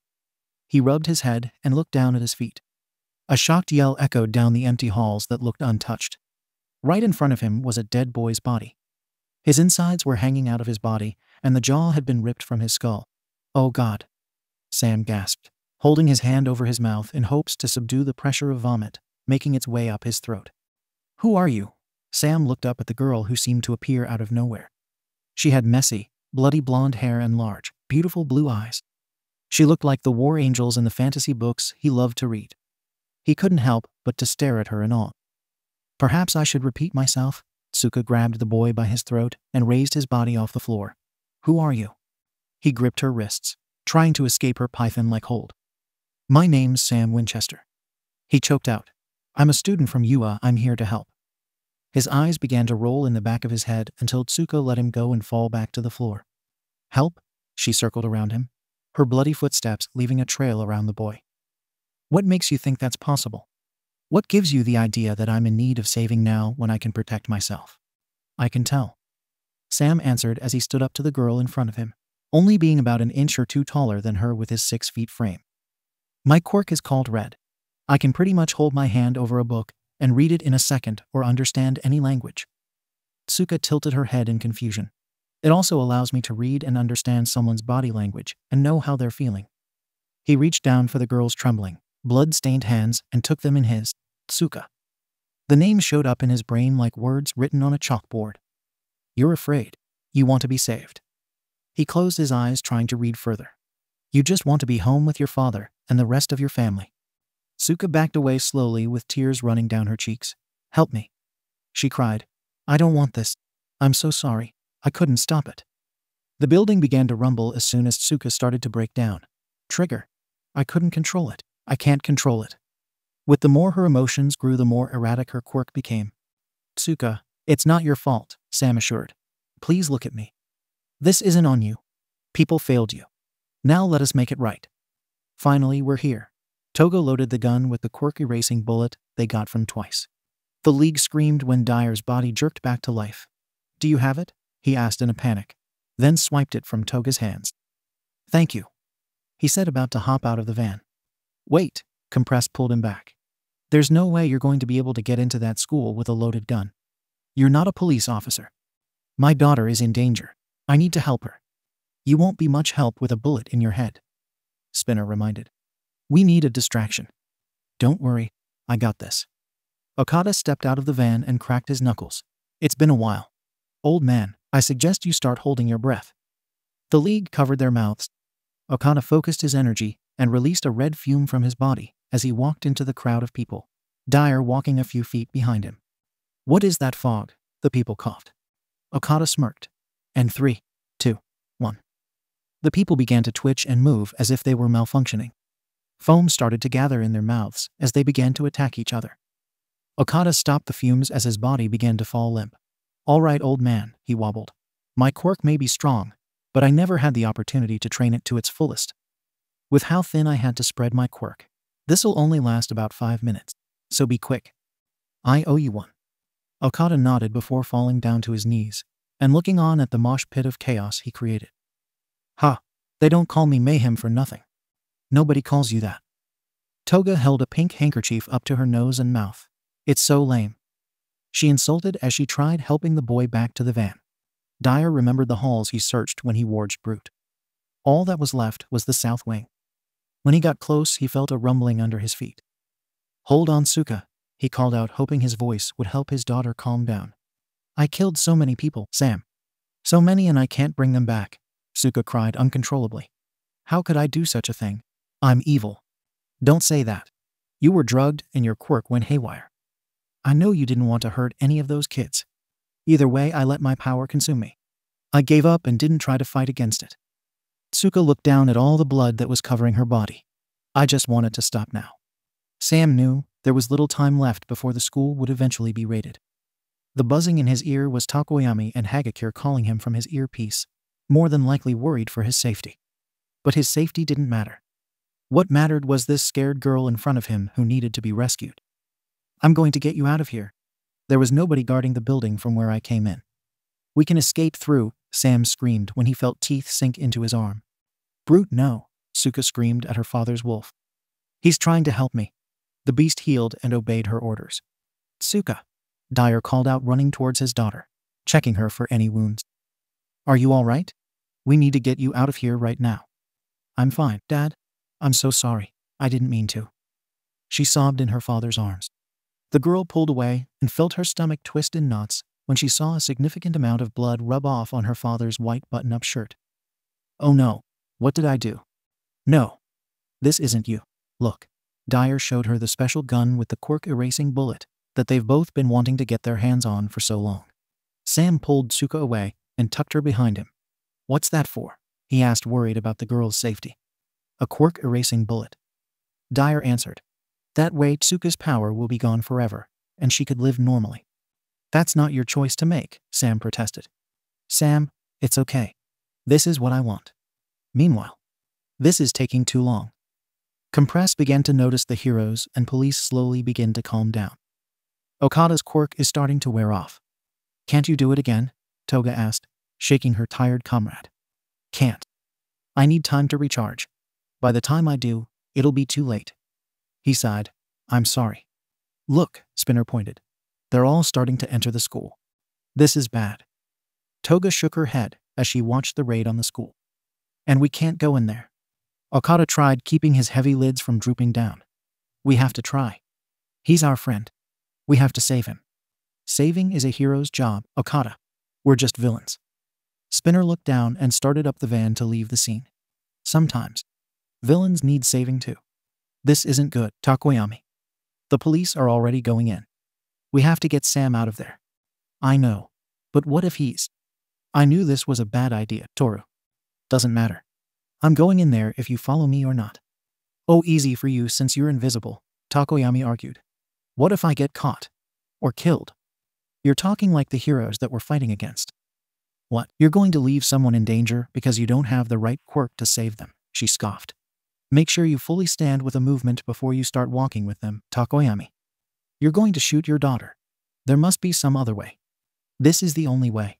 I want her to live freely and not have to worry about popping pills every day to keep her quirk under control.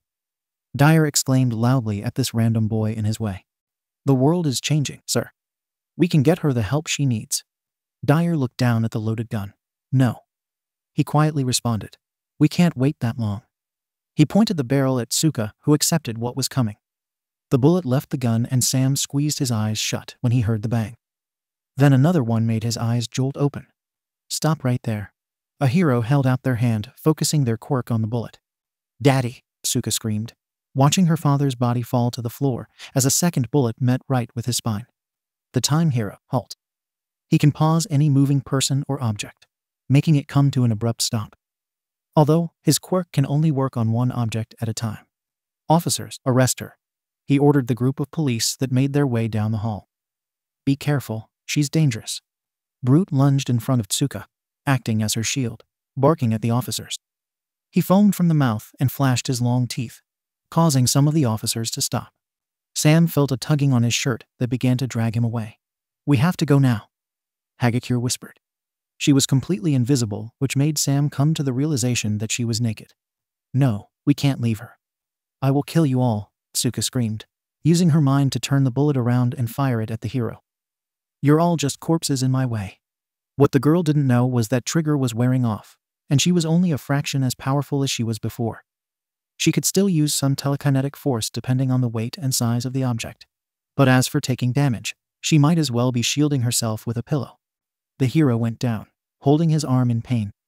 Shoot to kill, the police commanded. Brute charged at the shooting officers, while bullets impaled him as well. His master's last request was to protect Tsuka, and that's what he was going to do or die trying. The wolf was losing blood quickly, and more police got past him. His body slowed down and fell limp. He looked forward at his lifeless master, and took one more last breath before passing away, gazing at the sight of these men trying to kill Tsuka. Endeavor and a disguised Dabi made it to the school, and saw how there were hardly any more people in the area. We're too late. The others should be here. Dabi looked around. There, he pointed to the Love getaway van. You gotta get in there and put an end to whatever the hell's going on. Get the League out of here before any more innocent people get killed. I can't be seen with you. Who knows what those crazy bastards will do if they found out I was associating myself with my old man. Endeavor looked back at the building. Then leave. Get to safety before you're seen. More of the League could be around, and we just don't know it. The number one went into the building and was taken aback by the gruesome scene. In all of his years of taking down villains and seeing the most horrific of scenes, this was by far the worst. A child did this. Suddenly gunshots caught his attention, and he ran towards the popping sounds. Compress, get the girl, Toga shouted as she was holding off the police officers. Sam held Tsuka by the hand and tried pulling her away. We gotta go now. She's coming with us. Compress threw his marbles, but they were slapped back towards him by a dark figure. The child from the camp. He was referring to Takoyami, who he had tried to capture along with Bakugo. I'm not leaving. They will pay for what they did to my father. Tsuka shot her hands out, aiming to shoot a wave of energy towards the heroes and police force who were after her. But nothing happened. My quirk? It's... Shoot her now. Toga turned to find where the voice was coming from, and it was a half-dead hero on the ground. The magician saw out of the corner of his eye an officer on the ground with his hand on the trigger. Toga! They both flung a knife and a marble to stab or capture them before firing their shot. Takoyami tried to shield Tsuka with Dark Shadow, but suddenly his body went into shock by a paralysis quirk by a hero who was still trying her best to fight back. Don't shoot! Endeavor screamed as the bullet left the barrel and met dead center in the girl's chest, causing her to fall backwards in what seemed to be in slow motion into the boy's arms, who was so desperately trying to drag her to safety. No. Time seemed to have been standing still. Nobody knew what to do or how to react next. They were just frozen. We couldn't do it. Toga's voice shook. She watched the young girl bleed out as Sam cradled her, sobbing for her to hang in there. It didn't matter if Compress and herself were villains. They were trying to protect their friend and his daughter. That was their only mission. A wave of guilt washed over the both of them, feeling as if their effort was all for nothing. I need another unit here at Seigai High School. We got over a dozen officers down and the cop was cut off by flames that disintegrated his body in a matter of seconds. And when his flesh became ash, the flames continued. Everyone looked over at Endeavor, who had his hand held up that began to smoke from the palm. Endeavor. The taser hero looked him up and down in disbelief. You just killed an officer. The number one turned, revealing his yellow eyes. I'm not Endeavor. But I will finish the job and make sure the rest of you get what you deserve. Dyer, Compress whispered to himself. He's still holding on. Now perish. Dyer used the last bit of life he had to warg Endeavor's body and cremate any surviving witnesses who were fighting against him and his daughter. If he had to die trying to protect his child, then these heroes were going to die in the name of justice. Daddy. Tsuka weakly groaned, and Sam held her head up in his hand to where she was in a sitting position. Why, you're alive. Dyer kneeled down and wiped the tears from Tsuka's angelic face. Just for now, little one. He looked back at his stone-like body that was still laying on the floor. When my body loses all life, my consciousness goes with it, even if I warg someone. He looked down at her and saw how the blood from her chest continued to drip out. I only have a few moments left. And me too. We can call for help or something, right? Hagakure cried, not wanting either of them to lose each other. The help is what killed us, child. People like us don't get saved. We get blamed, arrested, and killed. Dyer walked over to Brute's body and picked him up using Endeavor's large arms and gently laid him down close to Tsuka. You did good, boy. Then he lifted his own body and sat it up next to hers so he'd be in the middle. It's time. I'm scared. Her lip quivered. We'll be okay. I'm sorry, Tsuka. Sam tried to hold in his tears, but couldn't. I tried. We're sorry too. Toga sniffled. We said we'd help you, but it's okay. We made them pay. Now raise hell so our deaths won't be in vain. He closed his eyes and let his consciousness bounce back to his own body as Endeavor held his aching head, not knowing what just happened. Dyer slowly looked over at his daughter and held her hand. I love you, Tsuka. My sweet angel. I'll love you, too. The last words rolled off her tongue so quietly that only Dyer and Sam could hear them. Both their bodies fell limp, but they managed to still be holding on to each other. Toga cried as Compress held her close. We should go. Come on. The two retreated quickly down the halls to escape in the awaiting van outside. Takoyami limped towards Sam. We need to go too. Sam wiped his tears with the back of his arm and slowly moved Tsuka off of his lap. I'm sorry again. He apologized, wishing she could forgive his apology with her own words, even though he could feel that she didn't hold any ill will against him. Takoyami wrapped Sam and Hagakure with dark shadow and flew away from the crime scene before anyone else showed up. Then there was Endeavor standing in the middle of all the chaos, staring down at a father who died trying to protect his child. He didn't want to believe that the same fate would await him and his sons too. A conflicted boy and a hurting man with regrettable actions deserve to live long, happy lives. People are ready with their torches and pitchforks to crucify the demons of society without taking a moment to look in the mirror and realize that they might just be monsters too. Maybe a different kind of monster, but wicked nonetheless. Always quick to judge others and cast them out because they're not normal or live up to standards. The ones who are hard to understand are seen as threats, rather than ones who need to be listened to. A hero is supposed to see these things. A normal person is supposed to notice too. But they've all become blinded by hatred or fear to the unorthodox bunch and choose to deem them as dangerous regardless of no crimes being committed. It was like a toxic poison that everyone was inhaling, and after so long, they were deceived into believing it was fresh air. Society was sick and in desperate need for a cure. What have we all become? Tyra looked down at her phone and tossed it to the side before slamming her bloody knuckles into the wall. Damn it, she shouted. How could this happen? There's no point in beating yourself over it now. Gil looked down, rereading the urgent text that he had missed. Dyer and his daughter needed us. And she slumped her shoulders and wiped a tear away. I had my phone turned off because I didn't want to be bothered before my fight. Tyra was actually an underground street brawler. That was how she made most of her cash, aside from being hired every now and then to be the one to carry out a hit on someone. Hell, even that moron, Okada, tried his best to help. I was with my niece. My phone had died and I forgot my charger. Gil recalled getting home and plugging in his phone to find a text from Toga saying that Dyer's daughter was in trouble and that they needed his help. I don't know what I could have done, but I wish I could have at least, he sighed, not being able to finish his sentence. The weight of guilt was weighing heavy on his heart. Gil didn't have any kids of his own, But his little niece meant the world to him, and he'd lay his life on the line for her if things came down to it. He couldn't even imagine the pain Dyer felt in his last moments trying to save his daughter. What's done can't be undone, Yoku commented coldly, pushing himself up off the wall. They're dead, and we didn't do shit. That's the reality of it all. Oh, fuck off. Gil spat. What's your excuse, playboy? Yoku scowled at the two, then shrugged uncaringly. I heard my phone go off and I ignored it. I was just taking a nap and figured, hey, what the hell, it could wait. He chuckled, although there was nothing amusing about the situation. Boy, was I wrong.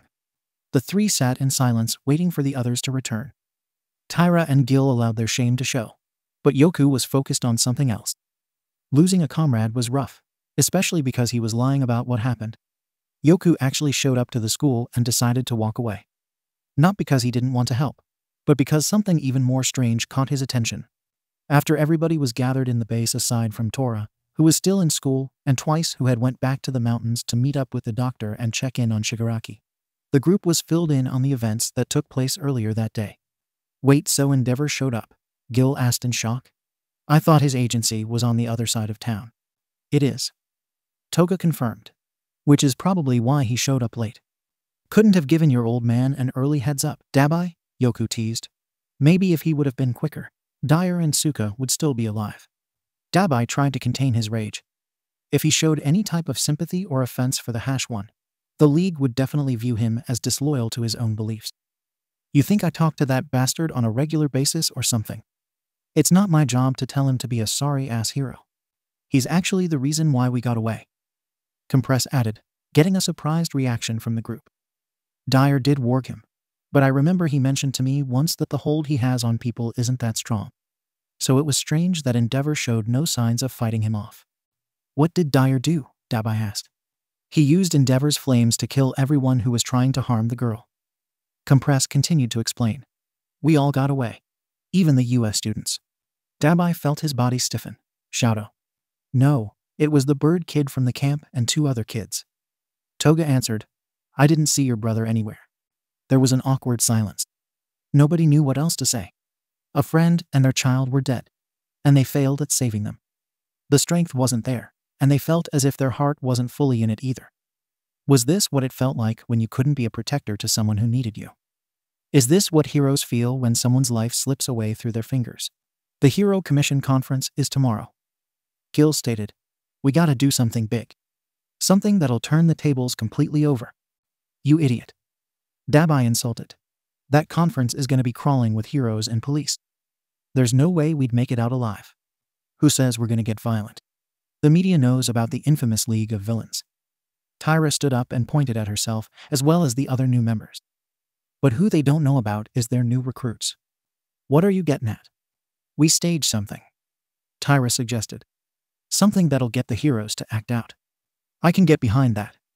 Okada agreed. I happen to be a great actor. He grinned widely. And an amazing storyteller. Leave the planning out to me. This is stupid. Dabi slid his hands into the pockets of his coat. Let the heroes fight amongst themselves. We got what we wanted. He explained, walking towards the exit. I know what happened to Dyer and Suka was terrible, but this isn't our fight. The heavy door shut behind him, and the will to keep on fighting stayed in that room as well. That's some bullshit. Gil scoffed with a shake of the head. I ain't gonna sit around and do nothing. Not again. I'm with you. Tyra agreed. If Dabi doesn't want to lead us, that's fine. We'll go on our own. Guys. Toga bit her nail. Maybe he's right. We'll be outnumbered and people are losing faith in the heroes. Isn't that what we wanted? Nah. Yoku walked up to her. That's only half of it, shortcake. What we want is to live freely. No more shackles. Or any of that other bullshit. You're not our leader. Toga stated on her tiptoes to look the tall man in the eyes. None of you are. Last I recall, your leader is in the mountains somewhere. Toga clenched her jaw. These newbies were starting to act like they were in charge, and she didn't like it one bit. And the next in command just walked out. We joined this league for a reason. And like it or not, you guys aren't the ones calling the shots anymore. Yoku made sure to let the Founder Love members know that their word wasn't the gospel anymore. A weak leader meant weak followers.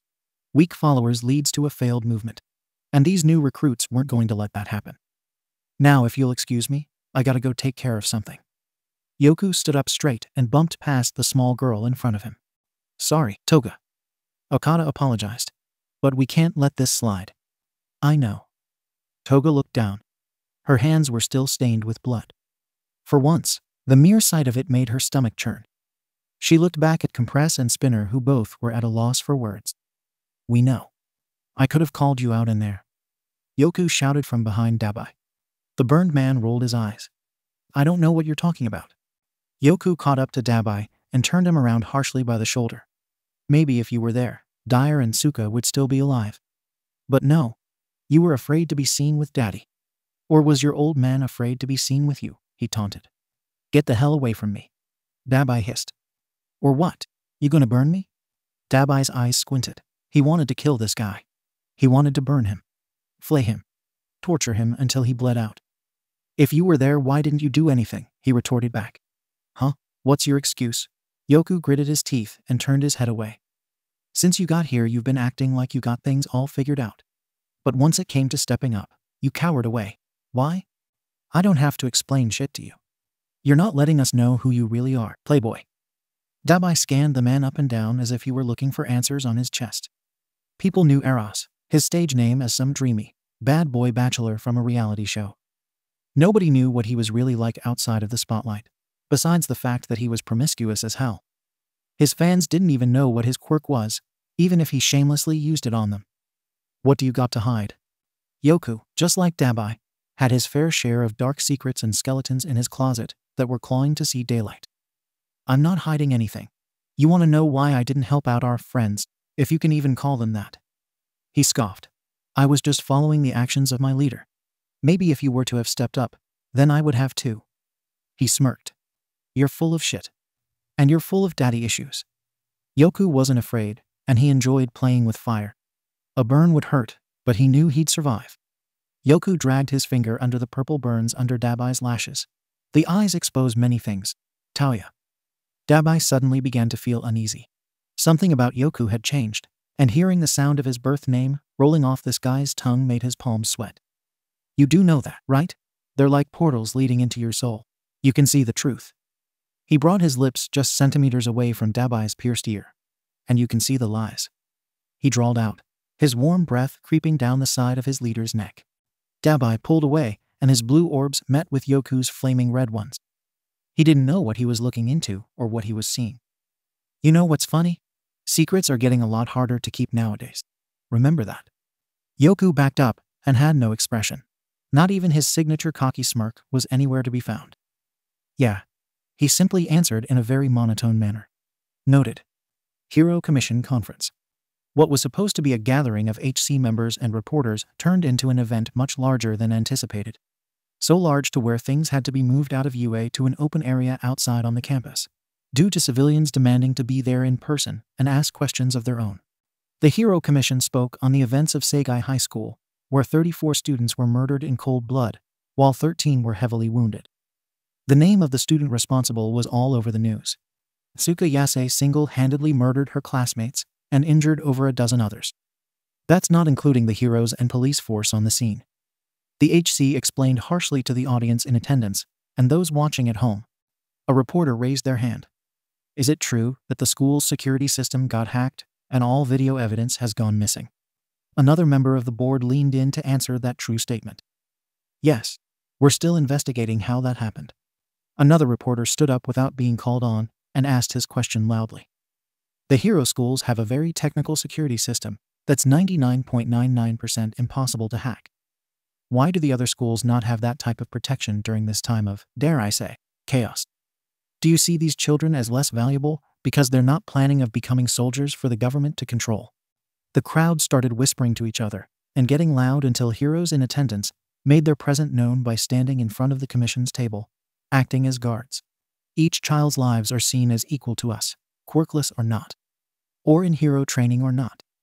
As for the security, hero schools are at higher risk to be targeted by unwarranted personnel, like how we saw after the USJ attack, where the students were being hounded by the media.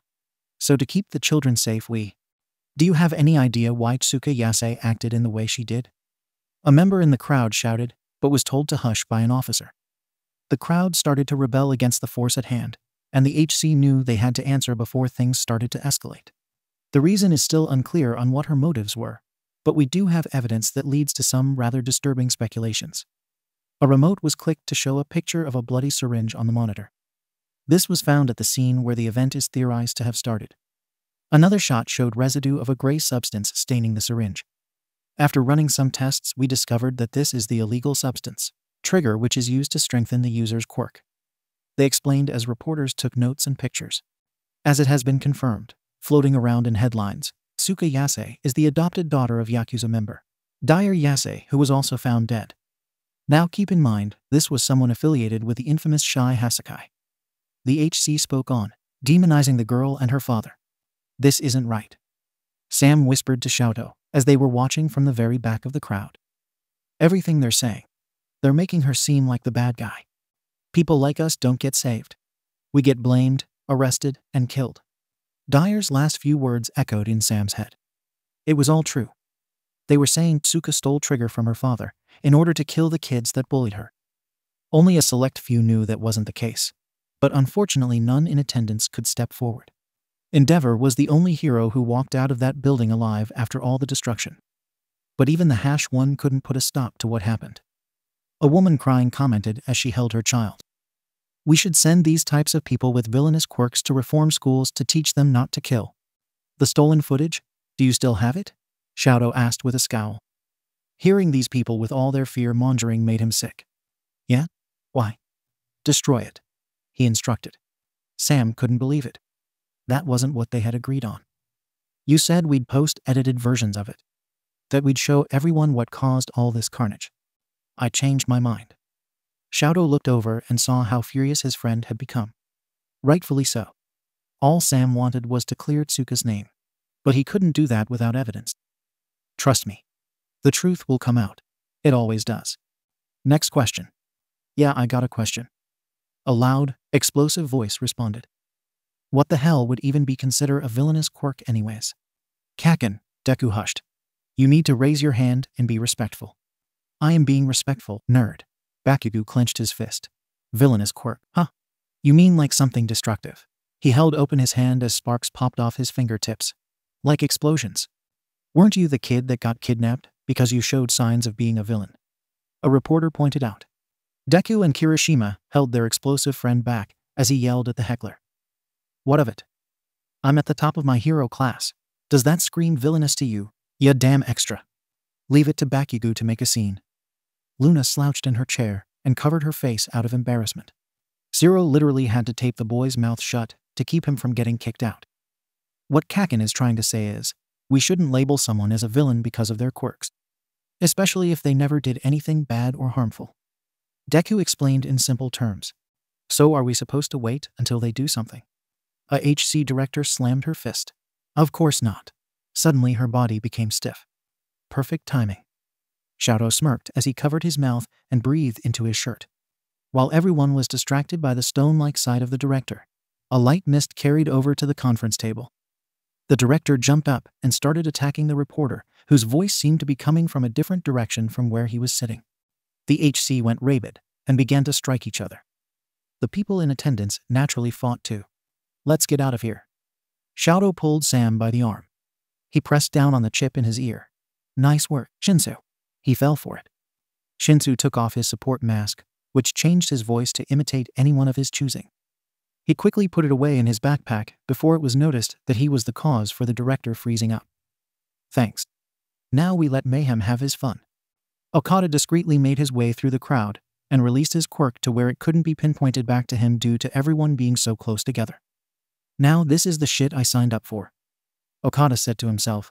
The heroes he passed by inhaled the fumes and soon became rabid. Now attack, he ordered, only being heard by the heroes under his control. The heroes attacked the civilians and students who were rushing to safety. In that moment, the cameras went off air, leaving everyone at home in pure shock. You getting it all, twice? Shouto asked, using the support equipment supplied to him by Sam. I'm getting it all, Roki bro. Twice's clones were in disguise, posing as civilians so they could get as much footage as possible.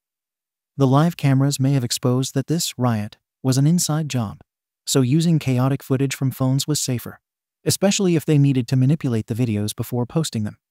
Shouto and Sam ran off the campus with several of his followers following behind. Phase 2. You guys are up. Eros, you in place? Eros Yoku used his quirk on several people and had them attempt to attack Tora to make it look like she was in trouble. When Tora protected herself with her beast quirk, Toga had disguised herself as a police officer and roughly restrained the child, all while Twice's clone was recording the staged incident. "Leave my daughter alone," Gil screamed, posing as a worried father. Pure destruction and chaos. What the hell was that? Icy hot. Bakugo shoved Shouto into a tree as the group took shelter in the woods. "This wasn't what I agreed to. I apologize for leaving out some details." "Who else was involved in this?" Bakugo gritted his teeth, still having Shouto's collar bunched up in his fist. "I'd like to know the same." Sam crossed his arms. "You said the plan was to rile up the Hero Commission. To clear Tsuka's name. That's why you had me make a scene." Bakugo added. "Because Shinsu was supposed to brainwash that asshole and force him to say that society failed at saving someone who needed help. Who was in danger." Shinsu made his way over to the group. "Plans changed. If we let anybody else know, you guys wouldn't have gone along with it. You played me, Todoroki." Bakugo grunted. "I tried to sympathize with you and your cause. But you just proved me right. It was never about fighting for the oppressed. It was all about vengeance." Todoroki shook his head. "Once again, you're not paying attention to the bigger picture. In order to fight for the oppressed, you need to take back power. And with that power, you create a new world. By destroying the old one." "You're a maniac," he spat. Several members of Shouto's organization knew this was going to be destructive, but the others didn't expect things to be taken to extreme measures. They thought this was about changing society. They didn't think they'd partake in such things as destroying it by hurting actual people. "You're either with me," Todoroki's eyes darkened, "or you're against me." Those who were loyal stood behind Shouto. Some of those included Shinsu, Takoyami, and Hagakure. But those who were opposed like Jiru, Kaminari, and Sam stepped away. Shouto became angered by seeing how fickle his supporters have become. Once it got to the real deal, they were afraid to take action. "I'm all for what you have planned, Todoroki." Denki spoke out. "But I can't bring myself to hurt innocent people just so we can get our point across." "Yeah," Jiru agreed. "We're still heroes, not villains." They both felt two strong arms wrap around their necks. They looked up and saw a woman with a gas mask. "The terms heroes and villains have no meaning in this new society that we're creating," Tyra reminded. "We want to live freely and do as we please just as everyone else does." Toga skipped over. "Don't we have that right? The League of Villains." "No, not the League of Villains." Okada pushed his way through the students. "We're not the bad guys. I've never seen you two extras before." Okada tried to play it cool, but couldn't help the fanboy burst out of him. "Oh my god, it's Katsuki Bakugo. Roki bro, you didn't tell me he'd be here. I'm such a huge fan." Bakugo ignored the redhead. "These are the idiots you have following you. Ha! You have a better chance at screwing in a light bulb with these dorks on your side. My group is growing, while the side of justice is diminishing." Shouto mocked. "Whose side do you want to be on by the end of this? Are you threatening me? I'm giving you a choice." Bakugo felt a cold hand on his shoulder. He turned and saw none other than Vlad King himself. Then another hand gripped tightly around the back of his neck. His eyes slowly shifted over. "Mr. Izawa, choose wisely. Just give up, Taoya. You'll never be able to surpass All Might. You can't be a hero. Find a different path. You replaced me. I can be strong. Father, just give me another chance." "Stop. Where are you going? Daddy? Please don't go. Look at me. Taoya, get away from him. I'm going to kill him." Shouto ruined everything. Dabi's eyes shot open, awaking from his nightmare. The last thing he saw was a knife in his hand, charging at his baby brother. "I remember." A drop of blood dripped down from his stitches. "I hated you so much. The moment I saw you, I wanted to kill you for taking him away from me. Now, I just want you to be safe. And for him. I just want our family to be back together. I can't even say again.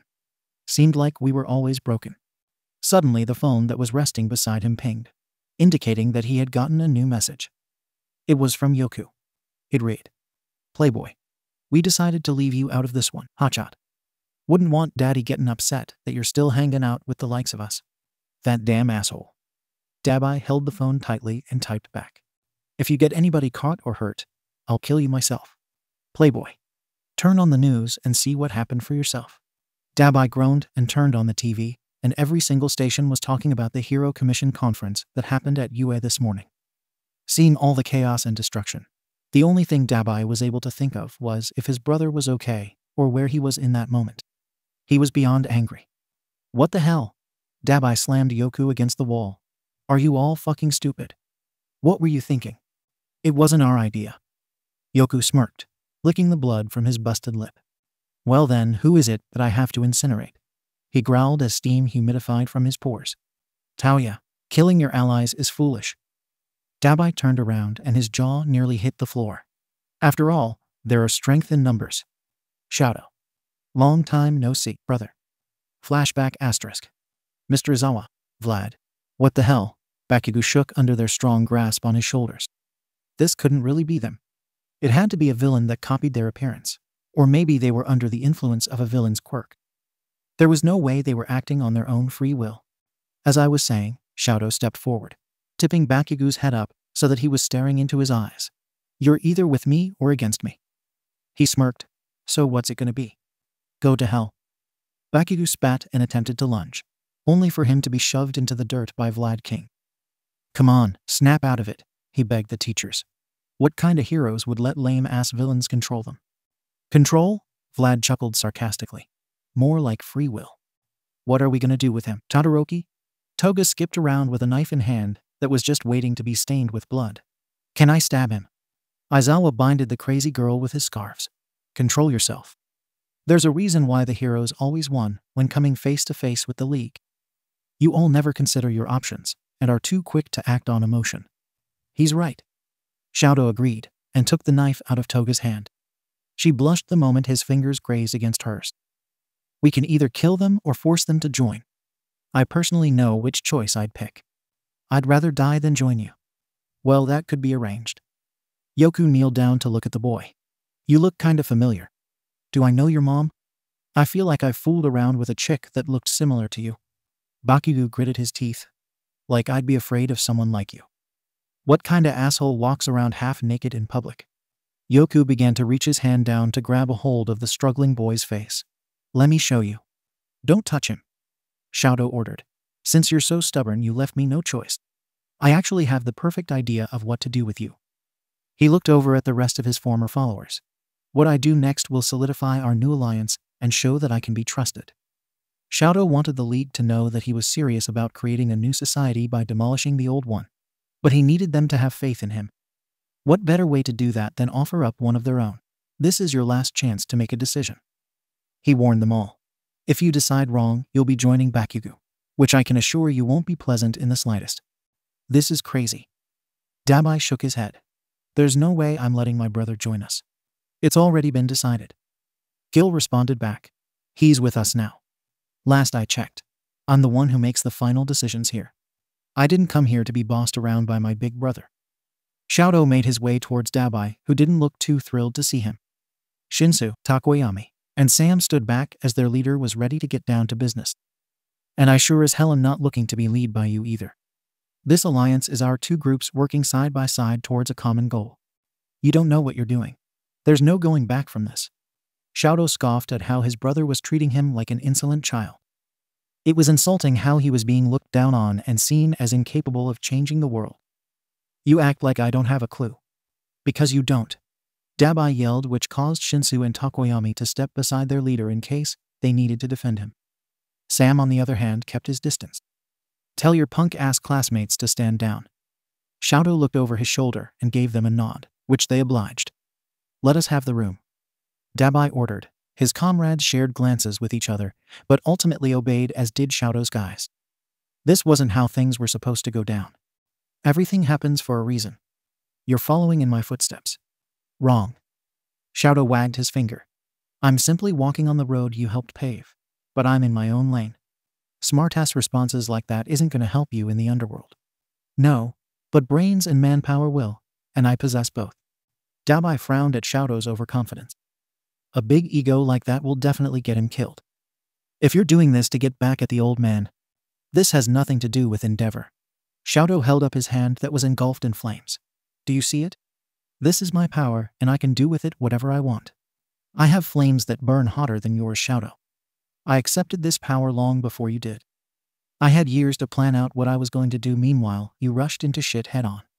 Shouto uncrossed his arms and exhaled as he pinched the bridge of his nose. You saying that made me realize something just now. He began to pace back and forth. People see me as some privileged, bratty high schooler who has no idea about the real world. I'm underestimated, and that right there could be one of my biggest weapons. Shouto began to laugh hysterically, causing Dabi to think his little brother had gone mental. This newfound persona seemed so out of character for the formerly introverted student. Nobody will see me coming, which brings in the element of surprise. How can you not see this, Taoya? Our groups will force society to change so that we're all treated as equals. Everybody wins. At what cost, Shouto? Dabi believed that his brother was seeing things at surface level. The way he explained things sounded so simple.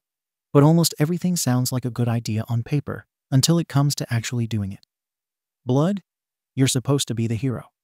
Being called that word offended young Shouto. It felt as if he was being referred to as a foul slur. The word hero has lost all meaning, and Shouto didn't want to be associated with it until the rebirth of his liberated world. I'm not a hero, he screamed, fists shaking in the process as he was holding back the urge to fight his eldest sibling. I am the savior of this world. You're fucking insane. People with the grandest ideas are always seen as maniacs. That's something I can live with. Dabi shook his head. His little brother was falling deeper into the darkness. Never in Dabi's life has he saved anyone. Now he found himself reaching his hand out towards Shouto, wanting to pull him up out of the pit of chaos. If you make any other moves, that's it. There's no going back. I don't plan to. The gears are already in motion, Taoya. Shouto pressed his index finger up to his ear towards the communication device that was alerting him. The news caused him to smirk deviously. I have a gift for you, big brother. See this as my group pledging allegiance to this newfound alliance. Barging through the doors were Okada and Gil, who were dragging in a beaten and bloodied Bakugo. His legs were limp, and they hauled him by his arms to Dabi's feet. Kid put up a fight. Okada wiped the blood dripping from his nose. Even with those quirk-suppressing drugs, he still gave us trouble. He's crazy strong. Before the event, Tora was assigned a mission to find the drugs that her school was secretly dosing some of her classmates with.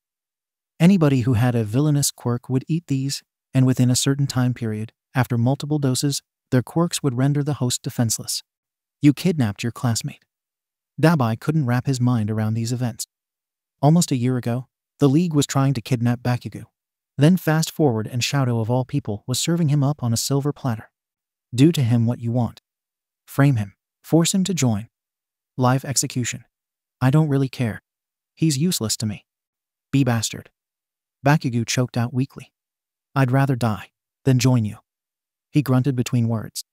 When he spoke, a sharp pain shot through his ribs due to the broken bones. He was in and out of consciousness until blackness once again closed in and his eyes had fluttered half shut. There's your answer. Shouto chuckled. Shall I get Sam to bring us a camera to record? I know what you're doing. Dabi glared. You're using us so that you're not the one with blood on your hands. Now you're getting it. Shouto smiled. I predicted how some of my comrades would react if we were the ones behind violent acts. The riot. Yes. Some of them freaked out and refused to join me on this path. So, as the caring leader that I am, I decided not to put any of them through such events ever again. Dabi scoffed. So you're the shield, and we're the sword, huh? The perfect pairing. Shouto opened up his arms ever so invitingly. Under different circumstances, Dabi would have thought his brother was asking for a hug. From here on out, I'm choosing to take a more passive approach. But you and I both know wars don't get won without bloodshed. That's where you come in. Violence on both sides is inevitable. My group doesn't have to know that. Shouto shrugged. Except for a select few, that is. Some don't mind getting their hands dirty. So if you need help, I'll gladly assist. And your group, what do they think about all this? Most have chosen ignorant bliss. If they're not the ones killing, then they're able to trick themselves into believing that they're still on the hero's path. The students were shocked that 2 UA teachers had joined Shouto's cause. By having Aizawa and Vlad King as Shouto's advisors, that gave them a sense of comfort. It made them believe that this new approach couldn't have been immoral if 2 trusted pros were backing up their leader. Since the new divide of society began, Aizawa and Vlad sympathized with those who were damned because of how they were born. It wasn't fair for certain people to start life at a disadvantage. Aizawa, as well as Vlad, thought of Shinsu and how he'd be a great hero someday. But he barely stood a chance with all the tables stacked up against him. That made both pros think about how many other kids were out there in that same situation. Those who were always told that their quirks could only be used to commit crimes. Those who were never given a chance. Those who had to break their backs to prove themselves, while others had to do the bare minimum to get all of the recognition. They wanted to make a difference to where everybody was on a leveled playing field. If bending a few rules was the only way to make that happen, then they were more than happy to offer their aid. Dabi didn't like this plan one bit. But the pieces were in play, and he was just a mere onlooker at this point. It wasn't his game anymore. Shouto was taking over, and he was there to win. All right then. Dabi had no choice but to agree. Looks like we're in business together.